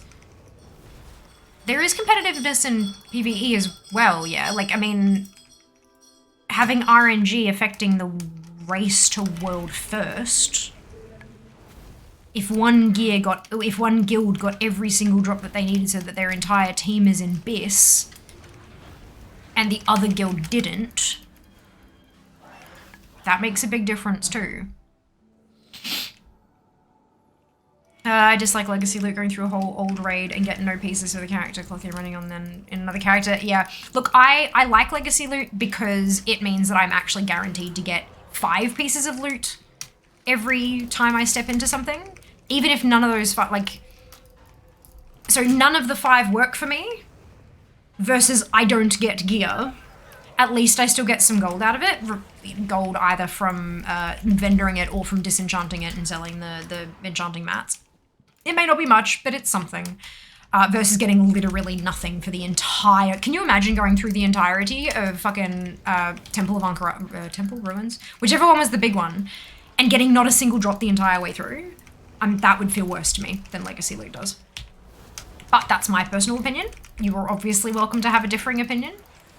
But yeah, I prefer Legacy loot to the alternative personally.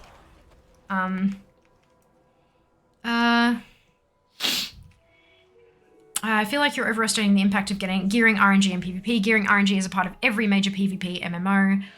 But what would you rather? If you only got loot when something dropped, you could go weeks with no loot on the boss at all and need to lurk. Did you not enjoy Kraz? BDO is one of the biggest PvP MMOs. Its RNG is insane. And yet people still play it. In 9.2, for example, Warlock without tier is complete garbage. With is best class by a landslide. You still need to know how to play to use it. Like, you can have all the luck in the world, but if you're a shit player, you can't use it.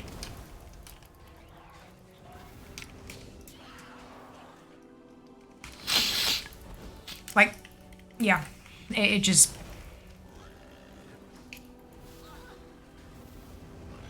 Can I just say I've only been here not even an hour, but watching here is actually nice while I'm sick and trying to... Oh, done. I'm so sorry you're not feeling well. I hope you feel better, like, real soon. Like, super, super soon. And smash it! Go do the thing. Unlock the Kultiran. You can do this. I believe in you. Kultiran was the final one that I unlocked because, good lord, grinding up Admiralty rep. I know that you don't have to do the rep anymore, but back when I did it, you did. And so grinding that up was a pain in the arse. I had to clear Tiragard Sound of world quests every single day for 19 days straight. That was with the every so often having an invasion pop up and doing that for the extra rep. And I had the missive, whatever the fuck is, the inscription thing that gives you bonus rep. I had that too. And when I started the grind, I wasn't quite at Revered yet, so it took me 19 full days to go from just before Revered to get to Exalted, and it sucked so much that I remember how long it took, let's put it that way. I have a terrible memory, really bad. So the fact that I remember that is, impressive, if I do say so myself. No. I just want to get everything fantastic done. So glad to hear it. But yeah, tonsillitis. I have not had tonsillitis myself personally, but I've heard that it sucks balls. So, sorry? Tonsillitis sucks balls. I have heard that, yes. Oh, thank you. Yum, yum, yum. Is this, lemon yogurt? Yes. Is there topping in it? Yes. I couldn't see it. He-Man tax. And I have no dinner left. Then eat it faster. Simple. God, that's tasty. So good. You can get yogurt syrup from Bubble Tea Club that you can add to literally any of the fruit teas to make it like a fruit yogurt tea. And it kind of tastes like, if you've ever had, I think it was Natural Confectionery Company, they had like yogurt gummies at one point, and they were fruity, but they were also like creamy, and they had like a little bit of that's what they taste like. It's delicious. It's really, really tasty. And it goes beautifully with the lemon because it's like that tart, sour lemon flavor, and then like the creamy, but also still a little bit sour yogurt flavor. Like it's just really nice. Really, really good. Highly recommend. Oh God, I got to do so much shopping this weekend. I just realized I have to do another Bubble Tea Club order as well. Get my hands on that kiwi syrup.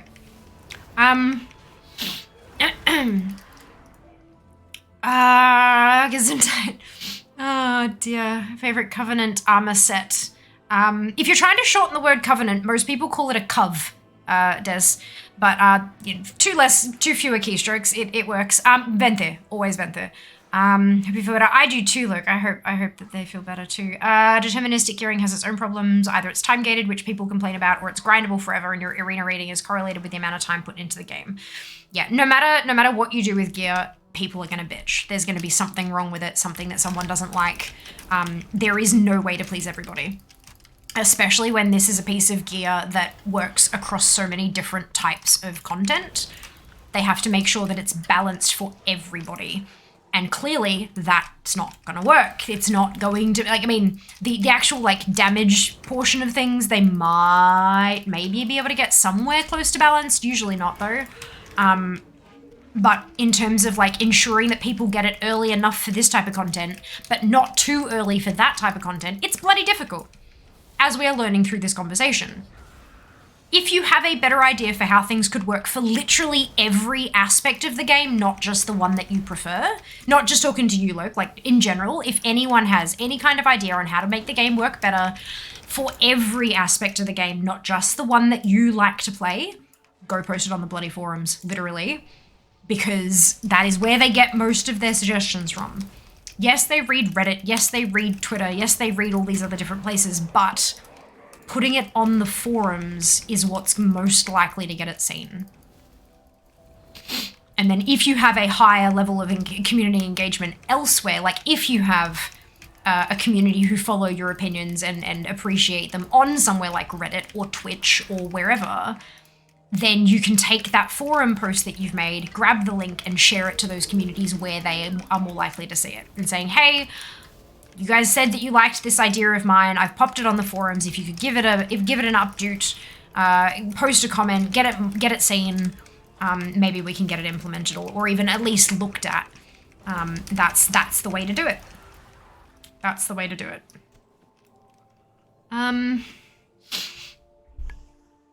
I don't think it is, and everybody hates it for pay to win from what I heard. Barely played it myself though, so might be wrong.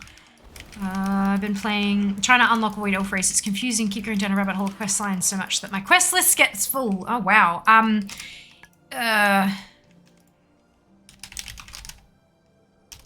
Usually they have, it'd be under,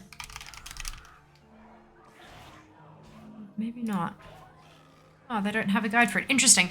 But Wowhead has, like, attunement check things.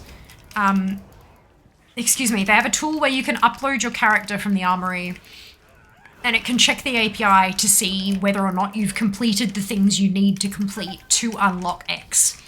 And so it'll tell you exactly what you're missing. And then you can go and do that rather, because you do not need a whole entire quest log full of quests for unlocking an allied race. I can tell you now, it's more than likely you've picked up a whole bunch of extraneous shit that doesn't even have any effect on it. Usually it's just one quest line. Maybe it forks, maybe it triplicates some places, but then it comes back to one and keeps going. I feel like you've picked up stuff that you absolutely don't need to, but that's good news, because it means you can empty a quest log. True that at some point feels like a very linear path. There is no simple solution. No. And then never a simple solution for something as complicated as this, hey? Definitely agree on that. Lame features into 2 videos RNG. It's literally the game version of pure RNG. Beginning your endgame gear items are less than 1% drop chance from weekly WBs, and upgrading your gear has a very fucking high, once you get to a certain point, chance of destroying your gear. Good lord. That's just terrible. I haven't played it since the boat update. There is no system for player power in that game without masses of RNG, as far as I know. Pay to win aspect is just pay for slightly better RNG. Oh wow. I did post my ideas on several WoW things on the forums. Been an advocate of Kiss Curse type affixes in Mythic Plus since Legion, for example. Awesome! That's really good. Really, really great. Mechanomes seem to have a lot. Rest were not so hard / filling. Yeah, Mechanomes, they also, I believe, took the dungeon requirement out of it as well, which is good. They did simplify a lot of the allied race unlock questlines. But yeah, 100% recommend checking out Wowhead. I can't remember exactly where the checker is, but it is there. That is the website that it is on. And yeah, you can pop in your character name and server, and it'll say, you are missing this. And then you can go and do this, and then you get your race. Yay! In regards to the whole checklist on breadcrumbs thing, to things you want to unlock, I dislike that you inherently need out-of-game systems to keep good assistance with it. The assistance should be more integrated in the game, keep people in the game more than alt-tab into Chrome tabs. Though other games do this too. I'm looking at you, Stardew Valley. Stardew Valley! Look. But no, so you don't actually need Wowhead to do that. It's just the easiest way to do it, so that's where I tend to point people towards. There is in-game ways to check it. They're just not as easily accessible. And so, yeah, I mean, you can also probably get add-ons out there that will tell you and all that kind of stuff, and that all stays in-game too. But there is 100% a way in-game to check all of that information. 100% in-game.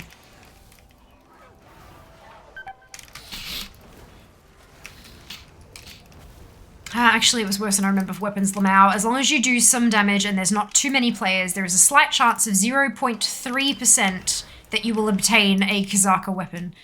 Holy goddamn, that's terrible. That's worse than most of the mounts I have. Like, and I hated getting those. Good lord. And that's for player power, not for a not for a cosmetic. Bloody hell. Okay, note to self, never play BDO.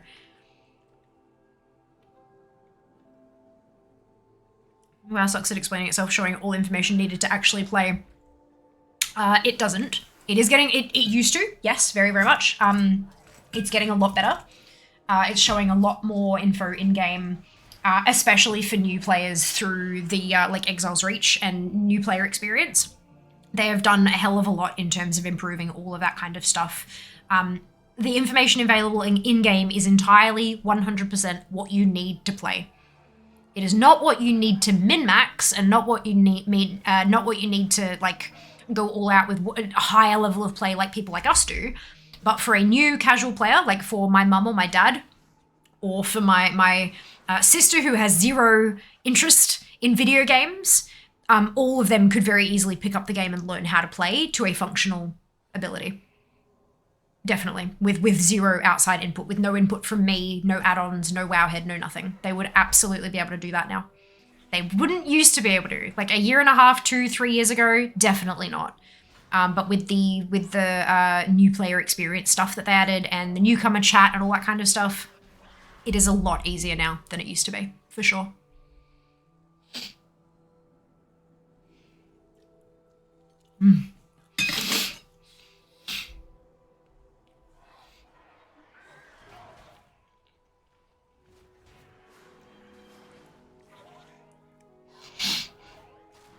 I found out a lot of things using YouTube videos was very hard to follow. I hate YouTube videos for this kind of information.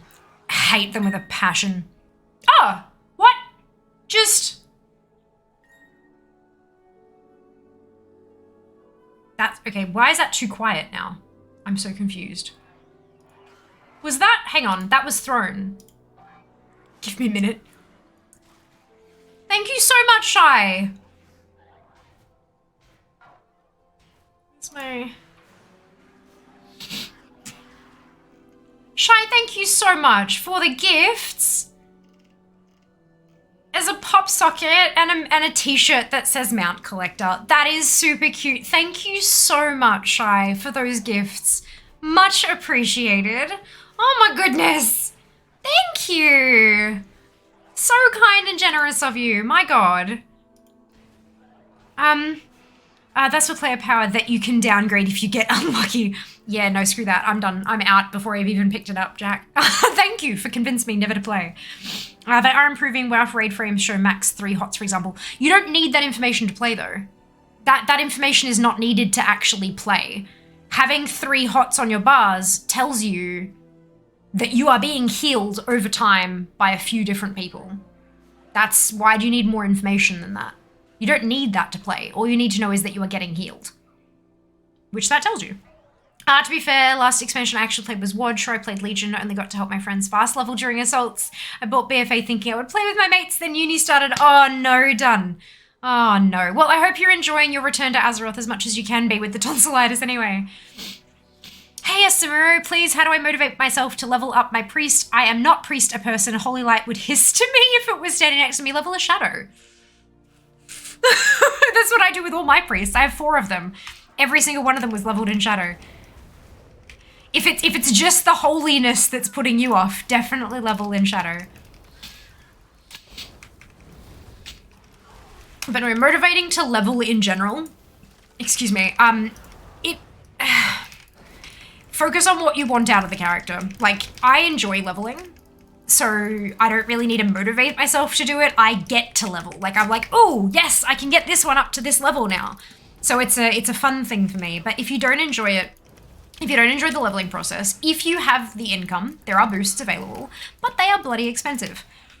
I've never boosted a toon, not even with the free boosts I got with the expansion purchases, because I enjoy leveling too much. But you can, if you have more time, if you have more money than you have time, then you are able to purchase a boost. Otherwise, focus on what you want out of the toon. You're getting there so that you can X. You know, that's kind of why do you want a priest to be leveled? What are you going to get out of that, and how much does that mean to you? And so that's what you're aiming towards. You're not leveling a priest, you're working towards having a blah blah blah priest, if that makes sense.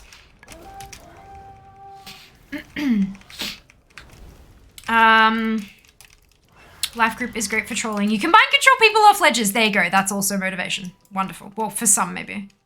For some. Hello, Shy. Is that brilliant? You're welcome. Thank you, Shy, so much. So generous of you. Or you're the druid's favorite player. True. If you have 6 possible hots, you should be able to see them. I mean, possibly. But I mean, maybe we'll get that in Dragonflight. We are getting more customizable UI, so maybe they're going to allow us to see more of that kind of stuff. I don't know. None of us know yet. We don't have the information. Do we need a priest just? More PI? I will take 1 PI, thank you.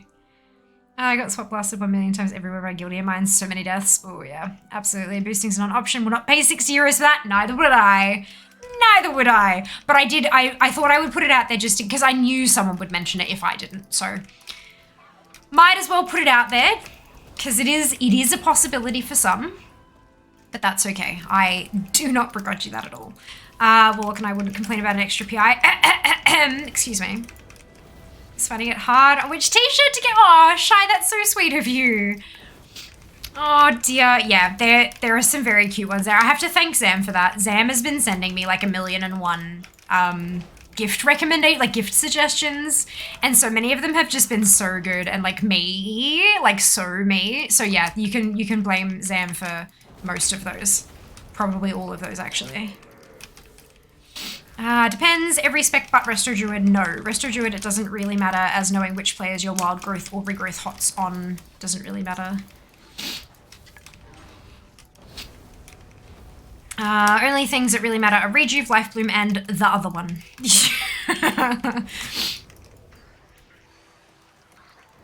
It's alright. Me too, Jack. Me too.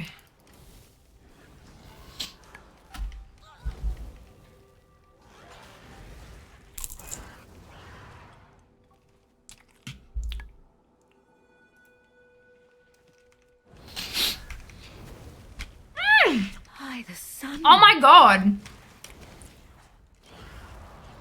Holy fucking Jesus. Shy? Holy shit.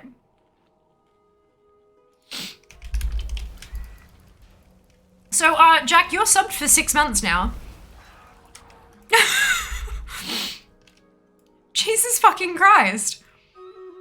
Oh, battle. Thank you so much, Shy. Holy shit. Far out.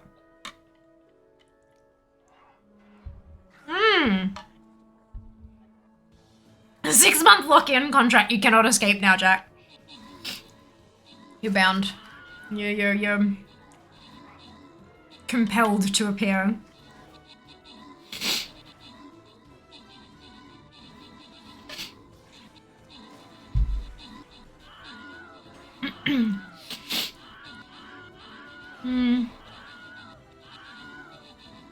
I'd rather let my fiance do the leveling for me than pay for a boost, even if I have the money to burn 80 AUGs enough for 5 liters of fuel. Oh, I am so sad. I hate how accurate that is. I'm in this picture and I don't like it. Done. But yeah, no, I am, yeah. like Jas, who was in here before with food and tea and all that kind of stuff. Like, he's my best mate, housemate, head mod, all that kind of stuff. I would rather me level hit, like with all of my free time, level his characters than have him pay for a goddamn boost. Because, no. That shit is so expensive. And $80 is like 2 nights worth of takeout. And I like food.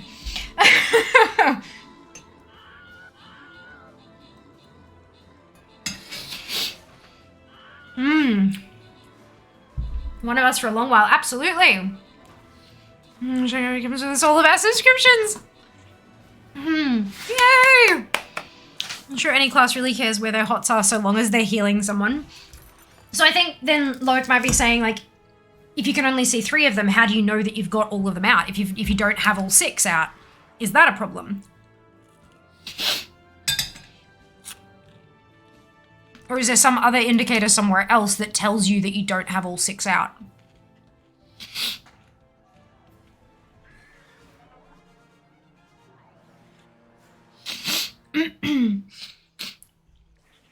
Max, Elysiov, Eliteria, Mick, Neke, Sand, Silver, and Meaty, congratulations to all of you on your bonus ship. Well done.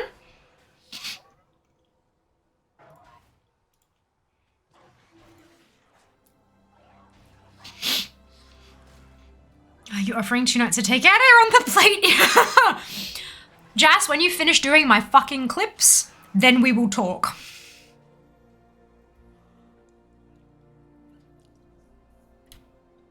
Everything is fine. God, anyway. 2 nights of good takeout, you should say. A week of crap takeout, you're not wrong. You're not wrong. $80 a pizza goes a long way. You can make it go a long way. Kind of, if it doesn't change any decision you make, it's information you don't need to know, really. Hello, High Roller. Welcome on in. Boosts in Classic are such a sellout, man. That's the best part of Classic WoW by far. Literally 90% of the appeal. You mean the fact that boosts are available is 90% of the reason you want to play Classic? Is that... Sorry, my brain is struggling to comprehend the sentence. I'm very sorry. It's probably not your fault. It's very, very likely to be my brain doing a splat. You should watch what she says. Hey. Wait, you like leveling? You know, I have a Warlock and Hunter. We don't break toss here. We don't do account sharing. I don't really mean you have to agree though as a figure of speech. Oh, no.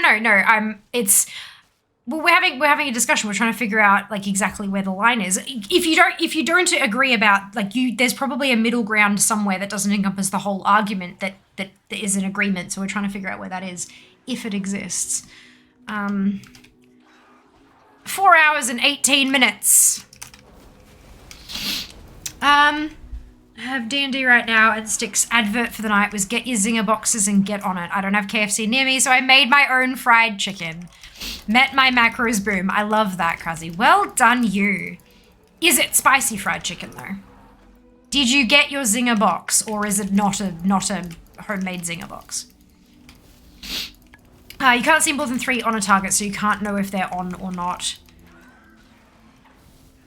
Is he offering a zinger box? I'll take a zinger box to carry. It's a D&D campaign, Jas. It's not a... It's not WoW. KFC with cabbage now. Kentucky Fried Cabbage. That sounds disgusting. Wouldn't the cabbage absorb all the oil? I know that's not what you meant, but now my brain is thinking about it as a serious thing. Because that's my brain. Hello. Did someone say KFC? Yes. Kraz did, and now we all want KFC. So Kraz is going to shout us KFC, is what I'm hearing. Look, it was worth a try. Of the allied races, I'm just missing Tides of Vengeance on the Alliance side and the Mechagonian threat to finish unlocking them all. Oh, that is awesome, Sand. Well done. I have, all of them. Because I like achievements. But I also have 50 characters that are all 50 plus, so there's also that. Hi, hello, did I mention that I like leveling? It was my bad. I meant sell out as in not good. Oh, okay. Okay, so like 90% of the appeal of Classic is the leveling part of it. Yes, I agree. But there are, so I can understand from a business perspective, like the idea of a business, especially in America, is that you are legally obligated to make as much money as possible. It is literally a legal obligation in this capitalism world that we live in the US, that if you have shareholders, you are legally obligated to make them as much money as possible. So, these days, a lot of the players who played Classic back when it was around were in high school. Like, let's be honest, most of them, not all of them, definitely not all of them, but most of them were in high school. We had a fuck ton of time to play. For clarity, I didn't play Classic, but I did start playing right at the start of Burning Crusade, like a week or so after launch. So we were in high school. We had time to level and to grind and to all of that fun stuff, right? Nowadays, those same people who were in high school, they have potentially a partner, they have potentially children, they have potentially a full-time job, potentially multiple jobs. What they don't have is as much time as they had, but they still want to play. So you have the section of Classic players who love the leveling thing and getting up to max and everything, and then you've got their friends who really want to play with them, but they don't have the time to catch up, so they put the money in instead, and they both got there through different methods, but they get to play together at the end. And that's what Blizzard is trying to facilitate. They're trying to facilitate group play like it was back in Classic. So it makes sense. And I know that you didn't ask for any of this explanation. And I know you probably know all of it anyway, but this is what I do. I over-explain everything because I'm on camera on the internet and I need to fill the space. So but yeah, so I get why it's there. I also would never touch it. I will probably never get a boost myself because I really enjoy the leveling experience. And that goes for Classic or Retail. I don't play Classic, but if I did, it would be for the leveling experience, not for the end game. So yeah, that's, yeah. Hello, Tussie. As a Resto Druid main, I appreciate, whoa. Chat just jumped, give me a second. As a Resto Druid main, I appreciate being able to see as many of my HOTS as possible on the frames, especially for flourish usage and because of our mastery, etc. There you go. Okay, noted. Don't get me wrong, people can spend money on what they want. I just think boost is such a waste. Leveling in Classic is the main reason I came back. I agree. I feel the same way. However, I am also glad that it is there as an option for those who really want to use it. It's not like they're buying player power. They're buying player levels so that they can go straight into accruing their player power. And that I feel okay about. Going in and buying like a tier's worth raid gear, no thank you. But buying a max level toon, I'm okay with that. It's also taking that, do you remember when they had people who would sell accounts back in those days? Like you could buy an account with this type of character at this level with this level of gear. It was against TOS and it still is against TOS, but there was a proper marketplace. Like you could go onto websites and you could search by like the characters that they had in stock. So it's also a way for Blizzard to prevent that market from existing as strongly as it once did. Especially if they can offer the boost for less than the character was being sold for on that kind of black market. Yeah. But yeah, I feel the same way. I would not purchase a boost personally, but I definitely don't begrudge those who do, and I am glad that it's there as an option for those who want it. I would definitely not recommend boosting your first character though. Because you lose so much about how to play the game. You learn so much through that first experience.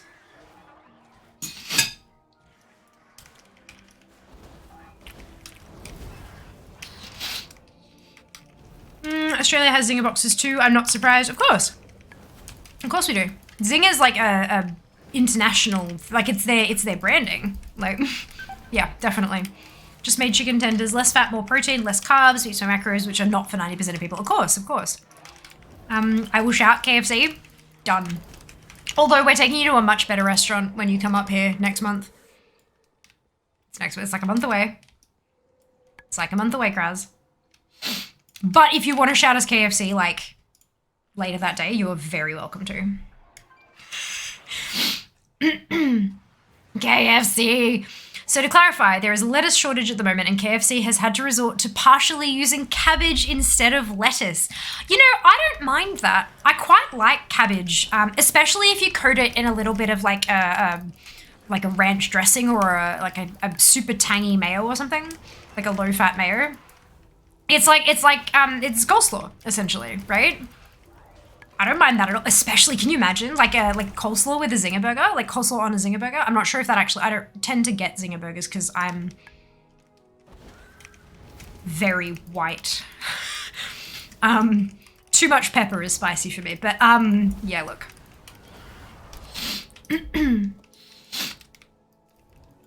One day in the far future when Fury is max on all tunes and wants to level, she'll look up the least played and blow them up so she can level new tunes.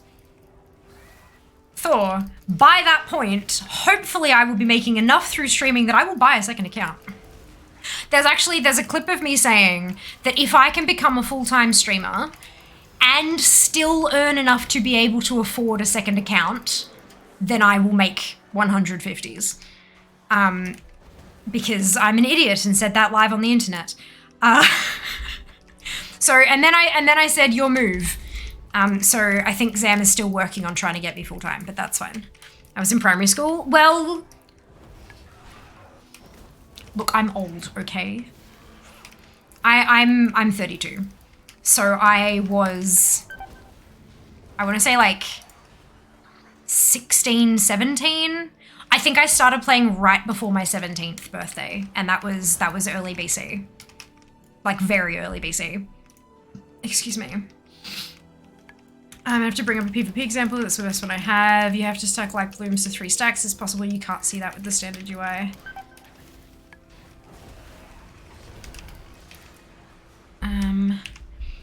It is a law meant to protect investors, enables the sinful amounts of greed. Yeah, absolutely. And I can understand why it's like, yeah, it's so, oh, you know, I know that you've invested in us and you're a shareholder, but we're actually going to make a loss this month because we feel like it's going to be better for us 6 months from now.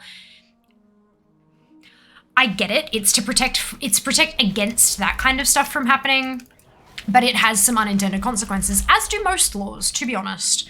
But the idea of it, the heart behind it was good. In execution, not so great. Don't call me out for I was not in high school when I started Classic. Now I feel even older. I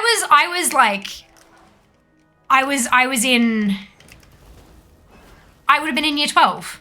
Year 17 was when I was in year 12. I turned 18 after we got out of high school. Yeah, so I would have been in year 12 when I started playing. So it would have released when I was in year 10-ish. I was in uni and had heaps of time, but that's beside the point. Yeah, look, look, we're close. It's close. Leveling journey is kind of the main point in Classic. I agree, but not everyone does, and that's okay. Some people want to relive those raiding days that they had with their besties, but they can't invest the time required to level up, and that's okay. They have an option available to them. It's fucking expensive, but it's there. My school had WoW and RuneScape account selling as a small epidemic where the high schoolers would sell really high-level accounts to younger students who use their canteen tuck shop money to get them. Oh, Lord. Good God. I mean, entrepreneurial talent right here, but goddamn. That doesn't surprise me at all. That's beautiful. PvP specifically is something that needs UI work, but mostly because the amount of information you need to know in arenas is something that would be hard to convey reliably.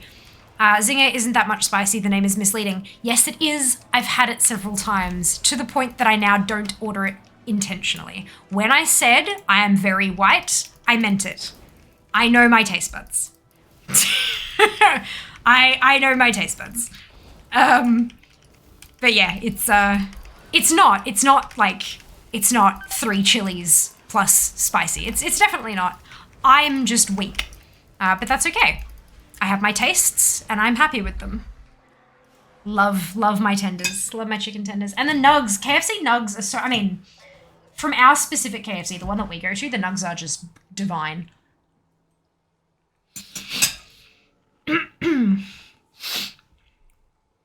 So yes, that is an issue. Nobody is seriously playing PvP with default UI and no informational add-ons.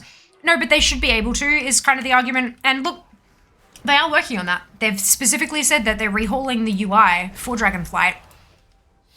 It may just be design stuff, but it might not be. It might be a buttload more information that you can turn off and on as you desire. We don't know yet, and I'm very keen to see what it's going to look like. Like, super, super keen to see exactly how much control they're going to give us over everything. And we won't know until they tell us, which is great. 32, 25 max. Nope, 32. Oh, I nearly fell off. Oh, I pulled something. Shit. 28, Sideway was released. My brother was in high school. Brilliant. Leveling up to 50 now is very quickly in all expansion. Freeport back to a capital city is nice. Yes, agreed. Agreed. Leveling is super fast now, yeah. True, that is something that should improve. I don't know if they can. Well, if an add-on can get the information, why can't the Blizzard UI provide it as well? Like, that's kind of... If it is possible to display with add-ons, then it should be possible to show base UI, but is it something that they consider important enough to give us a toggle for? That is the next question. But yeah, we're going to find out in Dragonflight. Allegedly whiter than paper. Yeah, so the spot that I used to stream in, I lived a different place, firstly, and what I streamed in was this little tiny, they called it a multi-purpose room. It could be used as a bedroom, but you'd be able to fit like a single bed in there and that's it. I'd be like a toddler's room where they have all their toys in the lounge room anyway. Yeah, cool. So we squished two desks in there. And so you'd have me, and then the background was a wall that was literally here, like right here, and it was white. It was painted white. Same color as this, but I have those lights, so it makes everything blue at the moment. They can be changed. And because my camera was a bit shit and I didn't understand how to like tweak things like color and gain, and I didn't know. I was a baby streamer. If I wore a singlet top, and I had I didn't have a racing chair, I had like a little office chair. So if I wore a singlet top, my shoulders occasionally at the right angle would kind of blend into the wall because I didn't have the color tuned right so that you could see the difference between pale ass human and white wall. And then if I had my hair tied up, the same thing had happened with my neck. And I had earbuds rather than a headset. So like it was a whole thing. And a troll came in one day and told me that I was so white that I blended into the wall. They intended it as an insult. Yeah.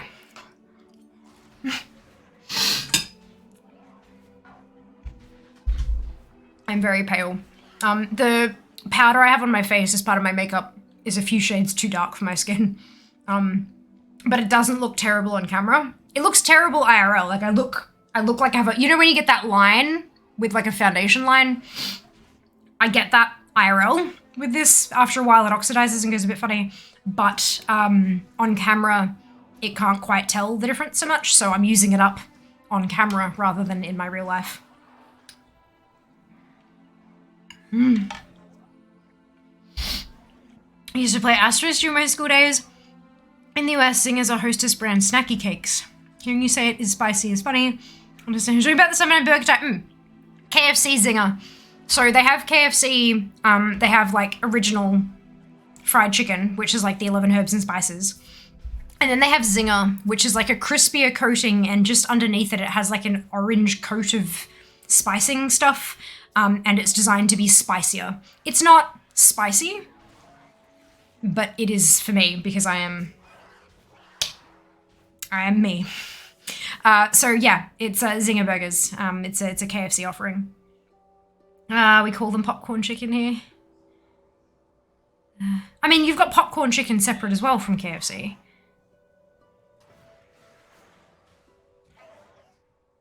I'm not sure what that was in reference to, my bad. You should be able to play this game without any single add-on. Correct, but you can't, because over the years, players have made add-ons that are exceptionally information dense, and then Blizzard has had to kind of program the game to take those into account and all that kind of stuff. If they didn't want us to use add-ons, they wouldn't make it possible to do that. They'd, you know, make it against TOS or something like that, but they didn't. They chose at the beginning to make the game modifiable, to allow us to do what we wanted with it. You can play it without add-ons.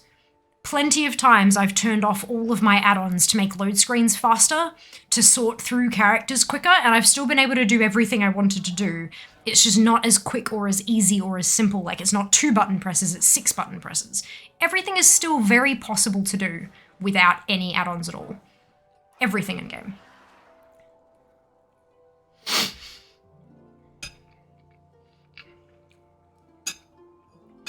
Another example of WoW being bad at showing what it should show. One of the most important mechanics in both PvP and PvE is interrupting spells. It's almost completely invisible when it happens. No, it's not. Not at all, it isn't, Luke. So when you're targeting something with no add-ons and it has a cast bar, if the cast is not interruptible, that cast bar is red. If the cast is interruptible, that cast bar is yellow. And then you push the button when you see a yellow bar. That's base game. I'd love when I have like a built-in DBM and an option to turn it off for like a hard mode fight. There are more and more bits and pieces that are becoming built-in, like DBM. There are bits that come up and says such and such is doing a thing, go away, or something like that. Like, that stuff is happening now more than, like, it's happening more. And the game doesn't have timers, but it does have things like an energy bar that will fill, and then when it hits 100%, the boss goes and does something, and you know that that's reliably going to happen. Other things, it starts doing a particular animation, and then goes bonk. Or it has a voice line that it says specifically when it's about to do a particular mechanic. All of that is equivalent to DBM. It just doesn't have timers. Like, the game does do these things. You just don't realize that, especially when you've been playing with add-ons for 15 years. It depends on what you consider playable, you know. Yeah, no, playable, it is absolutely functional as a game. You can 100% play it. Like, you can turn off all your add-ons right now and continue playing the game, and you can do it.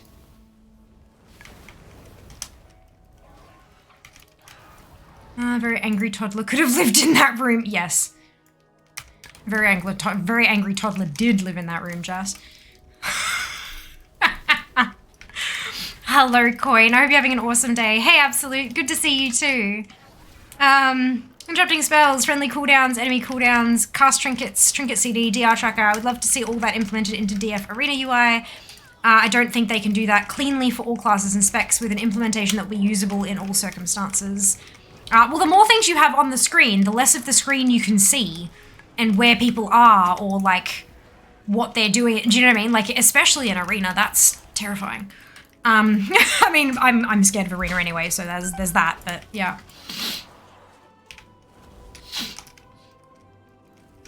You can't really do raids without DBM, same as for dungeons. They specifically create the fight to be used with add-ons like Big Wigs or DBM. Yeah, but you can absolutely do it. There was a good 6 months there that I was raiding and I didn't realize that my DBM was actually turned off. I turned it off for something because I wasn't using it, and then I started raiding again and I didn't have DBM, and I thought that I'd broken it or something. I'm like, yeah, there's no timers, but it's fine, I'll figure it out, and I did. Same with dungeons. It is perfectly, you are perfectly able to do all that content without DBM. Perfectly able. If you're relying that heavily on an add-on to tell you when you should move and you're not watching for the other, like, things in the encounter, well, you 100% can raid without DBM or big rigs. Actually, you can. Was referring to your KFC nuggets comment. Oh, no, we have nuggets as well as popcorn chicken. They're two different products. Sorry, thank you, Daz, for clarifying. Much appreciated. I would like to see you do mythic raids with a single add-on then and prove me wrong. That's very combative. My fiance plays without add-ons and enjoys it, though she only plays to have time with me. She clicks activate spells. It's a little cute. Aw, she's a clicker. That's cute. As a DPS, easy. Yeah, absolutely. I mean the act of interrupting, not what you can or can't interrupt. Well, if the person stops casting all of a sudden, then they've been interrupted. And if you see that their cast bar stops halfway through and they didn't move, chances are that they've been interrupted. Why do you need to see that it's been successful? Like, the cooldown starts on your spell. That's enough, right? Hello friends, so glad to be back. Hello, Zaren, welcome back. Hope you have had a fantastic time away. I won't play mythic raids, I'm not good enough, and I'm accustomed to add-ons now after way too long, but I can play without them. My biggest problem with no add-ons is my pet battling is shite. Me too, Kraz. Oh my... Excuse me, me too, yeah. One part of the game I cannot do without add-ons, pet battling. I mean, I could, but it's just more hassle than it's bloody worth. I agree. You're not wrong, Fia. What am I not wrong about? Everything? Good, I agree. No, I'm so used to add-on bartender. I respect your view on the default UI. My DVM had a freaking cat meowing at me when Mythic Plus affix spite was the thing. It was so annoying, had to shut it off. Oh no, you can change those noises, I think. It's like somewhere in the settings, but I can't remember exactly where. But you can change like the sounds and stuff. Because I had, years ago, I had people wanting me to record a set of sounds for DBM. Because they wanted my voice telling them to get the fuck out of stuff. Like, GTFO, you're standing in shit. Yeah, they wanted a Fia voice pack, and I was like, that's too many voice files. I don't have the time for that. So, so I never did. But I know you can. Oh no.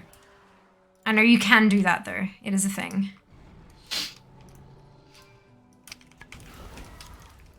Mythic Plus Healer plays on a laptop with a trackpad as an Ashran. Oh my.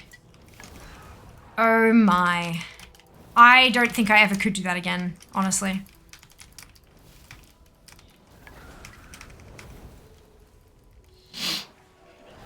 I used to, not anymore. I play with a 12-button mouse. I feel like I'm gonna lose my marbles when it malfunctions. Isn't it amazing how your muscle memory, like, is so reliant on you having all these, like, keybinds and stuff? It's amazing. It's super cool.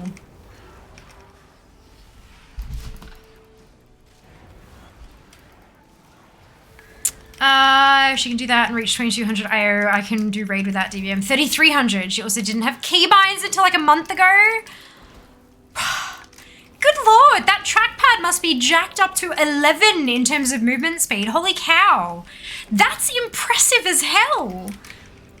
I don't know how, neither do I. That's, like, you need a stream of that, but like not like this, like a camera here, so you can see what the hell she's doing. Good lord. This is not me disgusted. I am impressed. That is insane. So you were saying a chance to get a fair voice pack.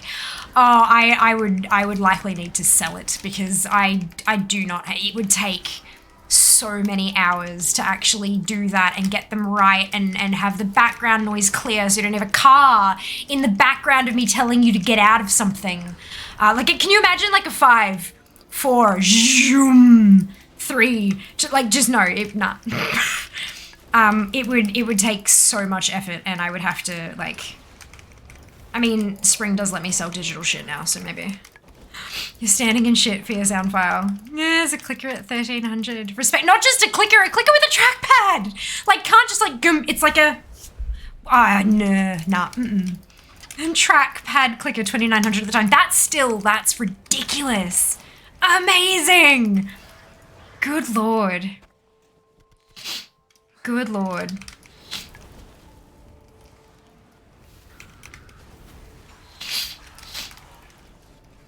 Shadowlord Iskar was really broken without an add-on. There was also an add-on that broke it, broke the actual encounter from memory. What? How is it broken? I would never recommend but making that work, GG.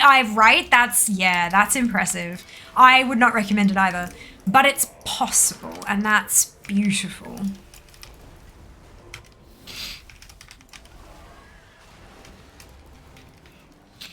Ugh. Oh, we're yelling at her to get a proper PC. So she can carry us to world first. I mean, yeah. Although, you gotta be careful that losing the trackpad means that she doesn't lose her ability. Because she's trained that muscle memory. If she has to try to retrain it with a mouse and keyboard, then that's gonna, like, you know, it's... Maybe with a gaming PC who struggles leveling. You've also got tonsillitis done. Give yourself some credit. It completely got nullified by add-ons, so dumb. I don't remember that bit. My bad. My memory is trash though, so that makes sense. I'm only 2660. I have an MMO mouse.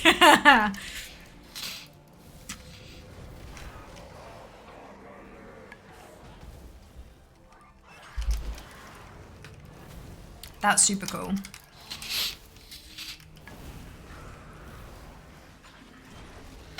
Now, I have enough moats to go and make my another mount, but I'm also trying to take advantage of the fact that there's a tank here.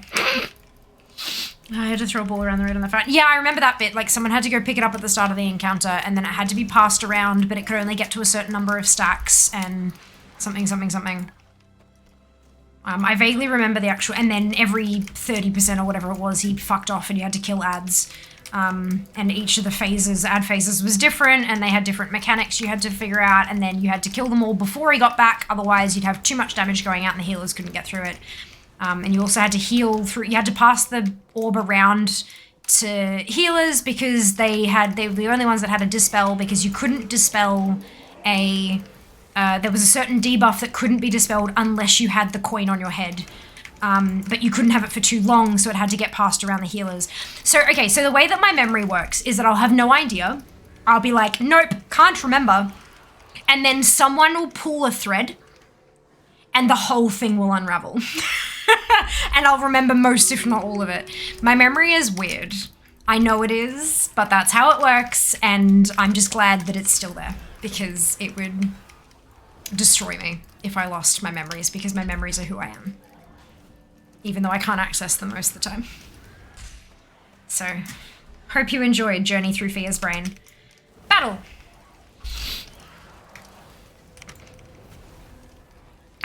Fia, are you 3k? 3k, what? 3k what? Damn, stretch, I don't automated it completely. Oh, I don't remember that one. I think we had like we had a cycle set up. I didn't realize there was an add-on that actually automated it. That's interesting.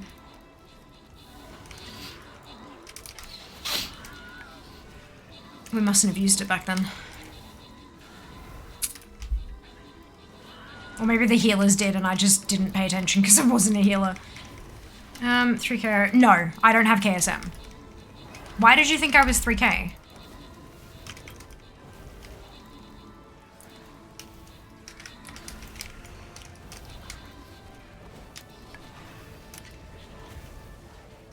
Me for a while, sorry, I don't know if you've been doing Mythic. Yeah, but 3k is like a unreasonably high one to like randomly assume is all.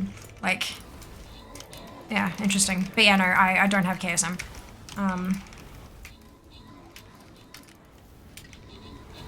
I like that there's a pally here that's killing everything and I'm just like tagging stuff and that's it.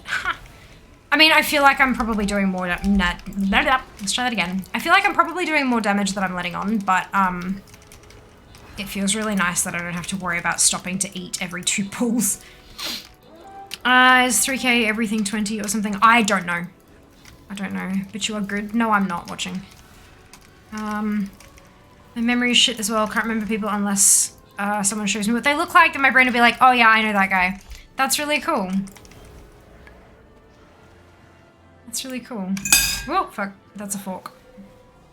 Turbo, Demon, Shy, Neke, Death Sand, Elytria, Absolute, and Krasy. Congratulations on your bonus shit. Well done.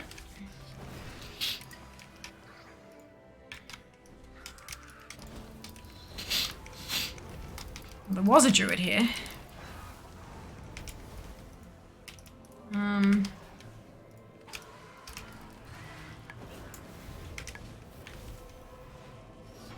This one. Sorry, I'm trying to make them not think like I'm just scamming kills off them. I'm trying to actually do stuff and so they think I'm here. But I can see stream readers, so I'm paying attention. I'm just, yeah.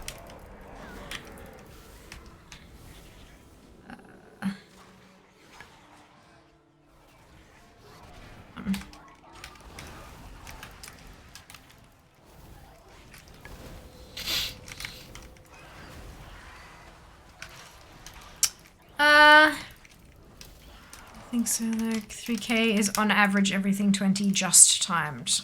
E.g. I have 340 points from my hunter. Necro weight because I did 24 so I can drop 40 points elsewhere. Fuck SD. Yeah, look. Yeah, look, I'm weird with people. Their faces jumble for me so I go by personality how their voice sounds. Oh, that's interesting, Dun. Isn't it awesome how our brains all do weird shit in different ways, but we find ways to make it work anyway? Like, we find tricks for us personally to, like, work it out. So I'm guessing that means, like, if you went to PAX Oz or something done, you probably wouldn't, like, recognize me. But then if you overheard me, you'd kind of turn around and be like, is that fair? That's super cool. That's really cool. Get checked for prosopagnosia. I has it mildly. It's weird. Interesting. What is there a reason to need to know that that's a thing that you have? Like, does it cause other stuff elsewhere that would be good to know about?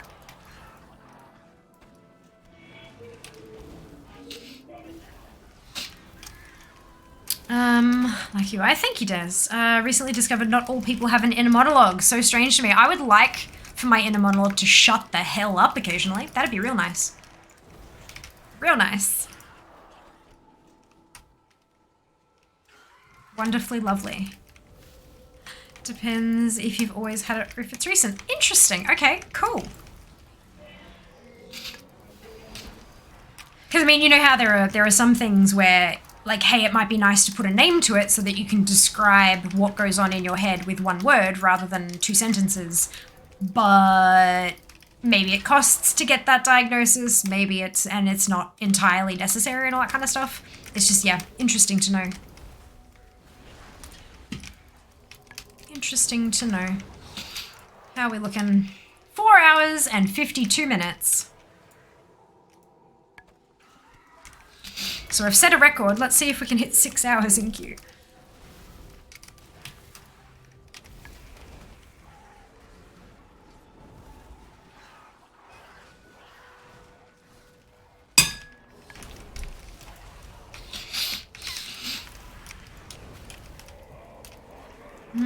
If it's something that's recent, you definitely want to get checked and push for an MRI.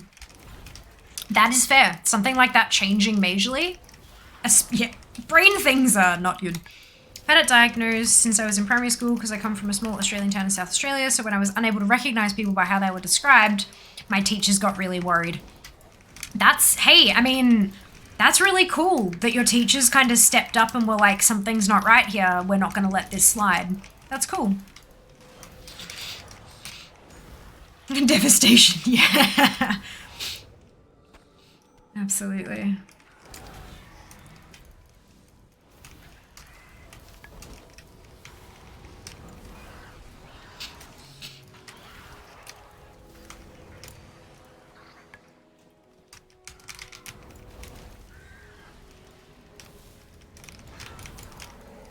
Like, you still instantly recognize people, but not via facial features alone. Okay. So like if they go, hey, then you're more likely to recognize them rather than if they just kind of wave at you across a room or something. Maybe you can recognize t-shirt or a body language or something like that rather than the arrangement of holes on their face. Because let's be honest, that's what facial features are. The arrangement of your face holes. You're all very welcome for that mental image.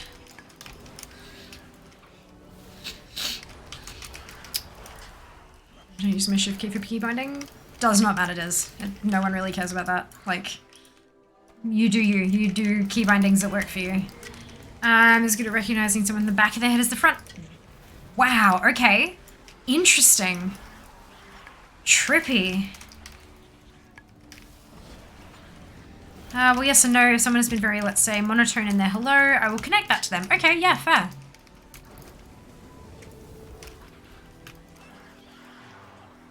Is that the...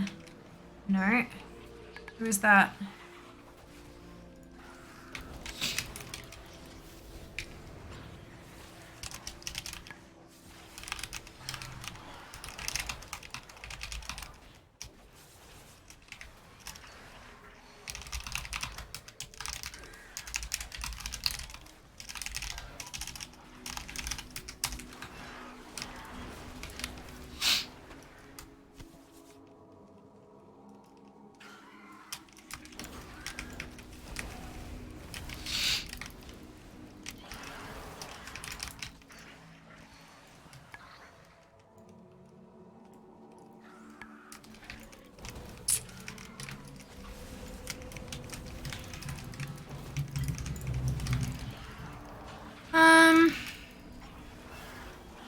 The trouble with picking people out in a crowd if they don't have a unique hairstyle. Ooh, yeah.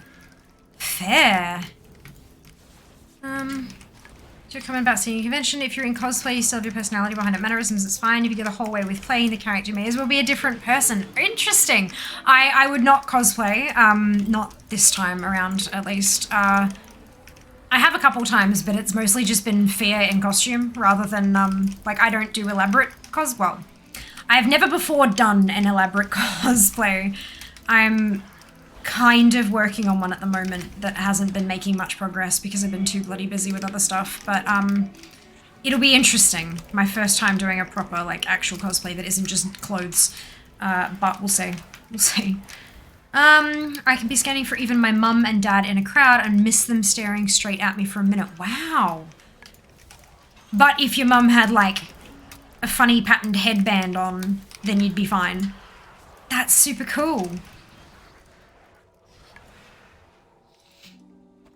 You specifically get one. No, absolutely done. Yeah, I just, yeah, I tend to take a comment and run with it in terms of my own internal conversation. So don't stress at all. Not a reflection on you.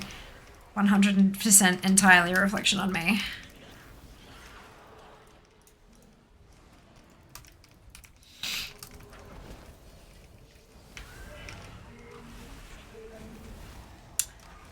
So I need 15,300 more, like, Genesis motes in total to get everything else I haven't made yet.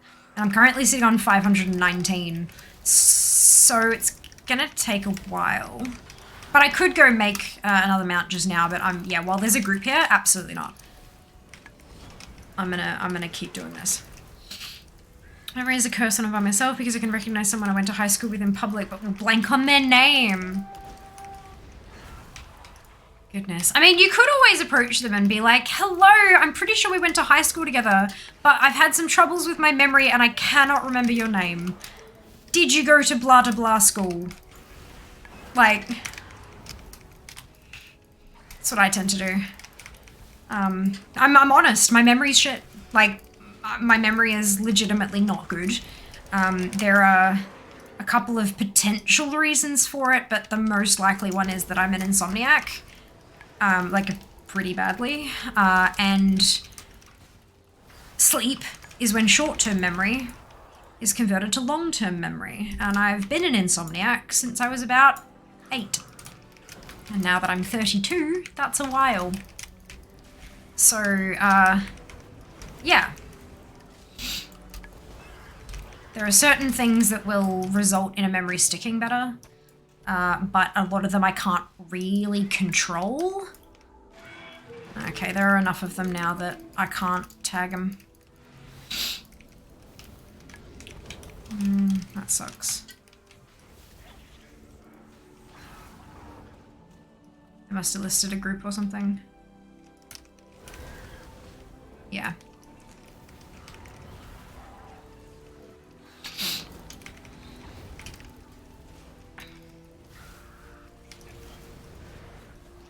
So tags are limited to like X number of people.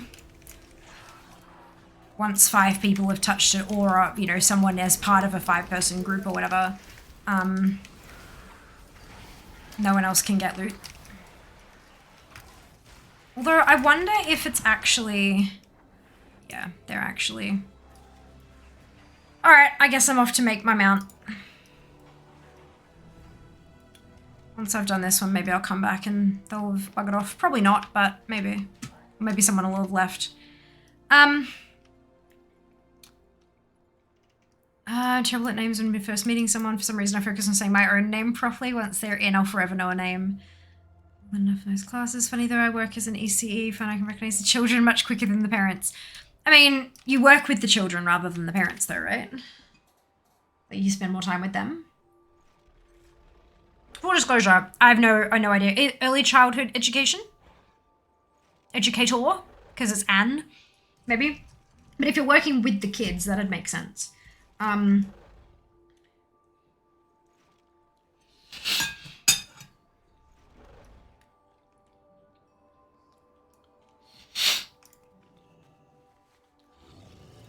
anything ancient to trade? Needs to be at least 2 centuries old. How many ideas do I need? 1. Okay, perfect.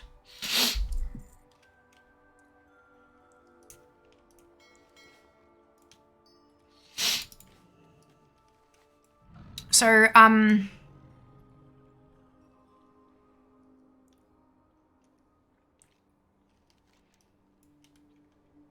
gonna say, when like, my name's pretty easy to say, and plus I get tongue-tied a lot anyway, so if I say it wrong, I'll just say it again. But I usually repeat someone's name back to them. Back before pandemic times, if I was, you know, shaking their hand, I'd look them straight in the eyes and say, lovely to meet you, name, or whatever, you know, whatever the context called for, and that would help solidify name in brain. But now it's still something to do with my hands, but instead of like a handshake, it's usually like a hello, like a greetings kind of, yeah. But yeah. Meeting, I can put names to children almost immediately. Parents have gotten annoyed at me for being all sorry for asking, could you repeat your name? And yeah, early childhood age, perfect. I mean, if they're getting upset at you for not remembering your, like, I would, as a parent, like if I were a parent, I'm not, but if I were a parent, I would want you to remember my child's name before mine, because the child is the one you're educating. I would much rather you remember theirs and forget mine than remember mine and forget theirs. Like, good lord, that would be problematic.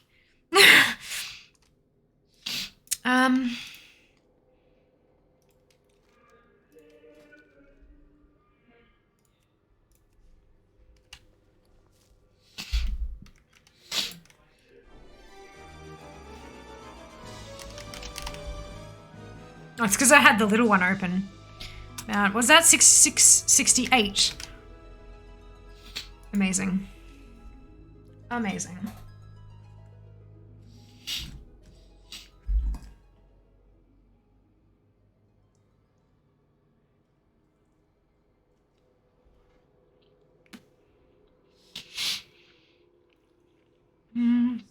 For him and can't fall asleep. Yeah. There are lots of tools out there, but I'm trying to find one that works for you. It's tricky. It's definitely tricky. No.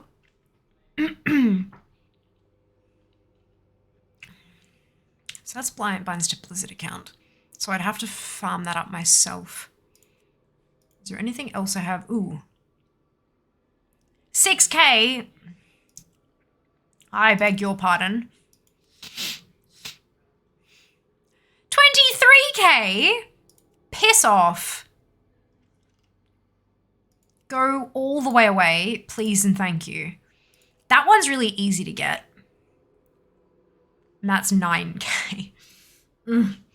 All right, let's go. There's apparently on the Sepulchre Island, there are the enhanced avians, and they can drop that pretty thing. The wind of the Watsits. You heard me. So we'll see what we can do.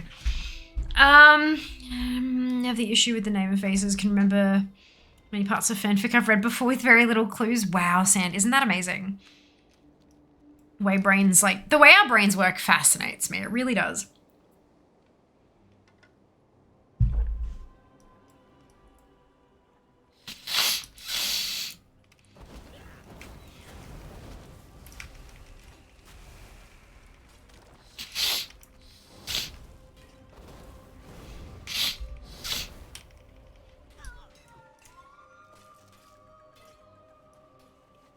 There'd be a much slower way of getting the Genesis motes, but this is how we get the Wind's Infinite Call. And I need 2 of them, apparently.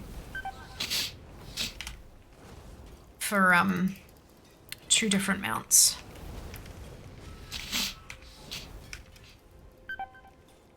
So know very little about how it actually works. I know, right? I love the whole visual of like the brain studying itself as the very cool.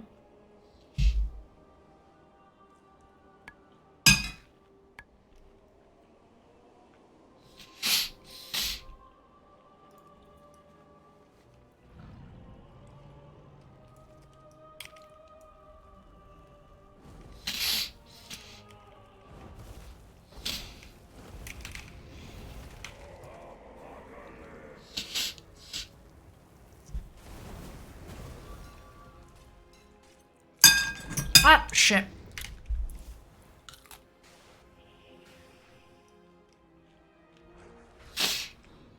I invised you, bastard.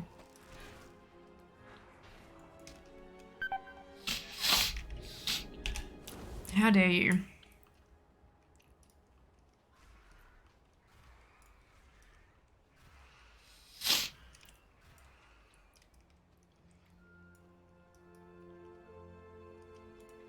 What's with your nose? I have an autoimmune condition and it causes some super problematic stuff with the linings in my sinus. There's nothing in there, I promise. If I blow my nose, all it does is bleed.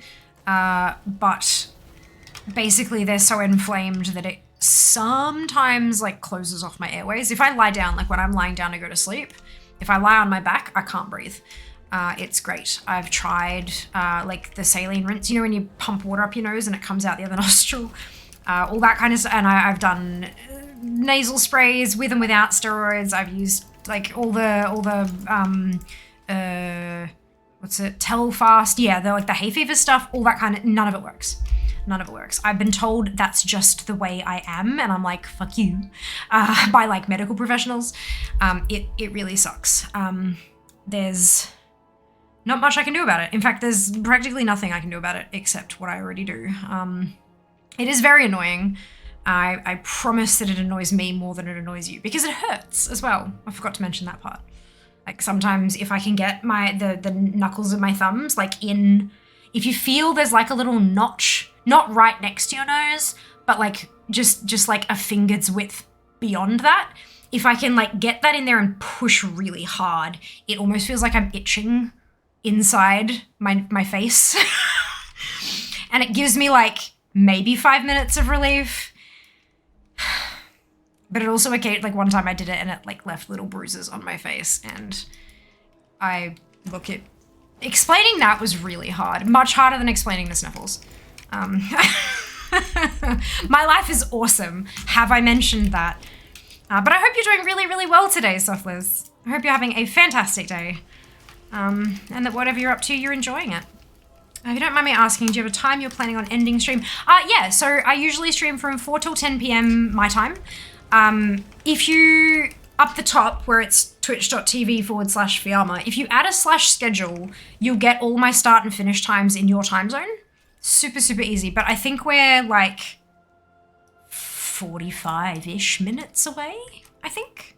We've been live for like over 5 hours. So yeah, something like that. We're close. Is Fearsick AEs. 10 p.m. AST. Yes! Anyone has a beverage? Cheers! Take a moment together for our mental health. Absolutely, Scully. Absolutely.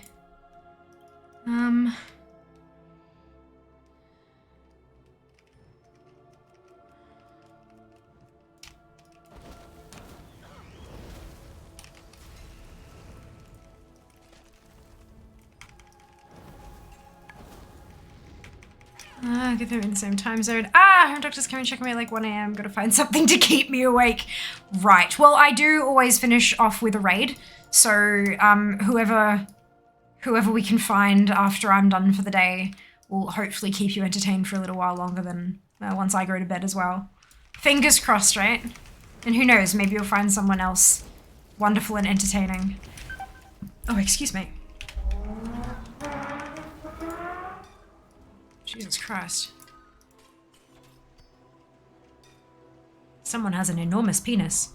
I'm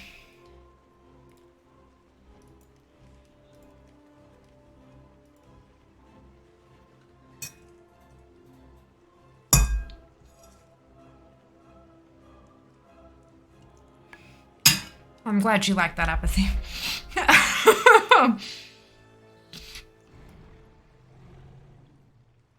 I immediately second-guessed myself actually saying it the moment it exited my mouth. Oh, you guys didn't hear it? I thought that absolutely would have come through the microphone. There was someone who essentially did a fucking burnout down, like, at least half a kilometer of road outside. It was a good 3 seconds of... Like, it was loud. So yeah, that was what the comment was about. It came through? Okay, good. Good. Maybe if you've got it turned down a little bit, you wouldn't have heard it, and that's totally okay. I understand. But yeah, that was... Yeah, contextless, that would have been a very interesting comment. It must be a warlock. Let's mess in the chat room. I'm not sure what you're talking about, Scully. You don't need to tag me. Anytime anyone says my name, it highlights everything red the same way. You don't need to tag. I'm coming back on yes, man with awesome motorcycle. That was not a motorcycle. That noise was yes, that was a vehicle. It was a vehicle. It's an Aussie thing to shout after them. Small cock. I don't think so. I don't know. It's the whole assumption that they're compensating for something. But it just, like, especially at 9:25 on a fucking weeknight, like, I mean, I know it's a Friday, so it's not technically a weeknight, but, like, really, is it that important that you make a crap load of noise with your car? Wouldn't you make that kind of noise at a place where there are other car enthusiasts who will feel as powerfully, strongly, positively about it as you do? Like, why burn out through a fucking neighborhood? What's the point? I mean, I know it's not a burnout, but why? Especially when there are this many goddamn apartment buildings around. How many of them have children who were asleep 2 hours ago? Just don't be a dickhead. Jesus Christ. Anyway. Not paying attention. Sound like a motorcycle? It's not. It's a specific person who does this all the time. It's a car. But, I mean, obviously through walls and then through a microphone, all that kind of stuff. I mean, yeah, but no, it's a car, unfortunately. Not a very good one, but anyway.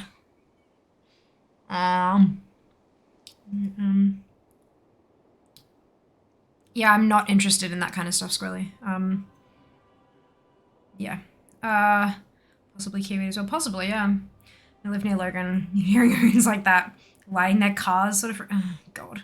I understand how awesome it is to make cool engine sounds. Oh, I do. I absolutely do. My father raced. I grew up at racetracks, running around in the pit, And I knew when to get the fuck out of the way when the cars came through, when the bikes came through, when the go-karts came through, because he raised all of them.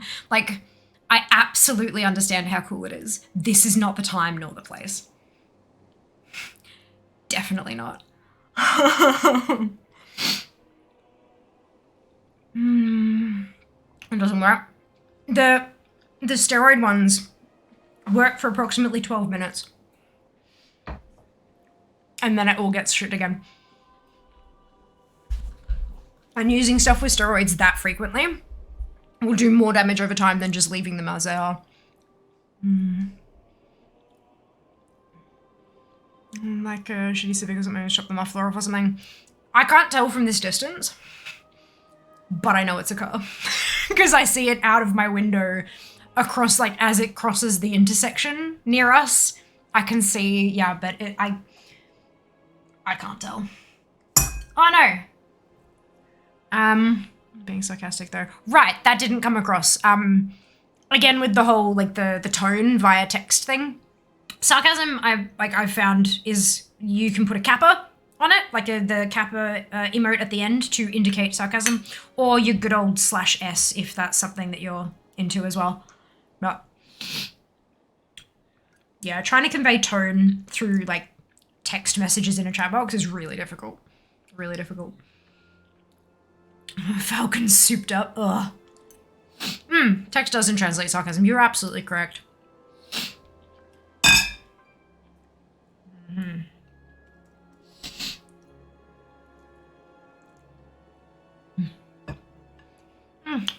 It is indeed, but thankfully we have all sorts of wonderful tools at our disposal to try to convey what we can as best we can.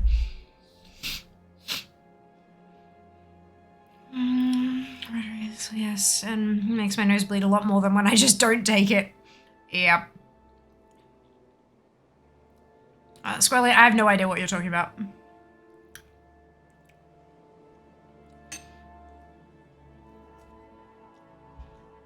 Okay. Well.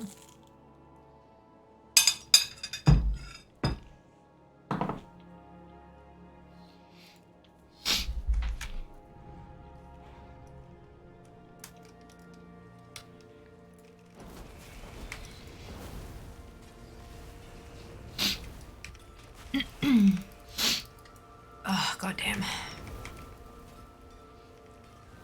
Once all my dental stuff is sorted, I am very much looking forward to going to a doctor and just being like, can you please shove a camera into my sinuses and tell me what the hell is going on in there?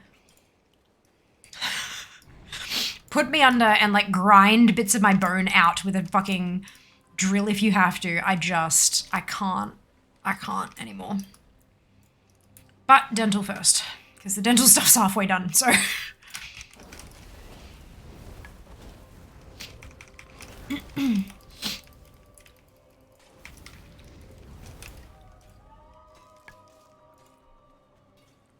Giving sarcasm kind of beats the point though. Well, not really, because then we can appreciate it for the sarcasm that it is. I mean, when you're speaking sarcastically with a person, there is going to be tone and body language and a facial expression that conveys what I am saying is fucking sarcasm. So conveying that with a /s or even with an emote that literally goes, like, that's the same thing as doing it with your face or with your body or with your tone. And that's the only thing that we have at our disposal on the internet. And if it helps people understand what you're saying and avoids miscommunications, which can result in, potentially sore feelings or whatever happens to come of things, especially when you're being sarcastic. It hasn't, to be clear, it hasn't, but depending on what we end up talking about in the future, we have a lot of different conversations here. And if we start talking about something and sarcasm is placed and it really doesn't come across well if it's not sarcasm, then there's a potential for people to be quite upset by it. And so it's just easier for everybody involved to be able to convey that easily and simply through text. Trying to send you my hell with some new jokes and new emotes. Doing all right there? Yeah, I'm doing all right. You're more than welcome to like jump in with the conversation and stuff rather than just dropping random lines in chat, like, more than welcome to. Go to the doctor's, like, Fry from Futurama, fix it. Yeah, pretty much. That's, and he'd be like, fix what? I'm like, it. But no, it'll be great. Cares about spelling anymore? I do. Because sometimes when you spell something wrong, it results in a different word with a different entire meaning. And the more you care about the way you communicate with others, like if you don't care about spelling and you just kind of randomly toss stuff in willy-nilly, then that tends to show that you don't care whether or not people understand you or not. And people can sometimes put less weight on what you're saying if they think that you don't feel it strongly enough to convey it properly. There's a whole range of psychology bullshit in there, but it's like people who have messy handwriting but a really neat signature. It shows that people don't, like someone with really messy handwriting but a very neat, legible signature, it tells people that this person doesn't really care if others don't know what they're saying. What they care about is that they know that they said it. And then vice versa, if they have really neat handwriting but have like an illegible signature, they care more about the message they're conveying. They don't really care if it's not attributed properly to them. It's like there's all this kind of psychology stuff in there, and the same can be said for spelling and capitalizing people's names and all this kind of stuff. Like, it's really interesting. Psych is fantastic and so fascinating. But can you tell this is the kind of stuff that interests me? That was a battle. Button! Hard week. And that's okay. Like, you know, hard weeks happen, and you are more than welcome to join us in conversation. Get your point, beauty sarcasm is lost without tone. I don't agree. I respectfully disagree.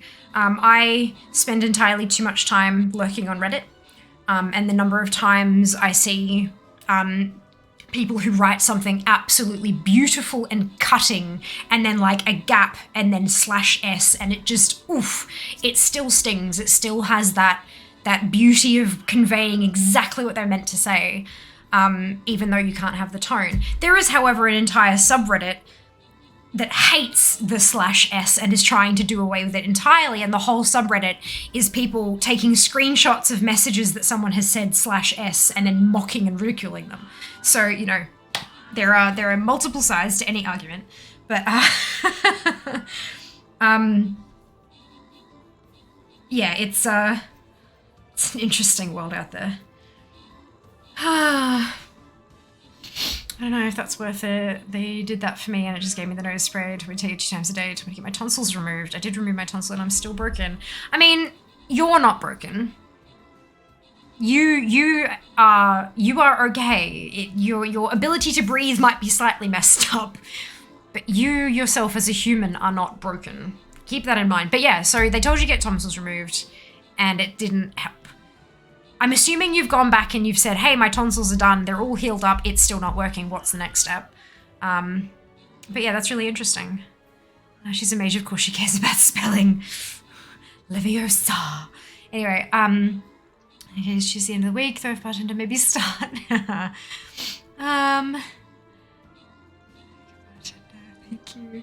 As Homer said, instead of taking your point, sarcasm only works if there's a tell of some sort, otherwise offense is highly likely to be taken, hence why in written novels we get the he said sarcastically. So having emojis and /s helps people. I agree. Like, I'm hyper conscious that there are a lot of conversations we have here, specifically about mental health, and safe places out in the world and stuff like that, where saying something that's meant to be taken sarcastically and it's not obvious,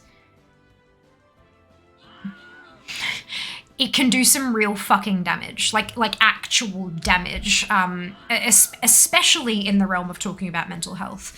And I know, like, the conversations we've been having today, it's you know, it doesn't really matter so much, but if it does get into those kind of areas, I would really like to think that people would really think through what they're saying before they go typing it out to who knows what in a chat box. But like, sometimes it's really obvious and sometimes it's not, but especially when I'm having those kind of in-depth conversations, you will often kind of see me stop and really process what I'm about to say and choose my words very carefully and make sure that they're in the right order. And like if I need to stop to clarify something and then keep going, whatever, I do that. And it's because like I have the ability to talk. I have the ability to use my vocals here. You guys don't necessarily have that. Sometimes if I'm in chat with people and stuff, like in Discord, I should say, in a voice call with people, then that's different. But in chat, you have the opportunity, you type something out and then you can reread it. And I don't have that with speech, obviously. And so I take my time and I really think it through. And I would like to hope that in touchier topics, other people do something similar before they drop their own. I mean, it's been very clear to me that not everybody does. I have a ban list, not just because of that. There are so many reasons, but there have been a few people who have come in here with some incredibly harmful words to, especially in those kind of areas. And if they had have been saying it as a joke, it would have been fine. Because it was very much kind of poking fun at, you know, those of us who have to set 7 different alarms to remember to take a pill that makes us remember things like setting 7 different alarms to take a pill, etc. You know, that's me. Hello, that's exactly what I have. But because they weren't being sarcastic about it, because that was genuinely how they felt, it made them a fucking asshole. And so they got banned. Because we don't, like, no.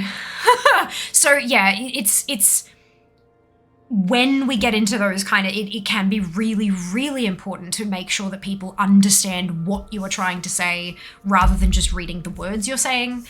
But, yeah, it's, that obviously hasn't happened today yet. But, it is a good, it's one of those issues where it's far better to preempt than to try to correct afterwards. Because even if someone, like, people have cracked jokes to me before, they've been highly sexist or they've been, like, mental healthist.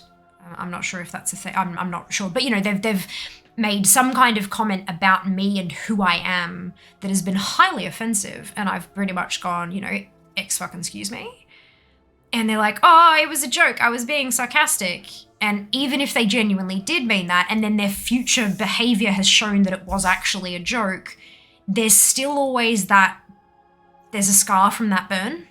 As small as it may be and all that kind of, there's still that little tiny, and you can't necessarily control that. Ow, that hurt. I just wrapped my knuckle across the corner of my desk. Ow.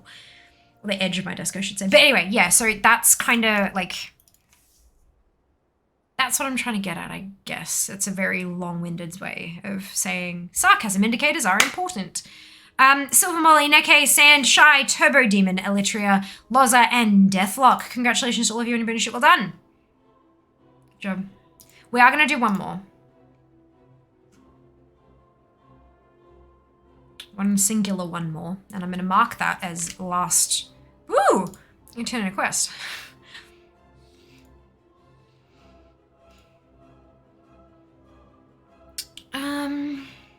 Have you had any good food lately? Ooh, I have. Whoa. That is actually, it's a frozen food from Woolies, but it's an arancini bowl, and it's got bolognese in the middle, with like cheese. So it's like tomato bolognese sauce and cheese in the middle of a rice ball that's crumbed and fried. It is as delicious as it sounds. Not as good cold, because I've been talking too much, but really, really tasty. Highly recommend that. I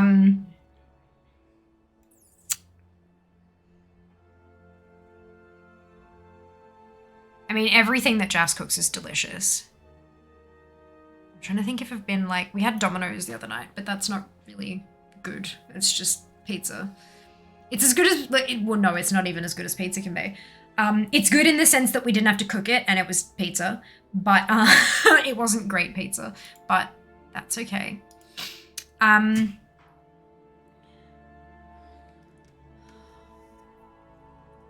think we might potentially be going to IKEA tomorrow because I need a few bits and pieces. So that might be, oh, you can see that. Something is going on with my WoW. It's doing a freezy every few seconds. Do you see this? What? I've had this happen before. What happened last time this happened? Oh, no, okay, it's stopped now. Maybe something was stuck. How about you, Shy? Any tasty, delicious food? Very dire sarcasm to my coworkers a bit to get used to, but that's just me. Yeah, see, I tend to, like, I often have, like, perfect deadpan delivery of a sarcasm line. And, like, I'll get it out, and then I'll laugh my ass off. Like, it'll be like, you know, I have this belief that is very controversial. Like, you know, so that's kind of my tell. So, yeah, I'm very quick to indicate that I have been sarcastic, even if it wasn't clear in the delivery of the line. But, yeah. Yeah. I know this post, you're right, but in some cases at least, of course. Back in a minute. It should be more poignant.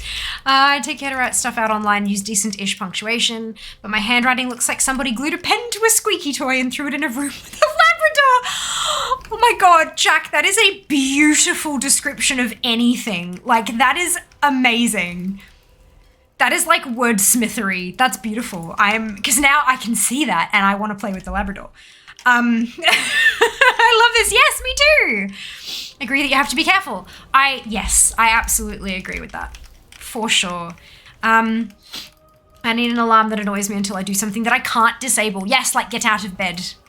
That's mine, yeah. I wish. I wish.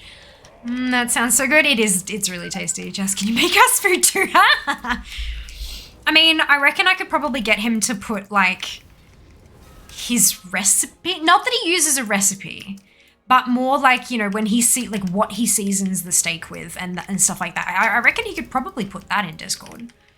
And is it good? Yeah, well, I didn't probably have focus. Interesting. Okay, even though I'd clicked on it and was moving, it just took it kind of 20 seconds to go, oh shit, she's here now. Fuck. Okay. We've been once by anyone making a joke ruins it for any other jokes after. It definitely can, yeah, for sure. I agree, Sand. I got pepper gnocchi last night. Oh, yum. Oh, last week. Yeah. 5 ads pop up. I had to restart Twitch. I had to set up an email. What did I miss? So the ads would have been, I do blocks of 90 seconds to turn off pre-rolls. So that would have been that block there. You had to set up an email. Interesting.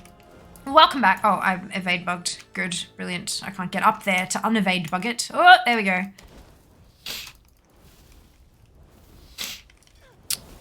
Salt and pepper, cook it for a bit, toss it at fear, done. Okay, to be clear, he doesn't actually throw anything at me. If he did, I'd be very unhappy. Although...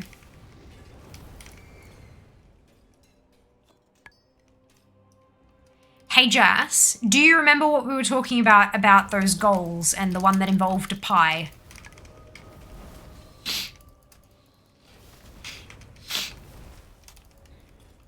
That must be all the time I use virtual desktops on Windows, cause it a lot. Rolling Alt or Control when cleaning the window. Okay, noted. Interesting, thank you. Thank you. Toss on plate and hand to fear. Yeah, much more appropriate. I like this one better.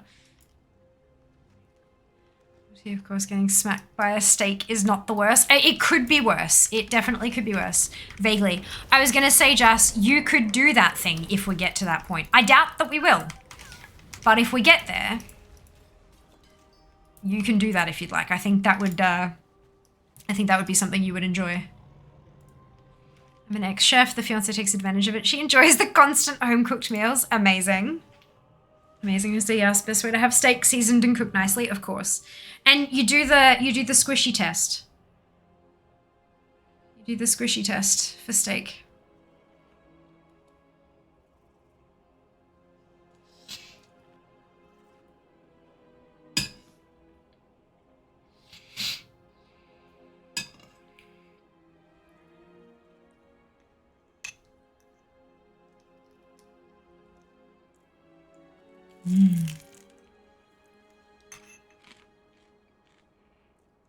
like food.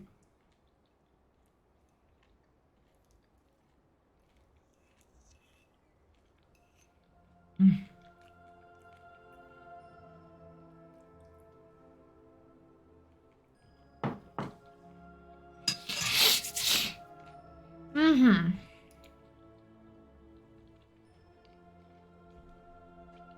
Oh, we had an emote only chat. Did we do that? I don't think we did. Emotes. Show me your emotes. Do the thing. I have a bunch of hydrates. I'm going to use bubble tea for those. And you can't say anything about it because you're in emote only chat. Ha ha ha. See what I did there?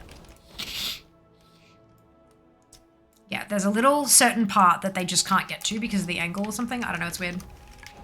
You can, Jas, but you're not gonna. Bubble tea is not hydration, there's water in it.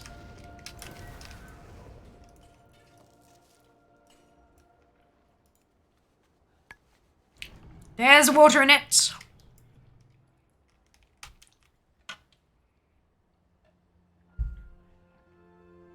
There's also like aloe vera jelly in it, which is like super hydrating.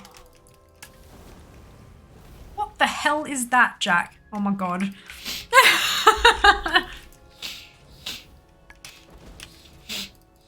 Look at them all. Amazing.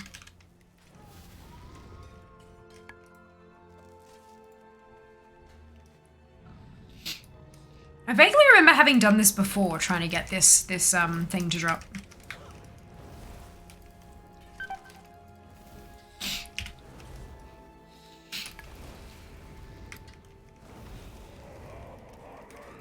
Do you love how the emotes bounce across the screen?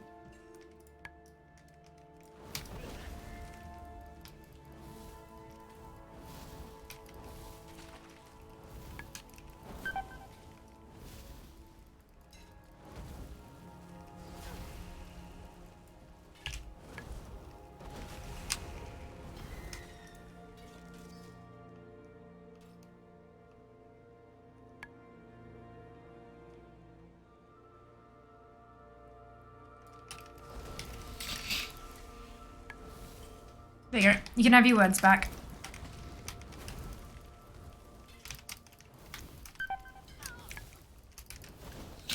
A lot of weird emotes you do, but they're awesome. They're wonderful. And you have so many badges, Jack.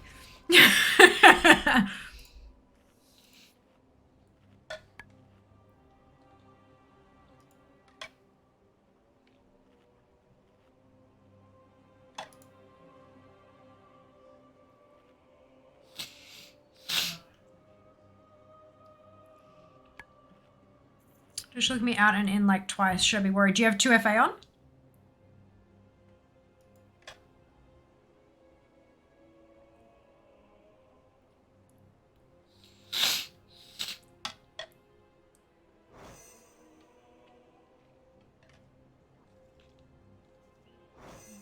Also control freak drags you to a new town. You dump him a year ago, do your thing.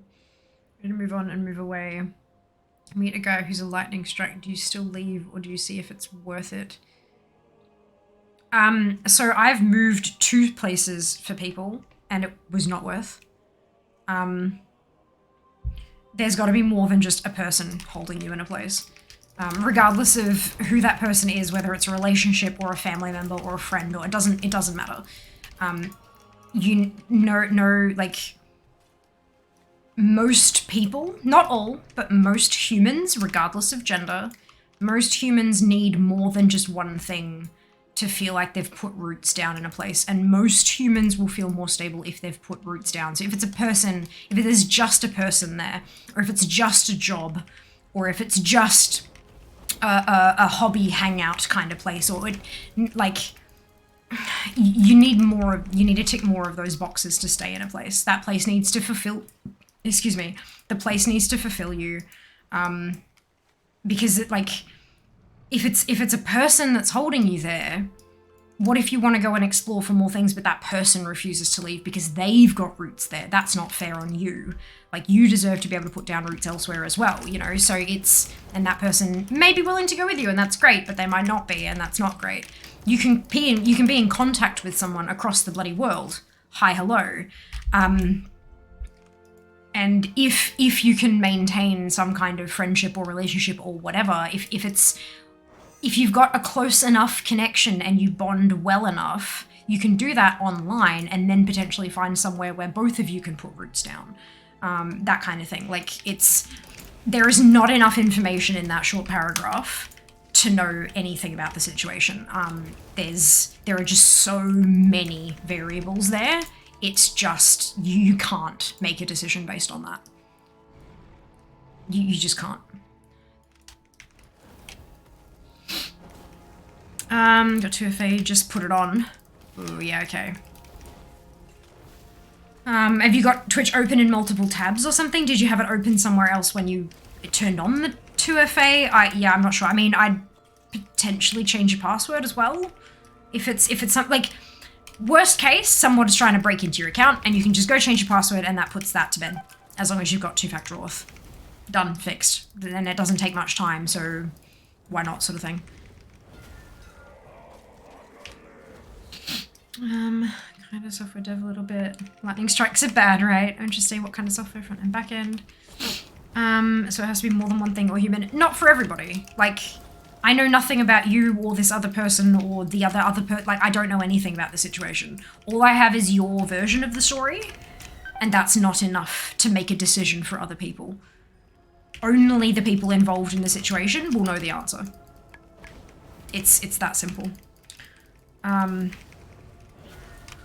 Especially when it's a random ass stranger on the internet who has zero connection to the, like, if you've got like a best mate who has more information about the story, you know, maybe seeking their opinion, but these kind of big personal decisions, seeking internet strangers' opinions tends to be a pretty bad idea.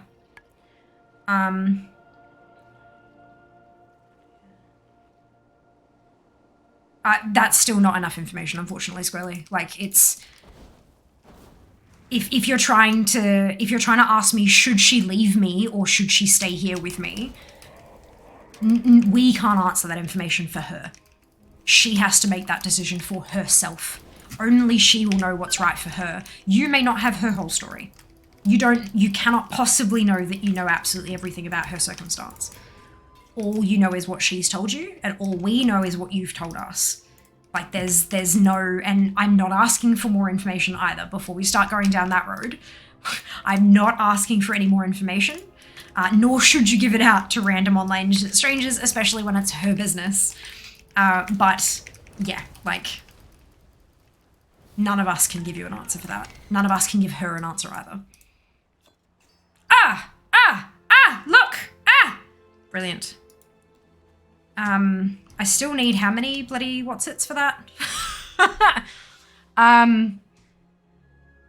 that the Desert Wing Hunter?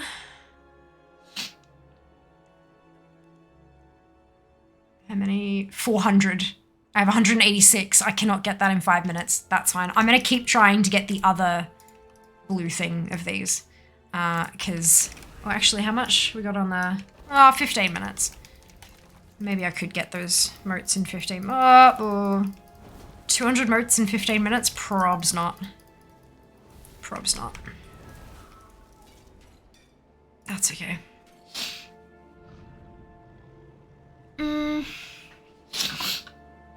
Gotta get something to eat, get my lunches for the week. Have a good rest of the day. You too, Sand. Enjoy your food. Also, if you're hesitant enough to feel like you need others' input, not that it's a bad thing, then be careful because it's a big decision. Your mind is already trying to convince you against it. Needs some convincing. I don't want to tell you what to do. I think you should talk to someone in your inner circle about this. Yeah, internet strangers, not such a good idea. I know selfish, just don't think about this 10 years down the road and regretting it. I unfortunately cannot tell you anything I haven't already told you, Squirrely. I'm not going to get myself involved in this situation. I'm not going to give you an opinion or tell you what you should do because it's not my business. And it's not, like, it just, no. Absolutely not. Yeah. I do not feel comfortable being any sort of involved in the decision-making process here. I'm very uncomfortable with that prospect.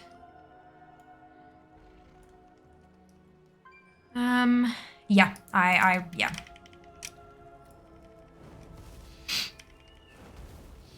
I understand the need to vent and stuff like that, but, to a person who can't, like, walk away from the conversation, it's not okay.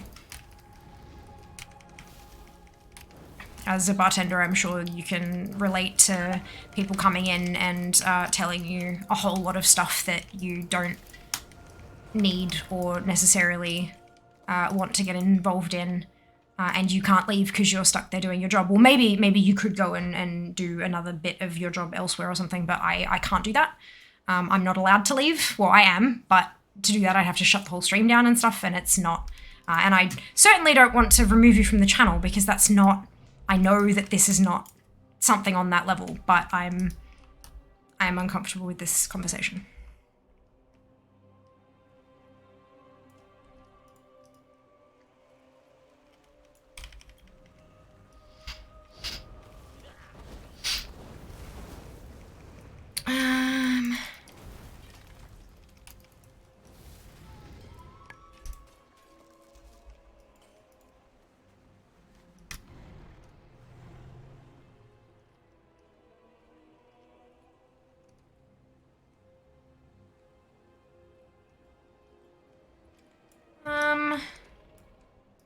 Well, there's this one here, these two here. Let's go with these ones. I'm always super cautious about these ones, like in case I accidentally spread my dots too far and then get smooshed. I'm really good at doing that. Do you stream Sunday to Saturday, just certain days? Is it all in the schedule? You said it is all in the schedule, I said, and it will convert it to your time zone as well, where I think you said we're in the same time zone. So if you, like, I'm Brisbane, so that's Australian Eastern Standard Time. I stream 4 p.m. till 10 p.m. roughly. Monday, Wednesday, Friday, Sunday. So I do have, so Tuesdays and Thursdays I work my day job. So I take those nights off to try to, like, give myself some kind of breathing room those days. And then Saturday, I don't do my day job or my night job, which I just call streaming my night job. It's like my day off, but I don't actually really take it off because I work. I do back-end stuff. I schedule socials, or I go and do a photo shoot with Jas for social content or something. But it's, I enjoy it. So, like, I wouldn't do it if I didn't enjoy it. It's just, I'm learning a lot about what works and what doesn't, and hopefully I'm getting better at it. But you should definitely follow me on Instagram if you haven't already. Wink face, yep. But yeah, so I won't be streaming tomorrow, but I will be streaming the day after. Look, unfortunately we do have link protection enabled here, so that's come through to everybody else as 3 asterisks. But I'm wondering if maybe you dropped my link, the link to my schedule. Is that what you were assisting with? Because if that is the case, I can drop it on your behalf, if you would like. Nothing more than to dive into game dev ML stuff and use my degree. Those jobs are hard as hell to get into at the moment. Stuck working in a node environment I can't wait to escape from as a contractor. Oh no, Jack, I'm so sorry to hear that. Fingers crossed. Fingers crossed. Are they hard to get where you are living or everywhere? That's a good question.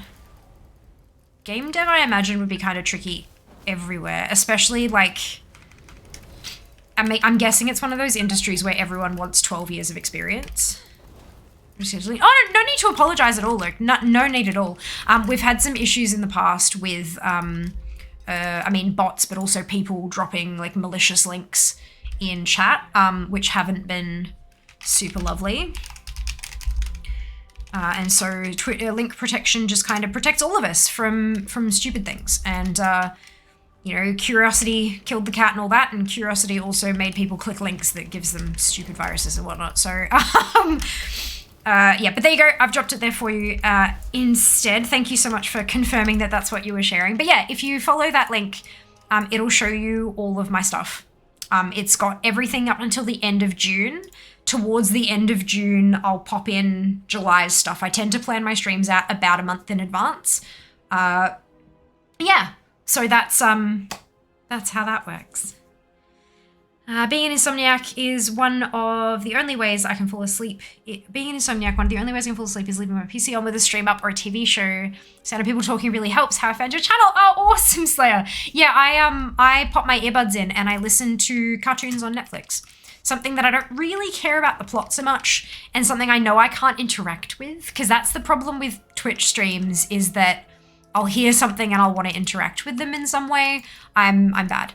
So, Netflix with cartoons that are like kids cartoons, so it's like not like my brain is trying to follow the storyline because it's stupid easy to follow anyway, because it's for children.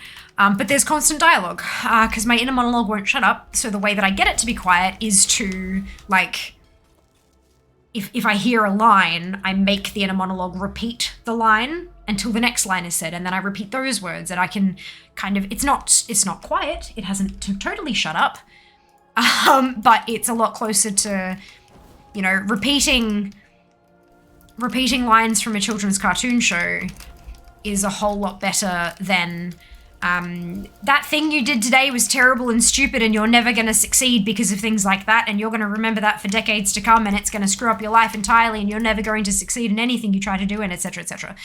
Because that's what my brain tends to do when I let it alone for too long. Woo! But yeah, look, we get there. We get there.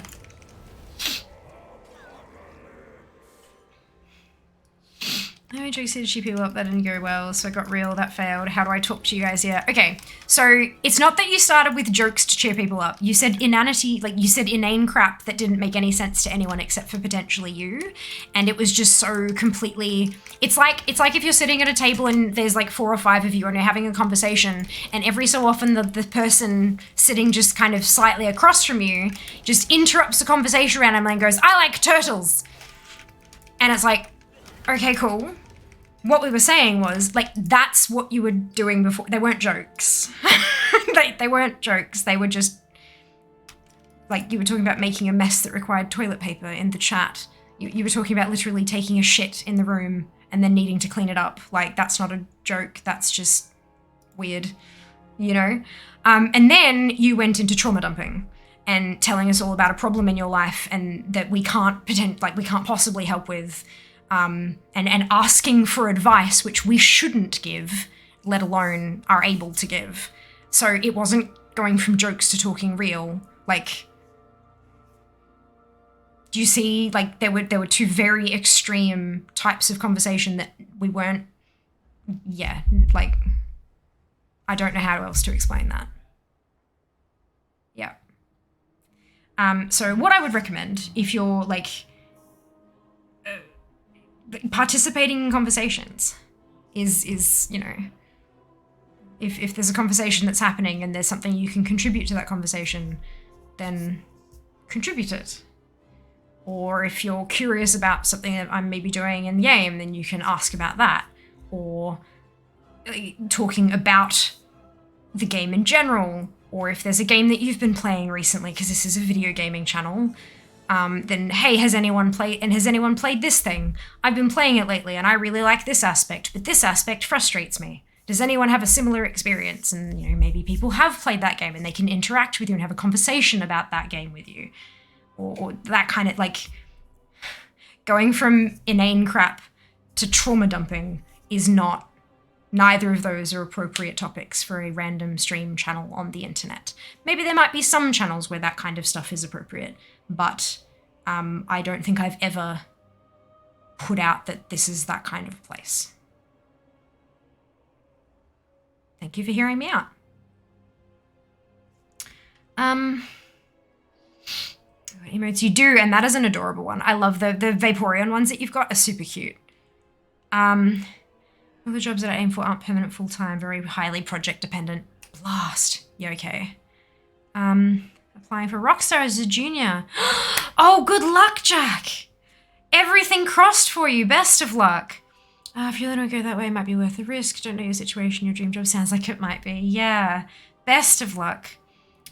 Do we have the same inner brain? I mean, probably. I have been told that it's fairly common. Fairly common. Fiance has a song playlist, but it annoys me now because when I listen to music, I fixate on lyrics. Well, that's the thing. If I have like, so I can do lyrics in songs, but usually if it's a song with lyrics, I want to sing with it, which is not conducive to sleep. Essentially.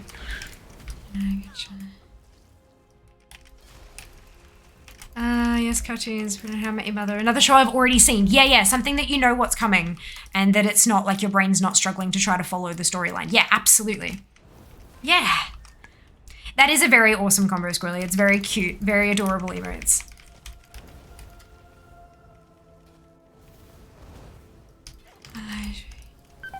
But all brilliant. I'm glad that made sense. I was trying to, like, really struggling how to say it without, like, being a total bitch about it, but I wanted to also at the same time be honest. It's a real fine line between being an asshole and being honest, hey? And sometimes it's a difficult line to walk, but I'm glad it made sense. Just got home 60 plus hours and no sleep is the real problem. That is a very real problem. Like oh god, a second one! Yeah! I'm fine. Everything's fine. Fantastic. Amazing. That's all I need. I still need a ton of Genesis motes, but they'll come with time. Yeah, 60 plus hours with no sleep. You're getting to the point where if you don't get sleep soon, you're going to actually, like, die. There is a certain amount of time that a human body can go without sleep, and you're getting close to being dangerously unhealthy about it. If you're seriously having some major problems trying to sleep, I'm not sure if you're like Australia or America or where you are, but if you are in Australia, you can check yourself into a hospital. Like if you go to an emergency department and tell them how long it's been without sleep, they can like help give you something to put you to sleep for a little while just to get your body functional again so that you can then see a doctor who can help you regulate your sleep and all that kind of stuff. But yeah, that's dangerous. Like this is danger territory now. You need to take some serious care of yourself. You need to contact a medical professional. In Australia, again, there is a nurses hotline where they can give you some actual medical advice. I can't do that. I'm not a medical professional, nor am I your medical professional. But I really would consider talking to someone pretty urgently because that's not okay. You're back to getting into your own head. Always remember you are king, queen. Be critical about what you do, not what you are.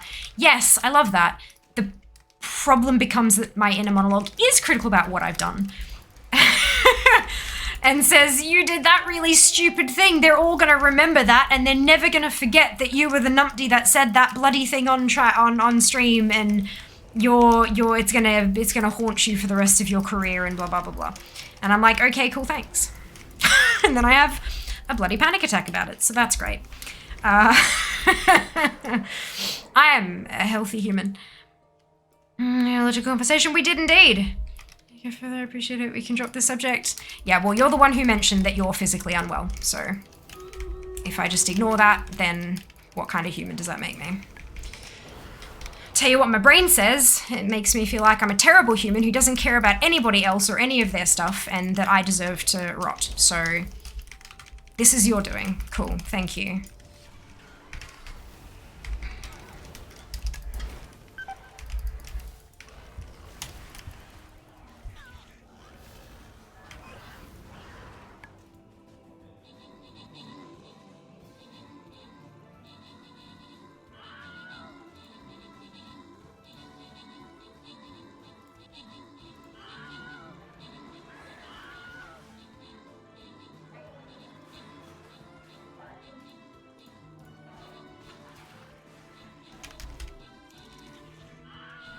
Da-da-da, da-da-da, da-da-da.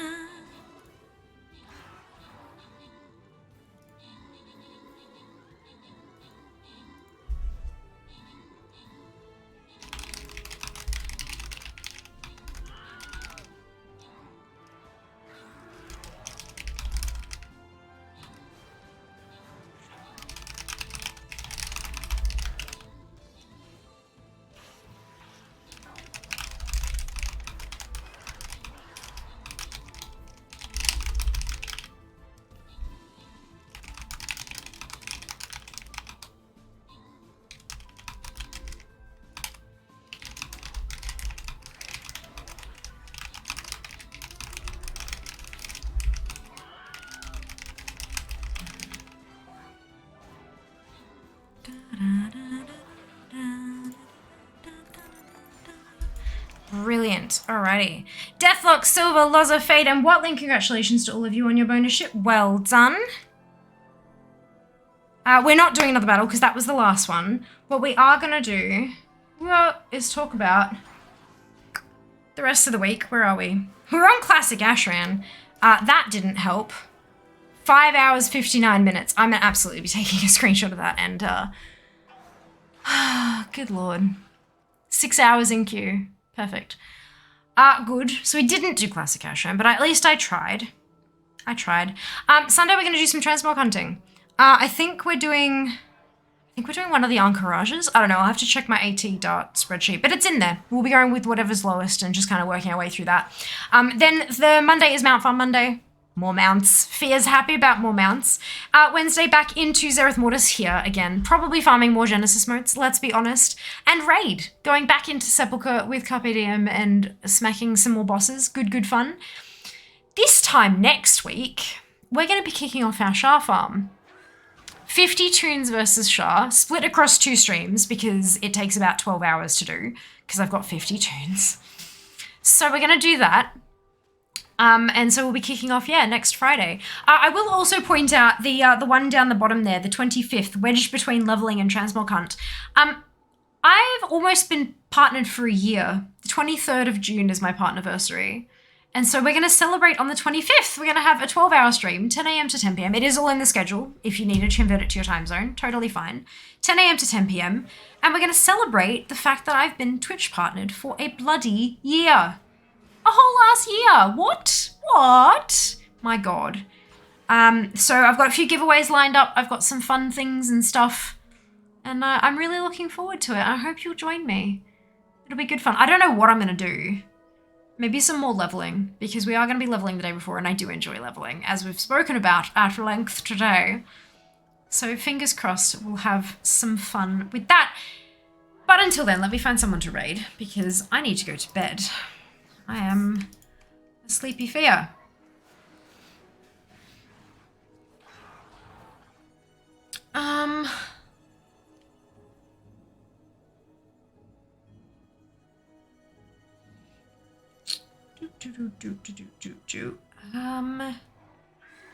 Ooh, this.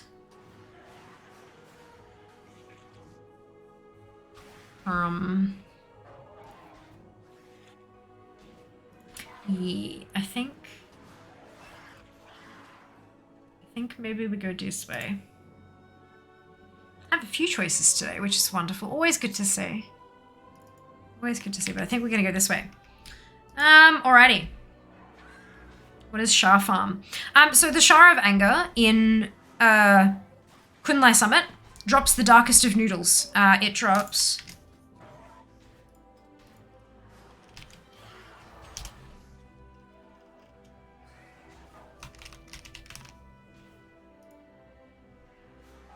this baby.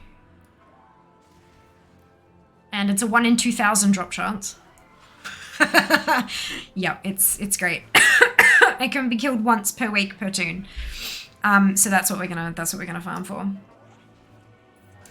His birthday's in June. Mine's February for that. Out of the 7 immediate family members, 4 of us are in February. It's great. 365 days. I know, right? What the hell? All right, here we go. Bam. Bam, grab your copy paste if you do not have the Fiamma Hype emote, either because you are not subscribed or because you have not unlocked it using your channel points.